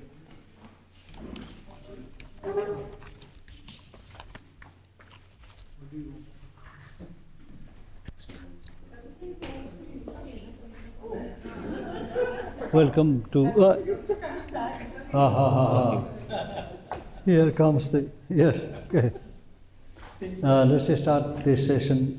Make it very informal and relaxed. How many poets you are also going to read? Wow, that's wonderful. Wow, it's a big group. Very nice. Good gathering of poets. And he's back as in the role of a poet here, sitting here. Previously, he was presenting a paper. Let's start the session straight away. The first name, the first person, Bob Da Costa, is not here, I guess. Bob Da Costa? He has not come. He was here. No, Bob Da Costa has not come at all. He has not come. This time he didn't attend. He is an old friend, good poet, but I didn't see him this time, so he's not here. We can go to Nepal straight away. Mukunda Prayas. If you want to read more about him, it is on page 53. He is a poet. He is an artist and radio jockey. This radio jockey has become very common terminology. I have come across this nomenclature. We have one more poet who is going to read. Come on, bring your poem. Naz. She read yesterday. Because she was not able to read her Nepali poems. So I had told her you can come and join the session. And can she read Nepali poem? No. No, she That's read not. in English. So, Mukunda Prayas is an artist, illustrator. He illustrates poets' collections. Many anthologies in Nepal are full of his illustrations. So let's see his perception, visual perception of poetry. Mukunda Prayas. How much time is given? 8 minutes. 8 minutes. 8 minutes. Thank you, Amisha, and good evening, everyone. Thanks for this opportunity for Foswal team. I'm going to recite my short poems. I have short poems only. First poem is Pray. Those which cruel hearts that live in this world gather round and create an enormous vicious heart. Create with that power one colossal weapon. Rather than aiming now and again, aim at that place and strike that place where little children are playing with paper planes, or the place where they are making an earth out of mud. Aim at that same place and strike for once, rather than shedding tears and again, remembering those that died at war. Enough, let the whole condolence end once and for all. Thank you.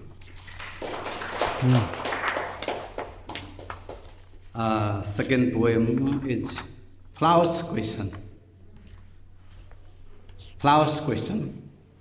Air, water, sun struggling with one another.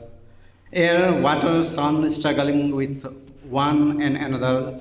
I bloom to rejoice just for a little bit of time.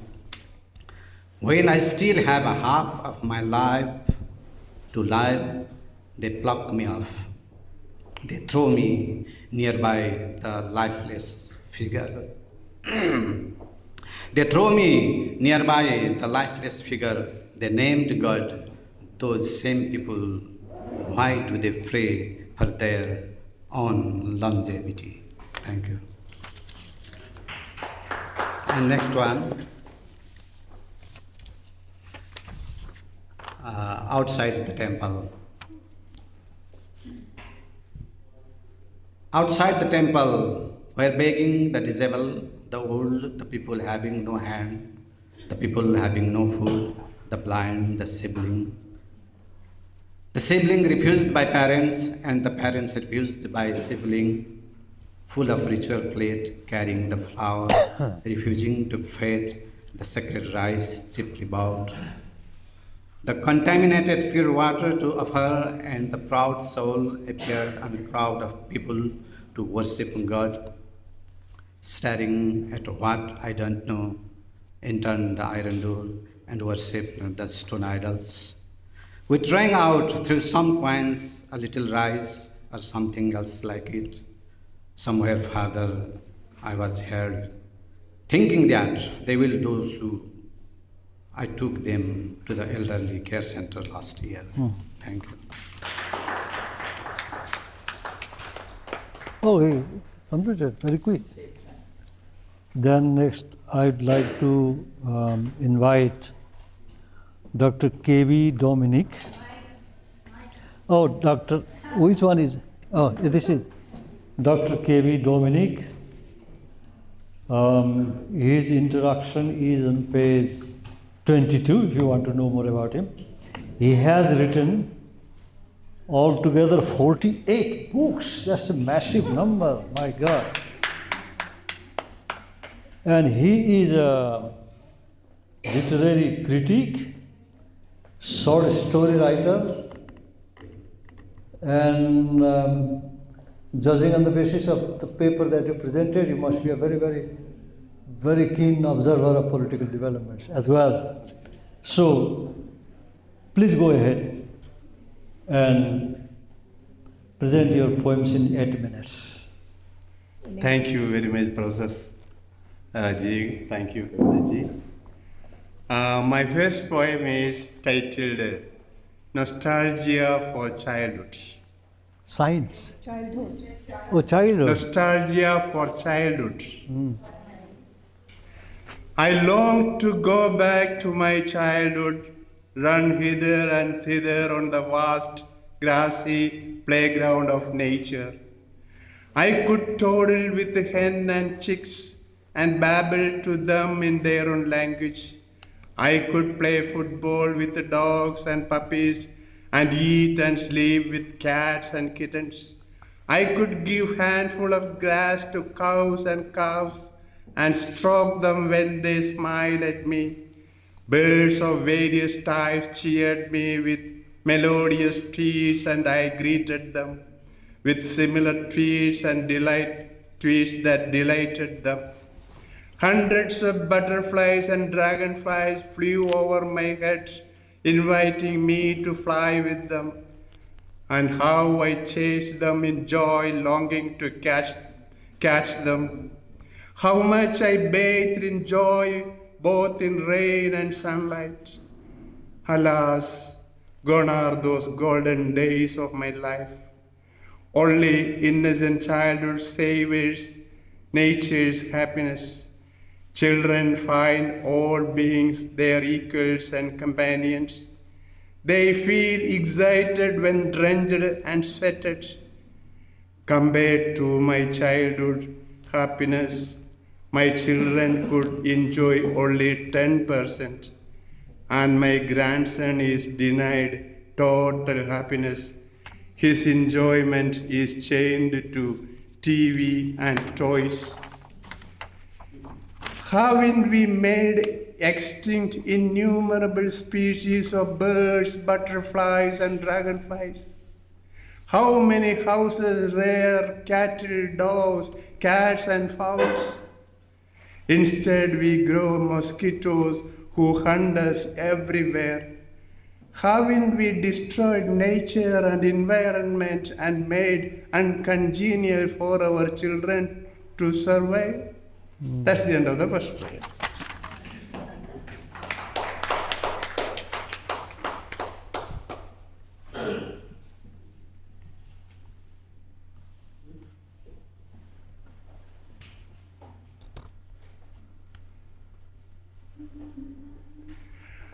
My second poem and my last poem is titled From Lamb to Wolf. Say again. From lamb to wolf. Oh, it's okay. No.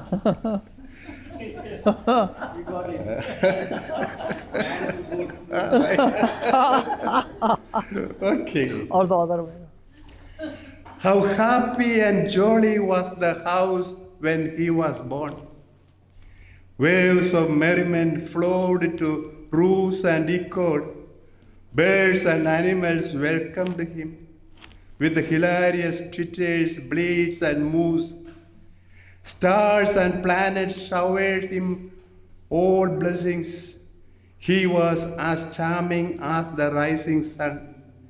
His first birthday was festivity for the entire village. Just as a lamb, he played with the domestic animals. Eyeing him was an experience of bliss. He was extra smart and intelligent at school and college. He was darling of all Hindus, Muslims, Christians, low caste, high caste, rich and poor. Was a wonder to teachers who foresaw him as scientists. One M.Tech with the first rank from IIT. Offers of high-paid jobs came from different firms. Alas, immersing all in seas of tears, he absconded one night with a little trace to follow. Phoned his mother a week after, announcing that he prefers to serve God than human beings, and he would never come back home. Learned that he was enchanted by terrorists. 2 months later came the saddest news. He was bombed and killed at the battlefield. His house became hell of wails and moans. Birds and animals made doleful cries. Isn't service to man service to God? Isn't service to animals and plants service unto him? Doesn't God the Father love all his children, humans, non-humans, plants, and universe with a discrimination to none? How can God, epitome of love, be pleased by violence and bloodshed in his name? Thank you. That's Now, that's very quick and very nice, fast poem. Now, Roshan Pariyar from Nepal. This young man is a very good singer, actually. He's a poet. He's a writer of poetry and lyrics, singer, and his poetry tinged with culture. Look at his dress and something that he's wearing. It represents the culture.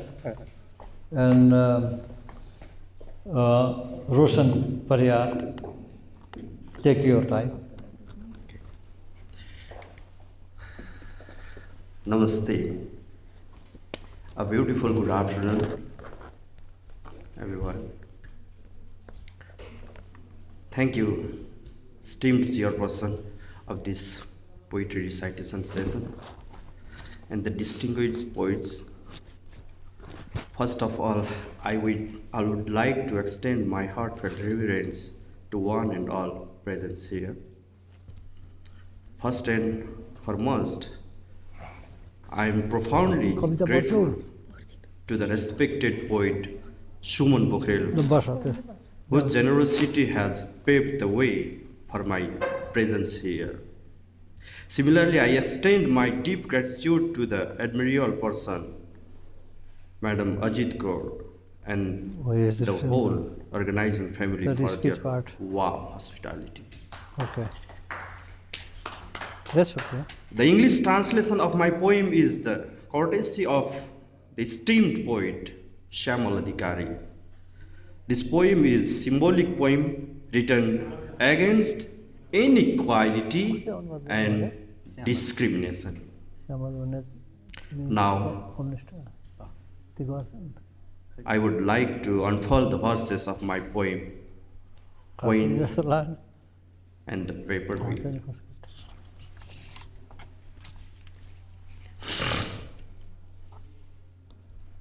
Coin and the paper wheel against inequality and discrimination. Coins have a sweet dream to become a paper wheel. Thus, paper wheel are forced to become paper wheels, so that the coin be able to dreaming incomplete dreams to becoming paper wheels, so that they would enable themselves to dream mystery dream to be sold. Often, the dreams of coins are common to them and the same. Dreams and awakening are the same and firmly the same. Coins dream every day. Coins dream every day. For instance, one day, a flying colorful paper wheel asked the sitting plain coins. A flying colorful paper wheel asked the sitting plain coins, "What is your status to compare to me? What is your position before me?" The coin responded hearty, "Honorable Bill, sir, there are certainly some differences between shamelessly roaming around and sitting gently. There are certainly some differences between shrinking, squeezing, and perfectly sparkling. There are certainly some differences between flying in the air with no gravity and sitting inside the pocket with weight. There are certainly some differences between floating like a dead body. There are certainly some differences between floating like a dead body and to go deeper and deeper underwater to watch the scene of floating dead body. Differences can be seen as you can be thrown out, as you can be transformed into ash as born out, as you can disappear in the sky when flying up and up. But I see it on the forehead of a dead body. But I see it on the forehead of a dead body. I see it on the body, on the forehead showing the path. Instead, you are folded in the hand of man. You are broken, dwindled, and full of dirt. You reach to another hand as alone. Therefore, you look like a sluggish dictator. Therefore, you look like a poor autocrat. Instead, wherever I reach to, will reach unbroken, with no thrown out, with no dirt. Instead, I will jump upward the hard times. In the times when people fail to decide something, I will be decisive when falling down. And also, I will be reaching to the another person as a gift of God. I will be reaching as the sweetest proverb, like two sides of a coin.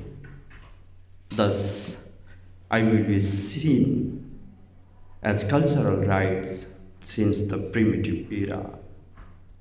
Thus, I will be seen as the foundation reliable for decision.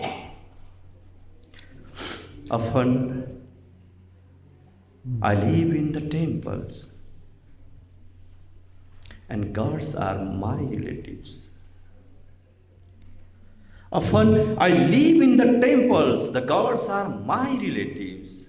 You live in house to house, and your relatives often your enemies. Do not forget. Do not forget that you are 1,000 times bigger than me. But you are broken within no time. I am 1,000 times smaller than you. But no one can break me in 1,000 attempts. I am safer even in a piggy bank. I am safer even in a piggy bank. You are unsafe even in the bank shelves. Your pomp is grown because of my lower status. Your pomp is grown because of my lower status. Your pressure is increased because of my no status. Sorry to say, something fate is a must to tell, a dark to a dark. A coin is must to tell, a paper wheel, a paper wheel. Thank you. Thank you, Roshan. Is the next poet Lasmi Khanna? No. Oh, you're still reading, but your last one. And this is my last poem. Oh. Is she here? She had not come. Lakshmi This Khanna. poem was translated by Lakshmi Khanna. dear poet Hem Adhikari.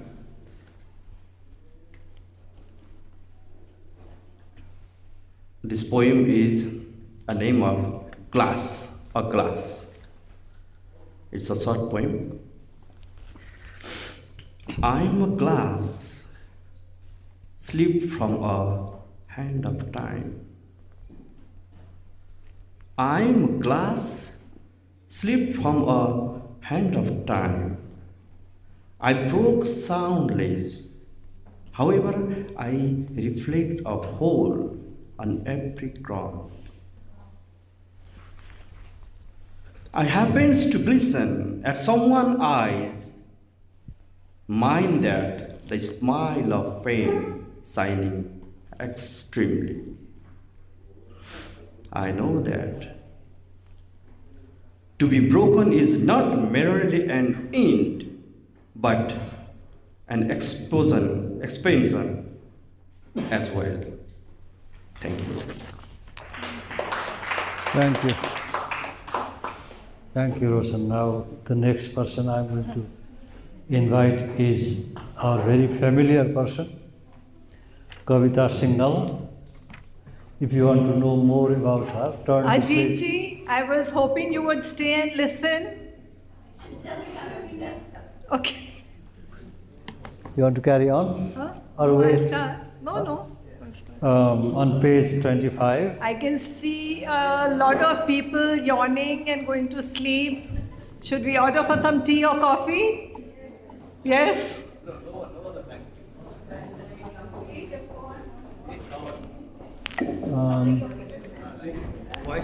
But the voice is more important than the face, I think. I have concluded poetry reading. You are, she is an educationist, as the book says, here, our introduction, educationist, like we all are. Educationist, an English teacher. It's okay. I'm Kavita Singhal. And Kavita Singh. And if you want to know more about her, go to page 25 of that booklet. Kavita ji, you know the time, you know the system. You have made. I also know that we are very, very much ahead of, we have a lot of time for the next session. So. Oh yeah, okay. Not bad, not bad. So first I will read this poem on war, which I have recently, it's been published recently in Dr. Ashraf Jewell's and Bhishma Priti's anthology on war poems. War, a crime against humankind, is the name of the poem. Is a war ever won?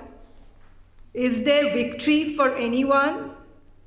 A war ravages countries, tears people apart, damaging physically, mentally, leaving deep craters, emotional scars.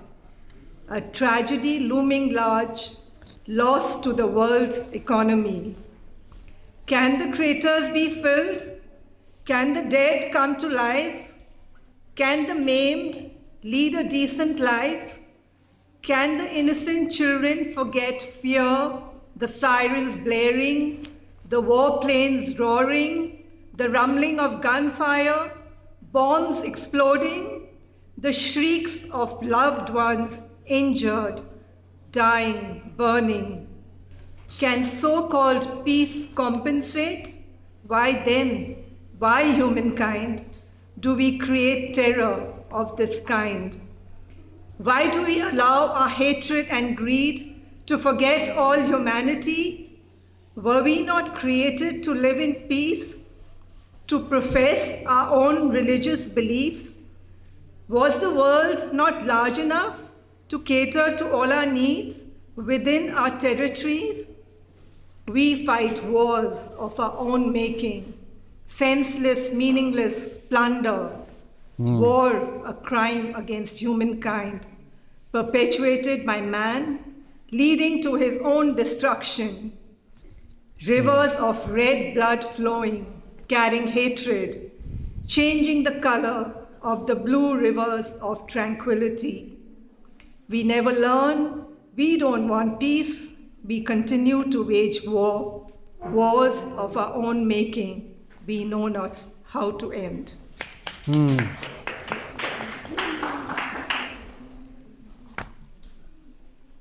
My next poem is also related to war. This is on the terrorist attack, 26/11 in Mumbai. You must have all heard about the, I'm so blank. This, no. I'm trying to remember his designation. Anyway, the main person who was saving all the people in the Taj Hotel, he was the general manager, and he used to be my neighbor and very good friend, and his wife too. And at that time, his wife and 2 children were living on the 3rd floor in the hotel. And he was saving everyone, and he could not save them.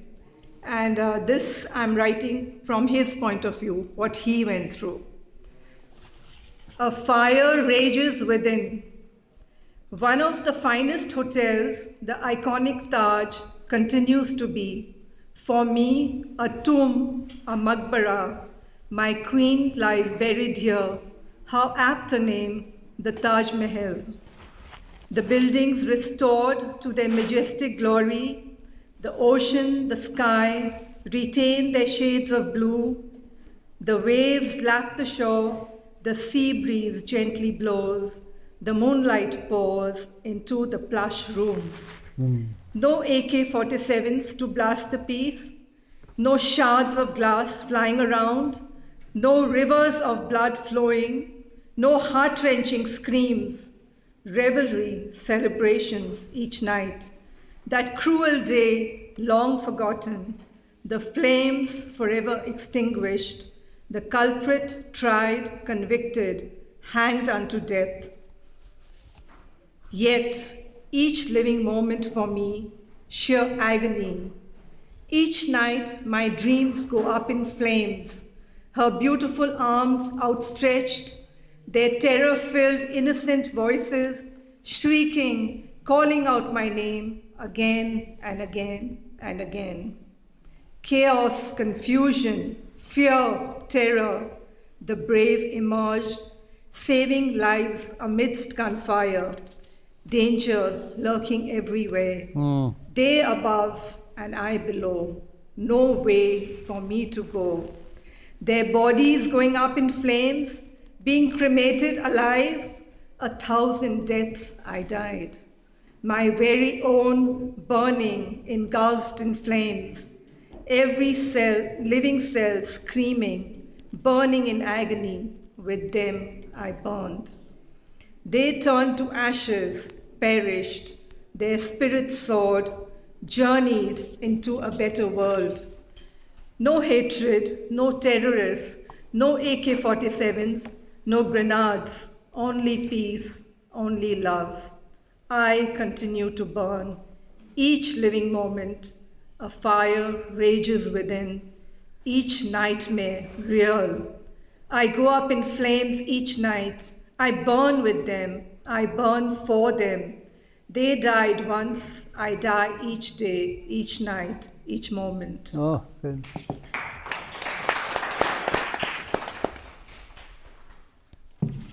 Okay, my next poem is War and Peace. It's on a lighter note.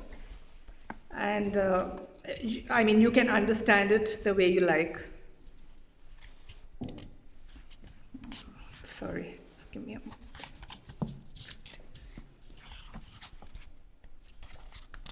This is War and Peace between husband and wife.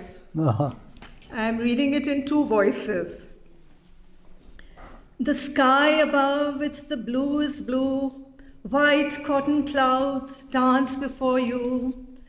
Flocks of birds soaring high. My heart simply lets out a sigh. A loud bang, an angry shout.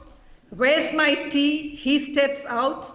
Sitting here, writing poetry. Don't I deserve a cup of tea? Clouds so soft, clouds so white, holding hands like angels in flight. Some up in the heavens so high, some so close in front of my eye. The milk has spilt on the stove, the omelette burnt, the toast turned cold. All you can do is sit and sigh, watch random clouds go sailing by. They dance and play before the sun, changing colors one by one. They change the green, they change the blue, painting myriad pictures, each a different hue. Is this your idea of an iron shirt? Creases here, creases there, creases everywhere. The color makes you look so divine. The lines just add to the design. My wallet, my hanky, I just can't find. And all you remember is your rhyme. My colleague is honking at the gate. Can't you see I'm getting late? Now it's you who sound so divine. See how you've also learned to rhyme. Let's just gaze at the stars tonight. Watch the moon as we sip some wine. Thank you. Nice.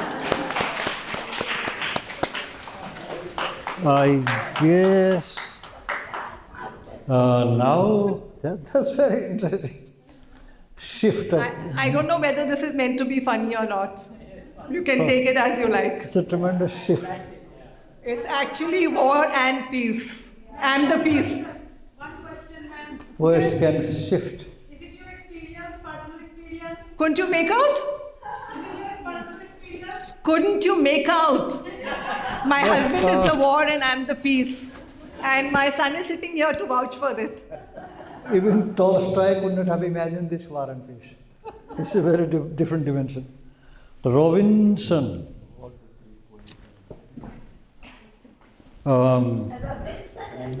Robinson is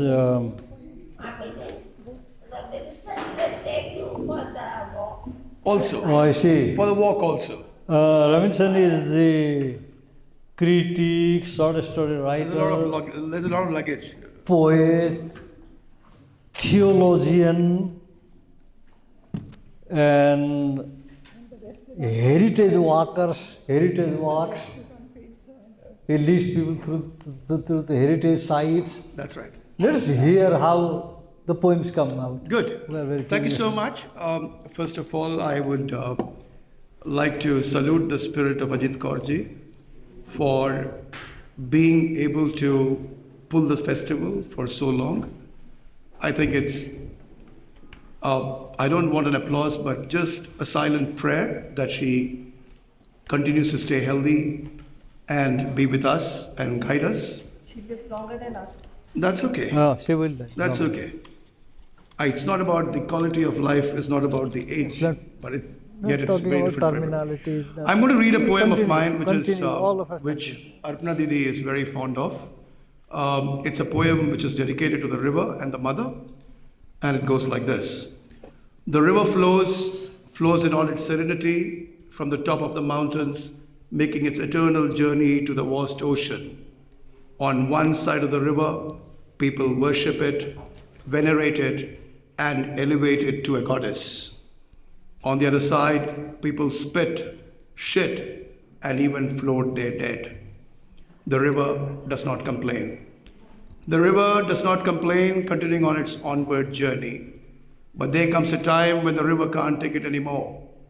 And then there are floods. And then there are floods. But like a good mother, slow to anger and quick to appease, the river flows back into its own course, continuing on its onward journey. O Lord, may I be like the good mother and the river, slow to anger, quick to appease, and may I journey to my eternity. This is a poem which I had the fortune of reading to the Dalai Lama. It's called Yashodra's Nirvana. Yashodra's Nirvana. Bhiksham Dehi, a tiny voice permeates on the walls of the palace. It's a voice that she has been waiting to listen for the last 14 years of her life. It's the voice of her prince, Siddharth, who left one night not knowing where he's going and leaving her behind. Her eyes moist, she runs to the palace doors as the voice increases in crescendo. Bhiksham Dehi, Bhiksham Dehi. She runs, disheveled, opens the doors of the palace to be met with a regal figure clad in saffron robes, eyes luminescent. Yashodhara looks for any sign of recognition in the eyes of her prince, Siddharth. There is no sign of any recognition in those eyes. Now, Buddha, the enlightened one. Two tiny teardrops form in her eyes, make the journey to her cheek, and fall on her feet as she indicates to the bhikshu to wait, and with a heavy laden foot walks back into the palace, each step a step in time. As she goes back, brings her beloved son Rahul, looks into the eyes of the Buddha and says, "This is what I lived with, this is what I treasure the most. Him I give to you in Bhiksha. Take him and let me be, for I seek my own nirvana," Yashodra's nirvana. And the final poem, because we've been talking about wars and there is so much being said, I always say that poetry does not need many words. You can read one more poem. Yeah, I'm reading one. This one is called Flags. Flags. How I wish that there were no flags in this world. It is these flags that have divided us on the basis of caste, color, creed, and religion. Every time a flag was created, it drew a line on the human heart and divided us further. It took the swastika for Hitler to create a whole Holocaust. It took twin flags to partition the country to which I belong into India and Pakistan, the vacuum of which still has not been filled in many a heart. How I wish that there were no flags in this world and we'll all cohabit Mother Earth under the umbrella of one true flag, the blue sky for all times to come. Thank you. Comes to the, I think I'll go to the,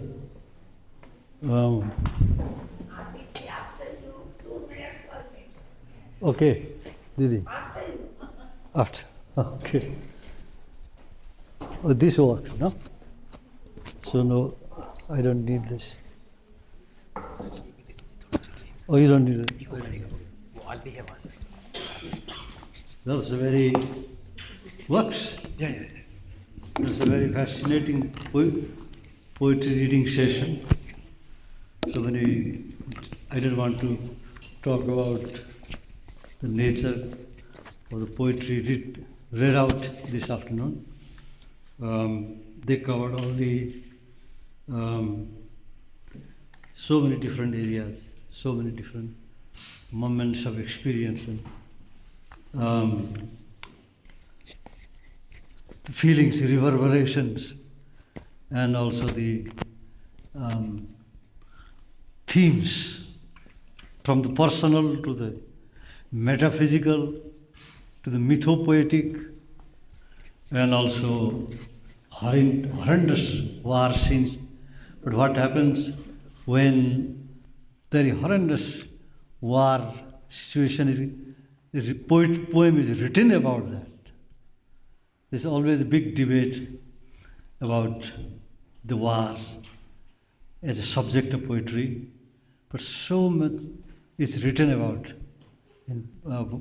war in poetry, and this is a very interesting, wonderful theme to discuss, which the academics like us have been discussing with the students all the time. Kamrul is sitting here. We have been discussing this, talking about the relationship between the theme of war and poetry. What happens when it is converted, used in its form? Does the terrible impact of the situation becomes acceptable? Otherwise, why do we write poems at all? Why don't we write the stories, the narration about war? So this is a very interesting question. And I would like to read some poems from my collection that Didi had the other day launched here at this. I had put bookmarks, but there's a nuisance when you put a bookmark and then don't find the poem. I want to recall one character, a person who was a great friend for many years, a Punjabi poet, Manmohan Singh Midwa, who one day suddenly on 17 March 2012 at Lucknow Foswal meeting, he suddenly came out in Nepali, like these boys are young men, we have come out in a Daura, Nepali Daura Sirwal, he came out. I was very surprised, he was wearing a Nepali dress. Some of you are there, you probably do remember. You remember? And suddenly came out. This poem was written in a light-hearted vein. But he was a remarkable man. We are talking about war. And he fought in a war. But he always told me, what is important for human beings is peace. And that is why he had become a poet. He was a good poet. He has a collection of poems. And I'm dedicated this slightly light-hearted but very serious poem that I wrote then about him. He emerged from the jungle of eyes. He was a soldier, he flew.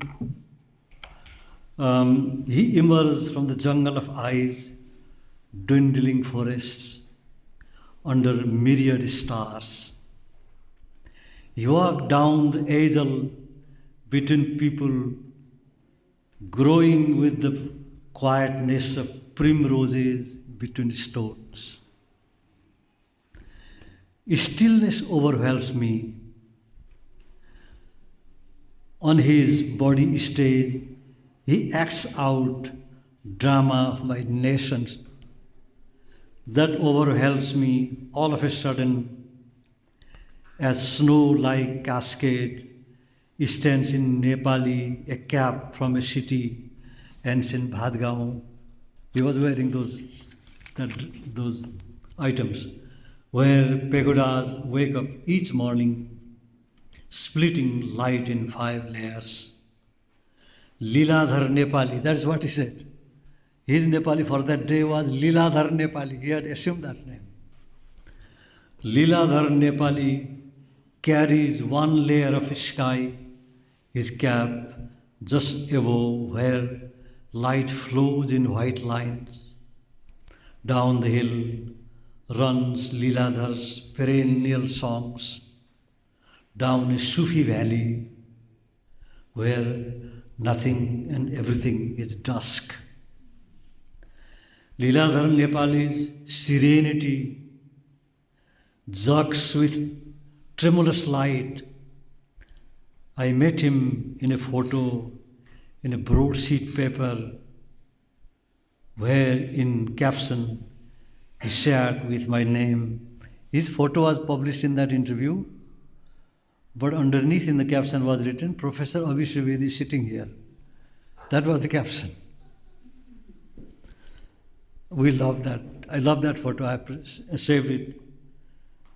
Where in a caption he sat with my name, snug, unquestioning, as if name is mere fleeting shadow dancing on solid rock.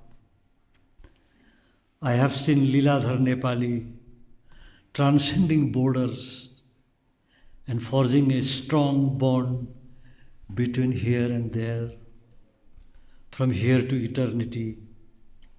When eyes sign up, mouths open wide, when Liladhar Nepali, a Jain Mason, breaks the solidity. It was a true Jain in my thinking, of meaning rock, turning them into what you and I have long awaited, a flow of serendipity. That is what he was. I remember him. He could write lines very quickly. He could write lines. He was an amazing man.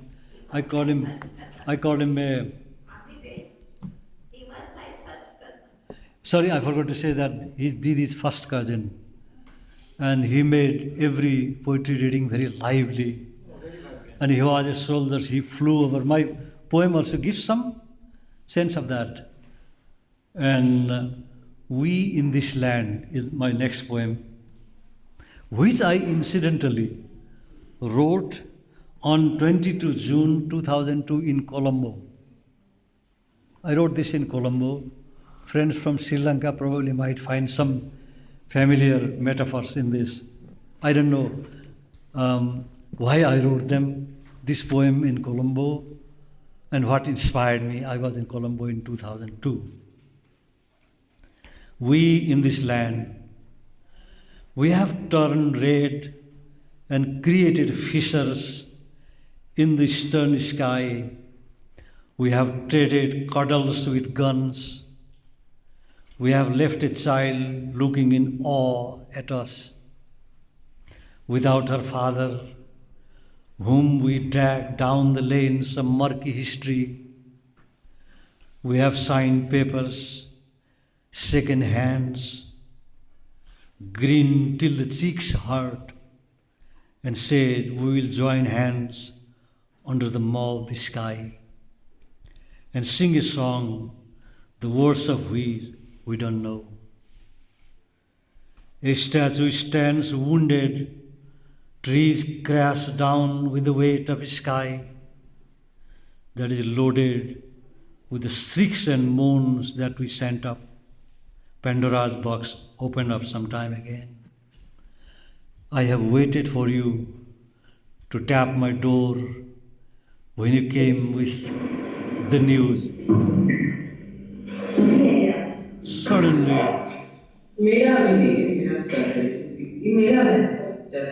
Suddenly the sound changes. I put that in poetic lines also. Suddenly we wake up with a shriek and tap my door when you come with the news. No news from you. Saw in the morning. You have slipped a note. You have scribbled with arrogance, which you call history, where human beings sail in. Probably the last one I just want to read is printed in this book, but the letters are so small it is very difficult to read, but still very small letters that... yeah, the print is very fine. Very fine print. Fine is the right word, not small but fine print. So I brought a printed copy. I read from. She was very clever. I forgot to do that. A war story. War, I think I'll manage, try my best to read. Wars have ceased to be epic stories, remote and fabulous.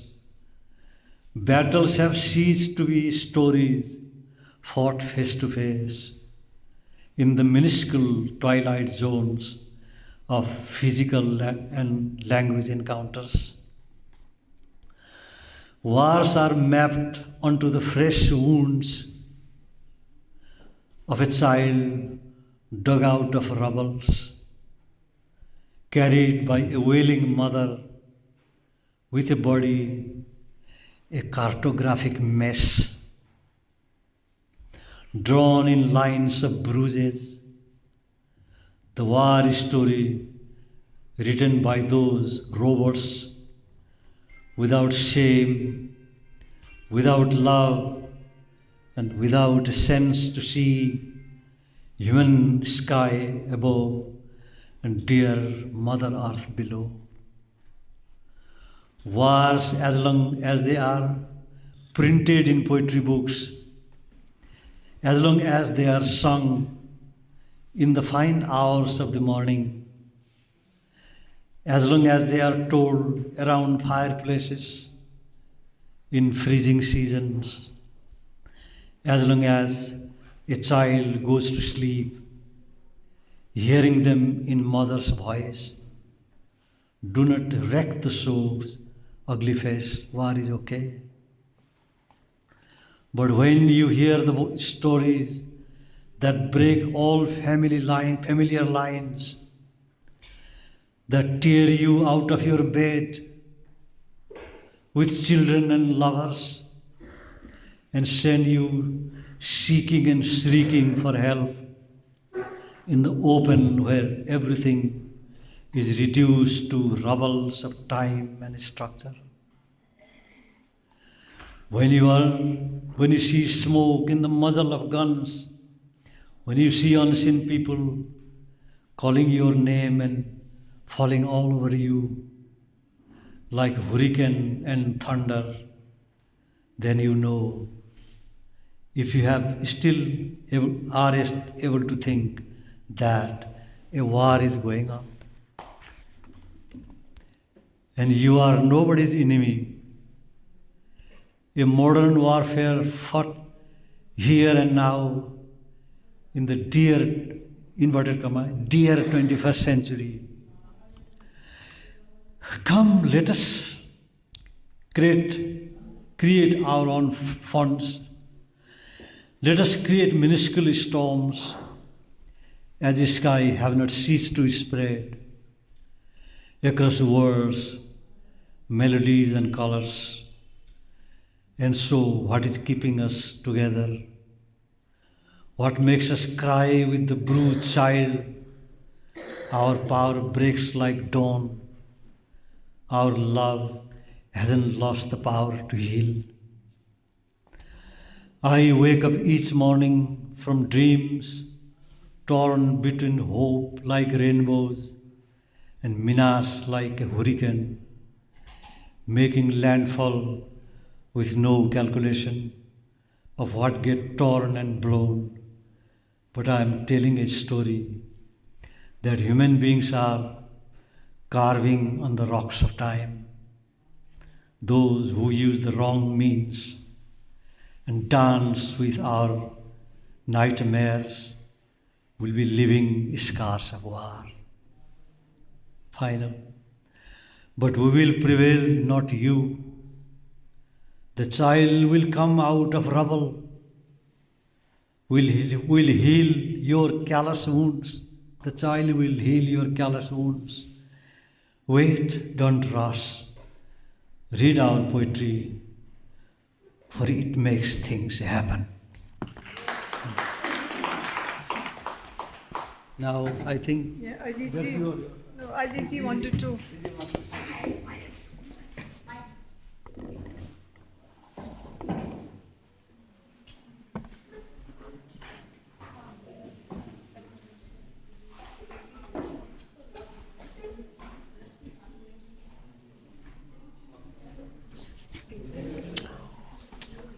Abhidhavedi and Bhishmapreti are our Foswal ambassadors in Nepal.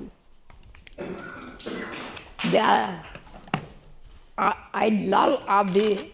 He has influenced a whole generation of young poets in Nepal.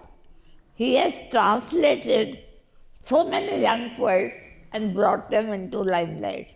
I salute him. Secondly, hearing Kavita's poem on 26/11, which happened in Bombay, all of you who read news know that 5 terrorists came from Pakistan in a boat and played havoc in Bombay, killing about more than 200 people, setting the beautiful Hotel Taj on fire. 4 of them fled away or were killed. One of them was captured. His name was Ajmal Kasab. And whenever the Indian government insisted that they were Pakistanis, Pakistan government said, no, they were your own homegrown terrorists. They were your own people. There was one Hamid Mir, who is a very famous anchor and journalist in Pakistan, who is the anchor of Geo TV. He had interviewed me in 2003. Many years before this event. After interviewing me for 1 hour, he came out of the studio and touched my feet and said, this is the best interview I had with anybody. Can I call you Ammi? I said, yes, my son, and I hugged him. From that time onwards, he was my son, I was his mother, and he came to our festivals quite often. After this 26/11, when Ajmal Kasab, whenever he was interrogated, the language he talked was naturally Hindustani, but with a clear Punjabi accent, which I could recognize because I was also born in that part of Punjab, Lahore. So I rang up Hamid Mir. I said, if you are really my son, do this for me. The governments cannot do, we can do. You go around Punjab villages and locate his family. He took Ajmal Kasab's photograph, took a cameraman, went around Punjab villages and located his father. His father saw the photograph and said, yes, this is my son. But he has not come home for 2 years. He is in bad company. After that was printed all over the world and telecast all over the world, Pakistan government stopped its denial. He was a Pakistani. This is what our achievement, one of our achievements.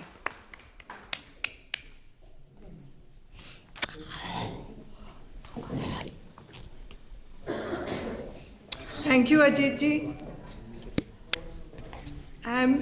I feel blessed to be given an opportunity to be speaking at this forum, which has reputed scholars and writers. I thank Ajitji, Aparnaji, and the entire Foswal team. Aparna bola maine.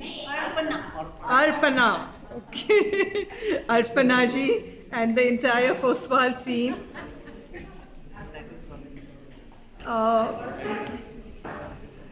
This is the 64th festival, and I think it is no small feat that you are able to put together events of this magnitude year after year, and not just organizing it, but sitting and listening to each of us.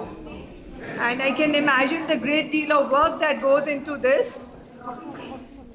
And I hope Ajitji can continue to do these festivals year after year so that we can all come together and share the spirit of bonhomie and camaraderie among the South Asian nations. Thank you.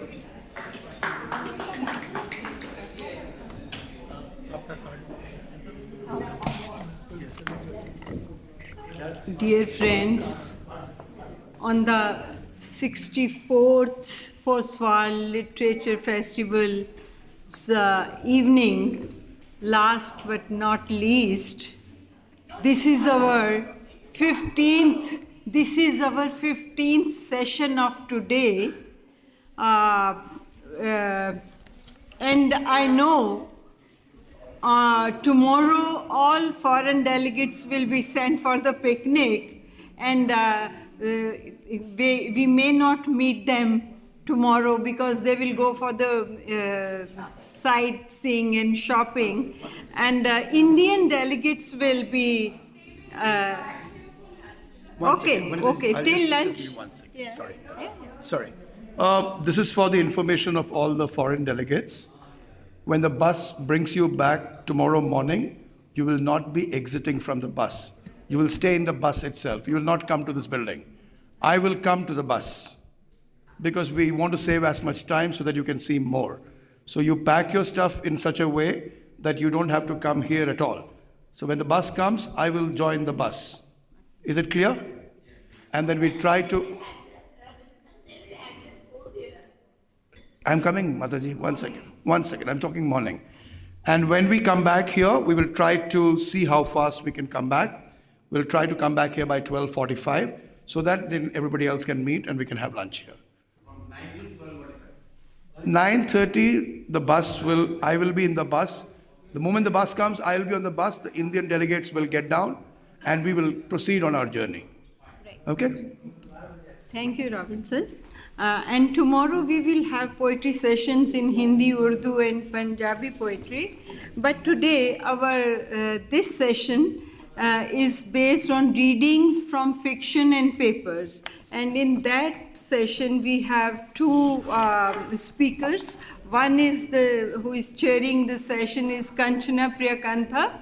As we know earlier, we introduced her as a profound writer, well-known publisher and chief coordinator in Sri Lanka of Foundation of SAARC Writers and Literature. I invite her to come on the dais for this session of readings from fiction and papers.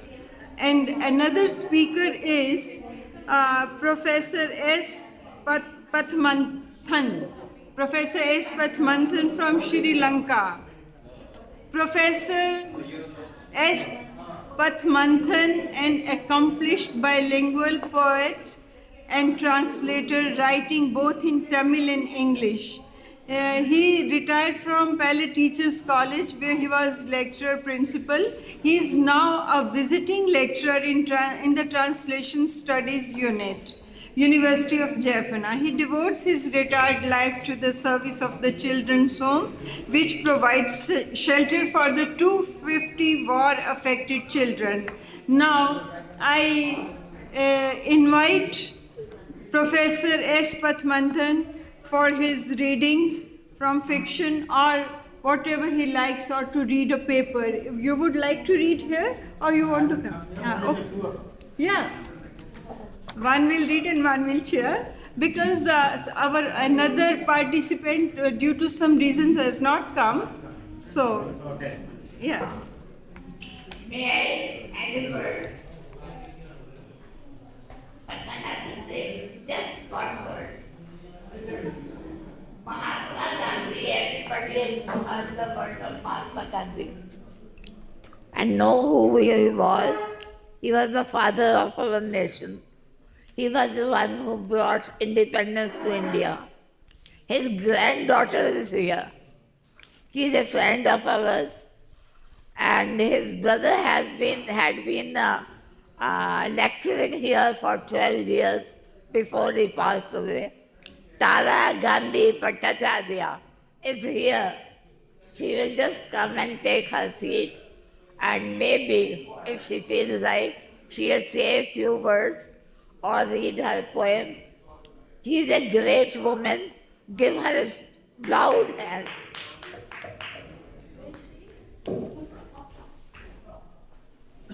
She just been brought in by my daughter. Later on she will join and we will start. Now you start. Yes, sir, you start.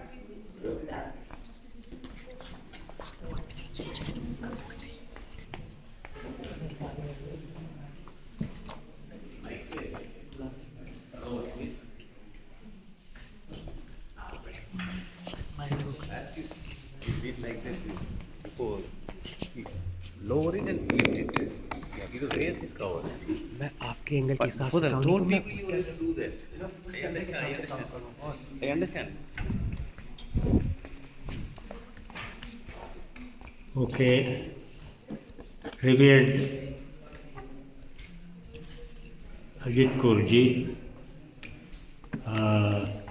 fellow writers and poets belonging to the Foswal fraternity, and in a way, it's also an honor for me to participate at the concluding stages of this year's session.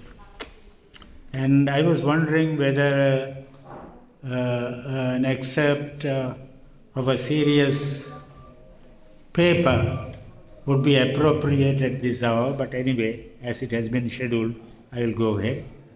And a fellow Sri Lankan, whom I used to think as the foster daughter of Ajit Kaur, Kanchana Priyakam. She is there with me. And for my part, I would present a paper, or rather excerpts from a paper, about the Sufis and the Tamil Siddhas, a comparative study which I did some time back. You know enough about the Sufis, but the Tamil Siddhas may be a topic that is unfamiliar to some in the north. So I will bring, I see very, points of interest or parallels between the two sects. The Sufi order started functioning from the beginning of the 12th century. Sufism is supposed to have been introduced into India by Khwaja Moinuddin Chishti, who had come from Afghanistan and settled down in Ajmer in Rajasthan.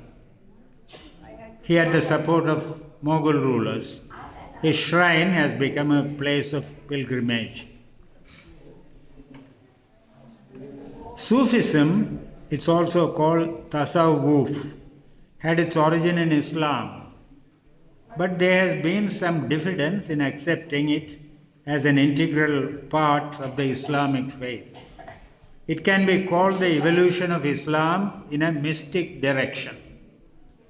That is how Sufism can be summed up. Islam, it evolved and branched off in a mystic direction. Sufis have been unequivocal in their abhorrence of ritual, caste, or ethnic bias. The emphasis has always been on the spiritual aspects. Some Sufis, particularly the Chishtiya, were willing to accommodate ideas from the Hindu Bhakti movement. Sufism can, therefore, be called a liberal religious movement which urges you to commit yourself completely to Allah. The Siddhas of Tamil, the other section, the Siddhas of Tamil Nadu have claimed that they belong to a long line starting from the sage or rishi Tirumular. They reject idol worship and ritual. They ridicule caste differences. Unlike most Hindu orders which celebrate caste differences, unlike most Hindu orders which celebrate it, the Siddhas do not renounce family ties. The emphasis is on the soul's relationship to God. This paper attempts to compare the Sufis with the Tamil Siddhas mainly through the bulk of their poetic output. The creator Allah is called Haq. The creations are called Khalq. Khalq are supported by Haq. When the devotee concentrates on Haq, Khalq disappears. On the other hand, if your attention is focused on material things, Khalq, you don't see Allah. This is the essence of Sufism. When I look at a thing, more than the thing I see the Creator in front of me, said Abu Ubaida, as quoted by a scholar.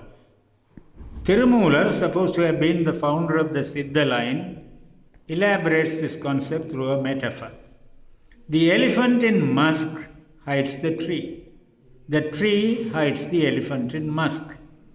The 5 material elements hide the Almighty. Within the Almighty, the 5 elements are hidden. So, Tirumular would say, Marattai maraithathu Mamadayane, Marathil maraindhathu Mamadayane. The elephant in musk hides the tree. Then, similarly, the parallel is, Parattai maraithathu Parmudal Pudam, Parathul maraindhathu Par. Param is God. God shields or covers the basic elements, the land, water, fire, space, and so on, the 5 elements. So when you look at the 5 elements, you forget God. When you look at God, you forget the 5 elements. That is the essence. There is no place for idolatry in Islam, obvious, everybody knows. Sufis too adhere strictly to this. Interestingly, the Tamil Siddhas deride and ridicule idol worship. It's a very different as from the Tamil Hinduism or Saivaism as practiced in Tamil Nadu and elsewhere. The Siddhas totally reject it. The following verse of Sivavakya is oft quoted. You call a planted stone God, deck it with flowers, and go around mumbling mantras? When the Lord resides within, can the planted stone speak? Can the baked clay is pot, can the baked clay pot and scoop discern the curry's taste? That is his metaphor. The clay pot, then you have the scoop. Does the clay pot taste curry? Or does the scoop taste curry? No. Casteism is supported by supposed to be the bane of Hinduism. Mahatma Gandhi protested that it is not an integral part of Hinduism, but it's a blot on it. Sivavakya, that's a Siddha, condemns casteism outright in very plain, blunt language. What does it mean a Paraya woman? What does it mean a Brahmin woman? Is there any difference in them in flesh, skin, or bones? What is the difference if you sleep with a Paraya or a Brahmin woman? It's very forthright. The Siddhar is very forthright in this. Then, of course, there in Saint Manikavasar, one of the four exponents of Saivaism, very much adored and venerated, he says, I was born a grass, a shrub, a worm, a tree, animals, birds, snakes, human beings, illiterate men. Tired am I, Lord. Having taken several births in all the things I have mentioned, I am tired, I am fed up, I am fatigued. This is what the saint said. But Sivavakya, the Siddhar, just rejects this. He says this, what do you call transmigration or rebirth? He says it's nonsense. Milk does not return to the udder. No butter to buttermilk. No the life within the seashell when it breaks.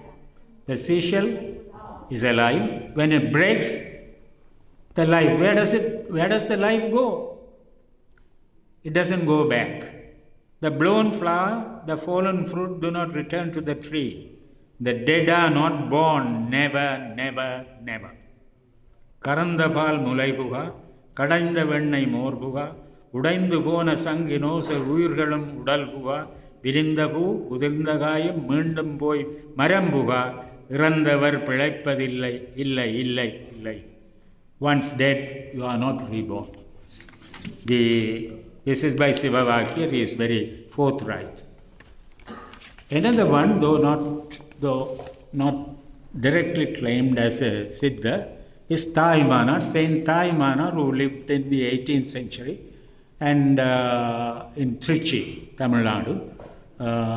And his collection of devotional songs, devotional poems, starts, the opening song is this: the one who is neither there nor here, the one resplendent, complete in bliss, the one in whose space of compassion myriads of celestial bodies reside, the one who cannot be captured by the mind or by the word, the one whom millions of religions claim and debate to be their God, the one which is omnipotent, the one which is ever present, the one which is beyond night and day, that is agreeable to my mind.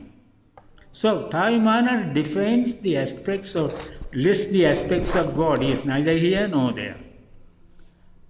He cannot be confined to a space. He has within him all the myriads of stars and things like that, celestial beings. He cannot even be described or defined by word of mouth. And religions, the warring religions, claim him to be theirs respectively. He is my God, he is my God. Each religion claims God to be his, and he doesn't get caught into that web. The one who is omnipotent, he is ever present, he is beyond night, beyond day, that God is agreeable to my mind. Now, on the other side, Sufi side, Mastan Sahibu of Kunangudi, who was born in Kayalpattanam in the Pandyan kingdom, was an erudite Islamic scholar. He is said to have performed tapas for 12 years, acquired yogic skills, and performed miracles. Mastan Sahibu was a prolific mystic poet. The spontaneity of his outflow is amazing and has seldom been equaled by other Siddhars. And between Taimana, whom I mentioned just now, he's on the Saiva side, is Siddhar. Between Mastan Sahibu, who is on the Sufi side, there's much in common. And this is from Mastan Sahibu. O Mohideen, who dwells in Kunangudi, the pupil of both my eyes, thou art ever expanding compassion, thou art neither here nor there, thou art my Lord, thou art the myriads of bodies in the cosmos, thou art this life and the life beyond, Thou art the complete bliss that overflows from numerous pots. Thou art the compassionate cloud that descends as the rain of wisdom and bliss. Thou art the sun and the moon in the night and day. Actually, in the Tamil original, it will be very fine. I have no time to go into that. And so the Tamil Siddhas often employ images and symbols to explain religious concepts. The salient feature of the Siddhas is that they are very direct. They speak in a plain, rural, rustic language. So look at this. This is how he puts the idea of the transience of life. A hermit lived in the park. For 10 months he pleaded with the potter. He danced and danced, and the potter gave him a pot. He danced and danced and rubbed it down, smashing it to pieces on the ground. The figures are clear. The world is the park. Man is the hermit. God is the potter. The human body is the pot. The 10 months referred to, the 10 months man or the child lives in the mother's womb. The dance man revels in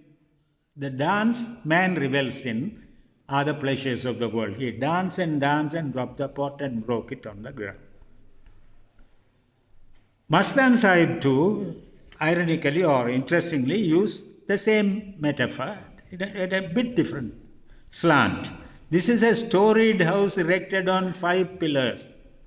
5 pillars, you know the 5 elements.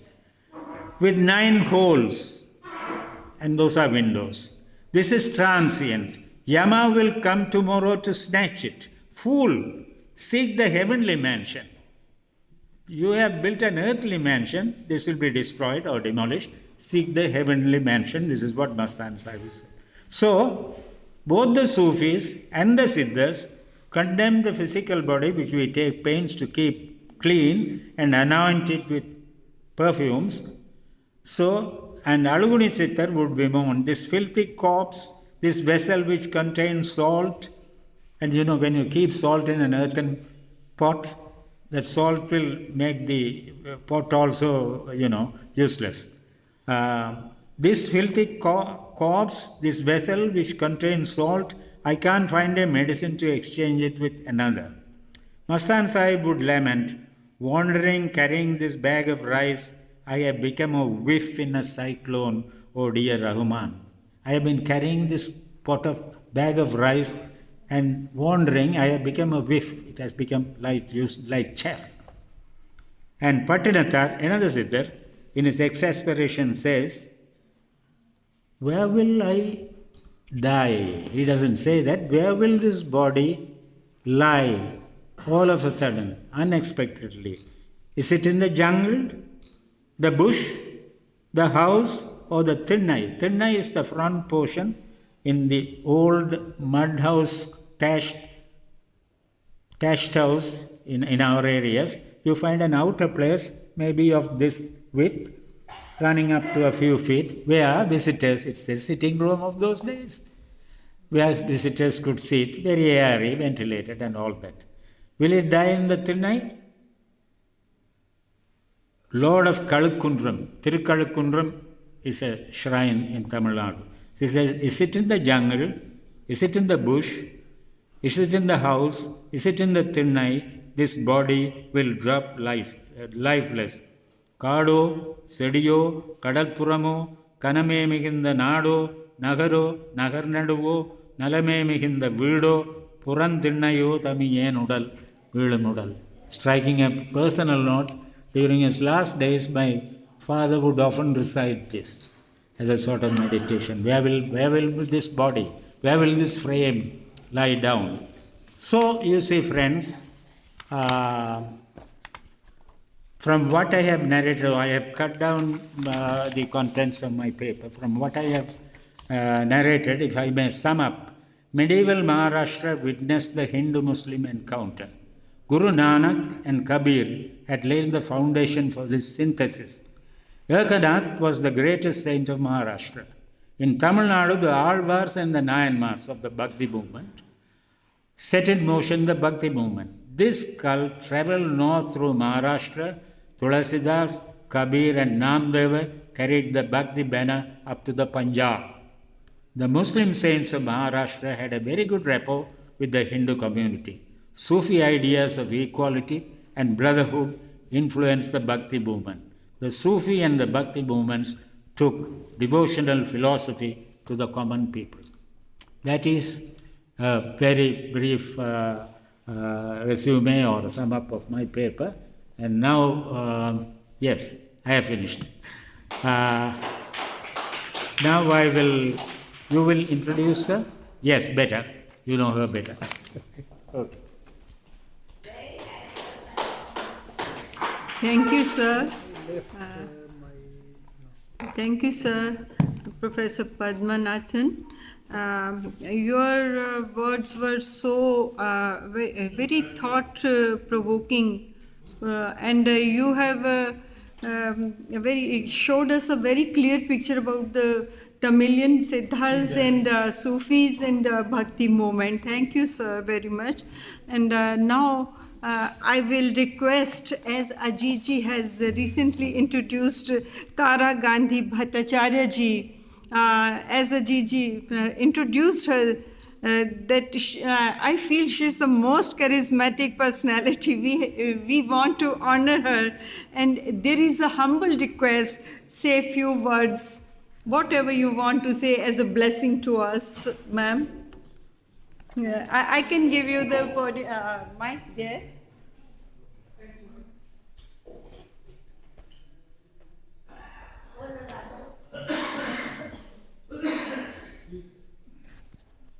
I don't need this? No, you need both. I need it? Yeah. Thank you so much, my sister Ajit ji. It's always a privilege, and I'm really grateful to you and to Arpana to be so close and so kind to me. I want to thank you. I have come only to be part of all of you, of this family. And as my brother Ramchandra Gandhi had told me once, that I cannot give you anything, sister, but I want to introduce you to good people, and that is how I know you. And I've got so much affection for you. I mean, thank you so much. I'm really grateful to God for the friendship I get here. And so many times I can't come as much as I want to. And I've also got poetry written and things written in Hindi and all that. I didn't get the time to translate or to speak anything, but to thank you, really. And just now I heard such profound words and depths. And there is nothing, I'm so moved when I came here. And the other day, my niece, Ramchandra Gandhi's daughter came to me and said, Tara Bua, what lovely people they are around Ajit ji. She said she was so grateful. And she said, real friendship and real affection that you get. And in you, Ajit ji, and in Arpana, and in all of you, there is something I see of the rural, of let's say the soil on one hand, on one end of the aanchal, on the cloth, one end, and on the other end, I see adhyatmikta, I see spirituality. So this is what binds. You are not away from the rural India. And on the other side, you are there for the adhyatmic. The two you have combined.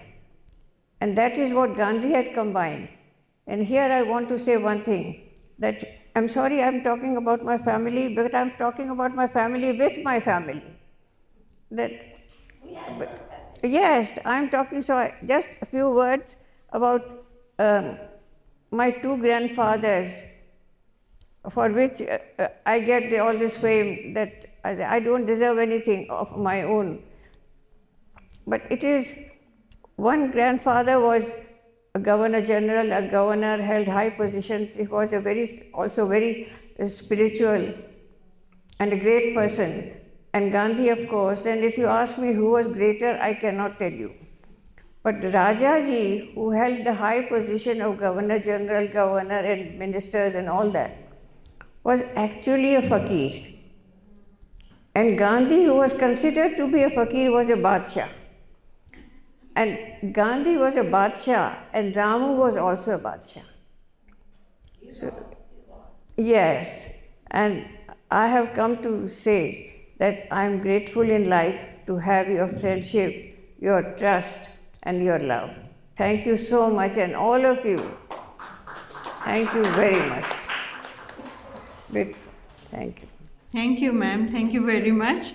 And now I request Kanchan Priyakantha for who is chairing the session to conduct, and please come.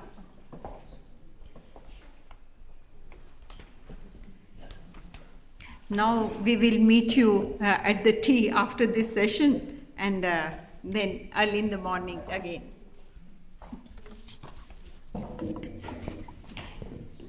Thank you. And dear Maji, Tara Gandhiji, and Arpanaji, thank you.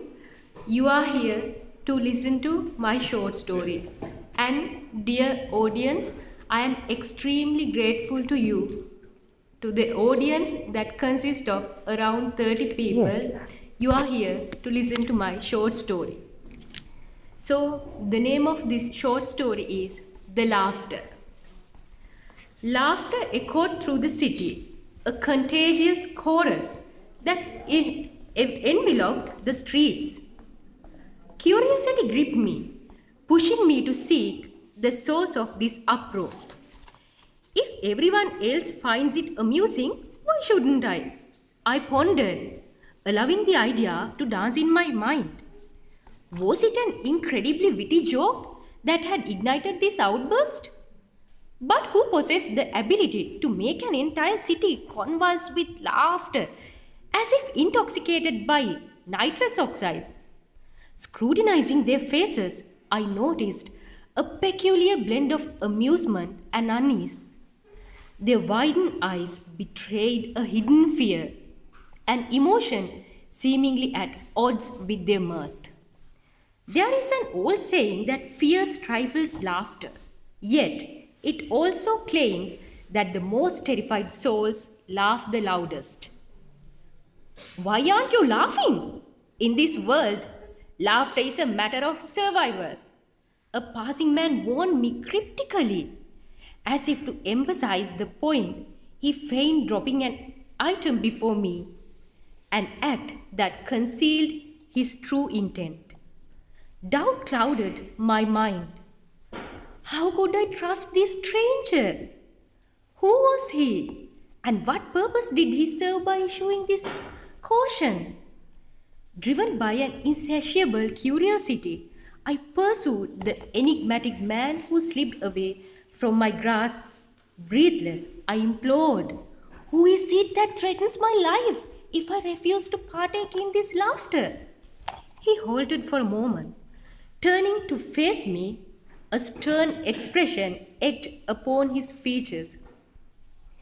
"If you persist, I will be left with no choice but to end your life," he uttered with urgency before vanishing into the crowd. I reminded myself of the dire consequence that awaited me should I defy the unwritten rule of laughter. Joining the throng of boisterous individuals, I forged a smile upon my face, concealing the truth beneath my feigned merriment. "Ha ha ha!" I mimicked their laughter, my voice ringing hollow in my own ears.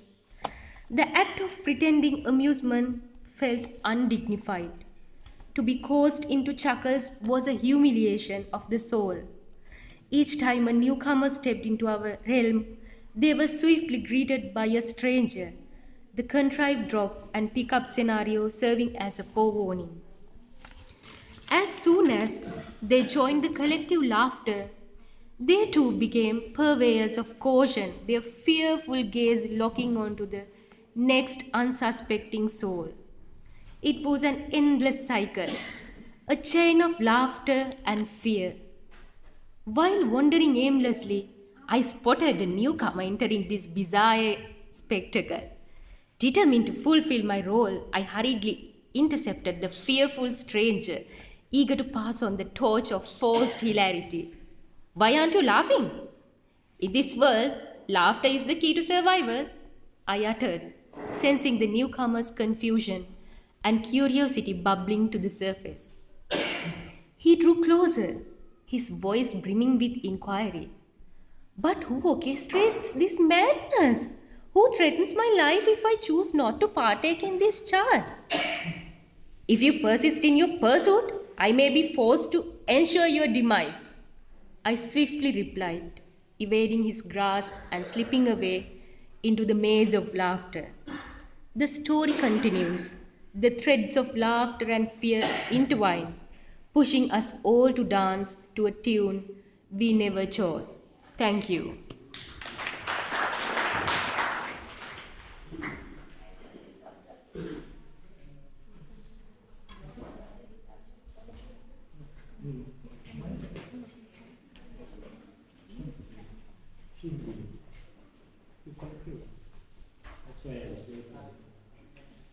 Thank you, ma'am, for the beautiful story.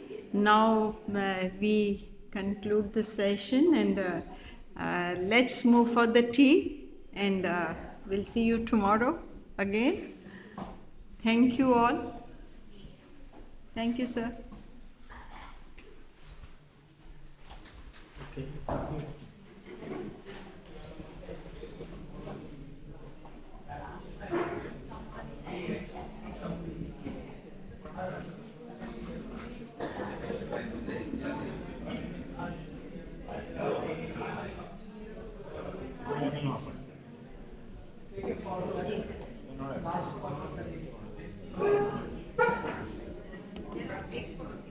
Ini nak pergi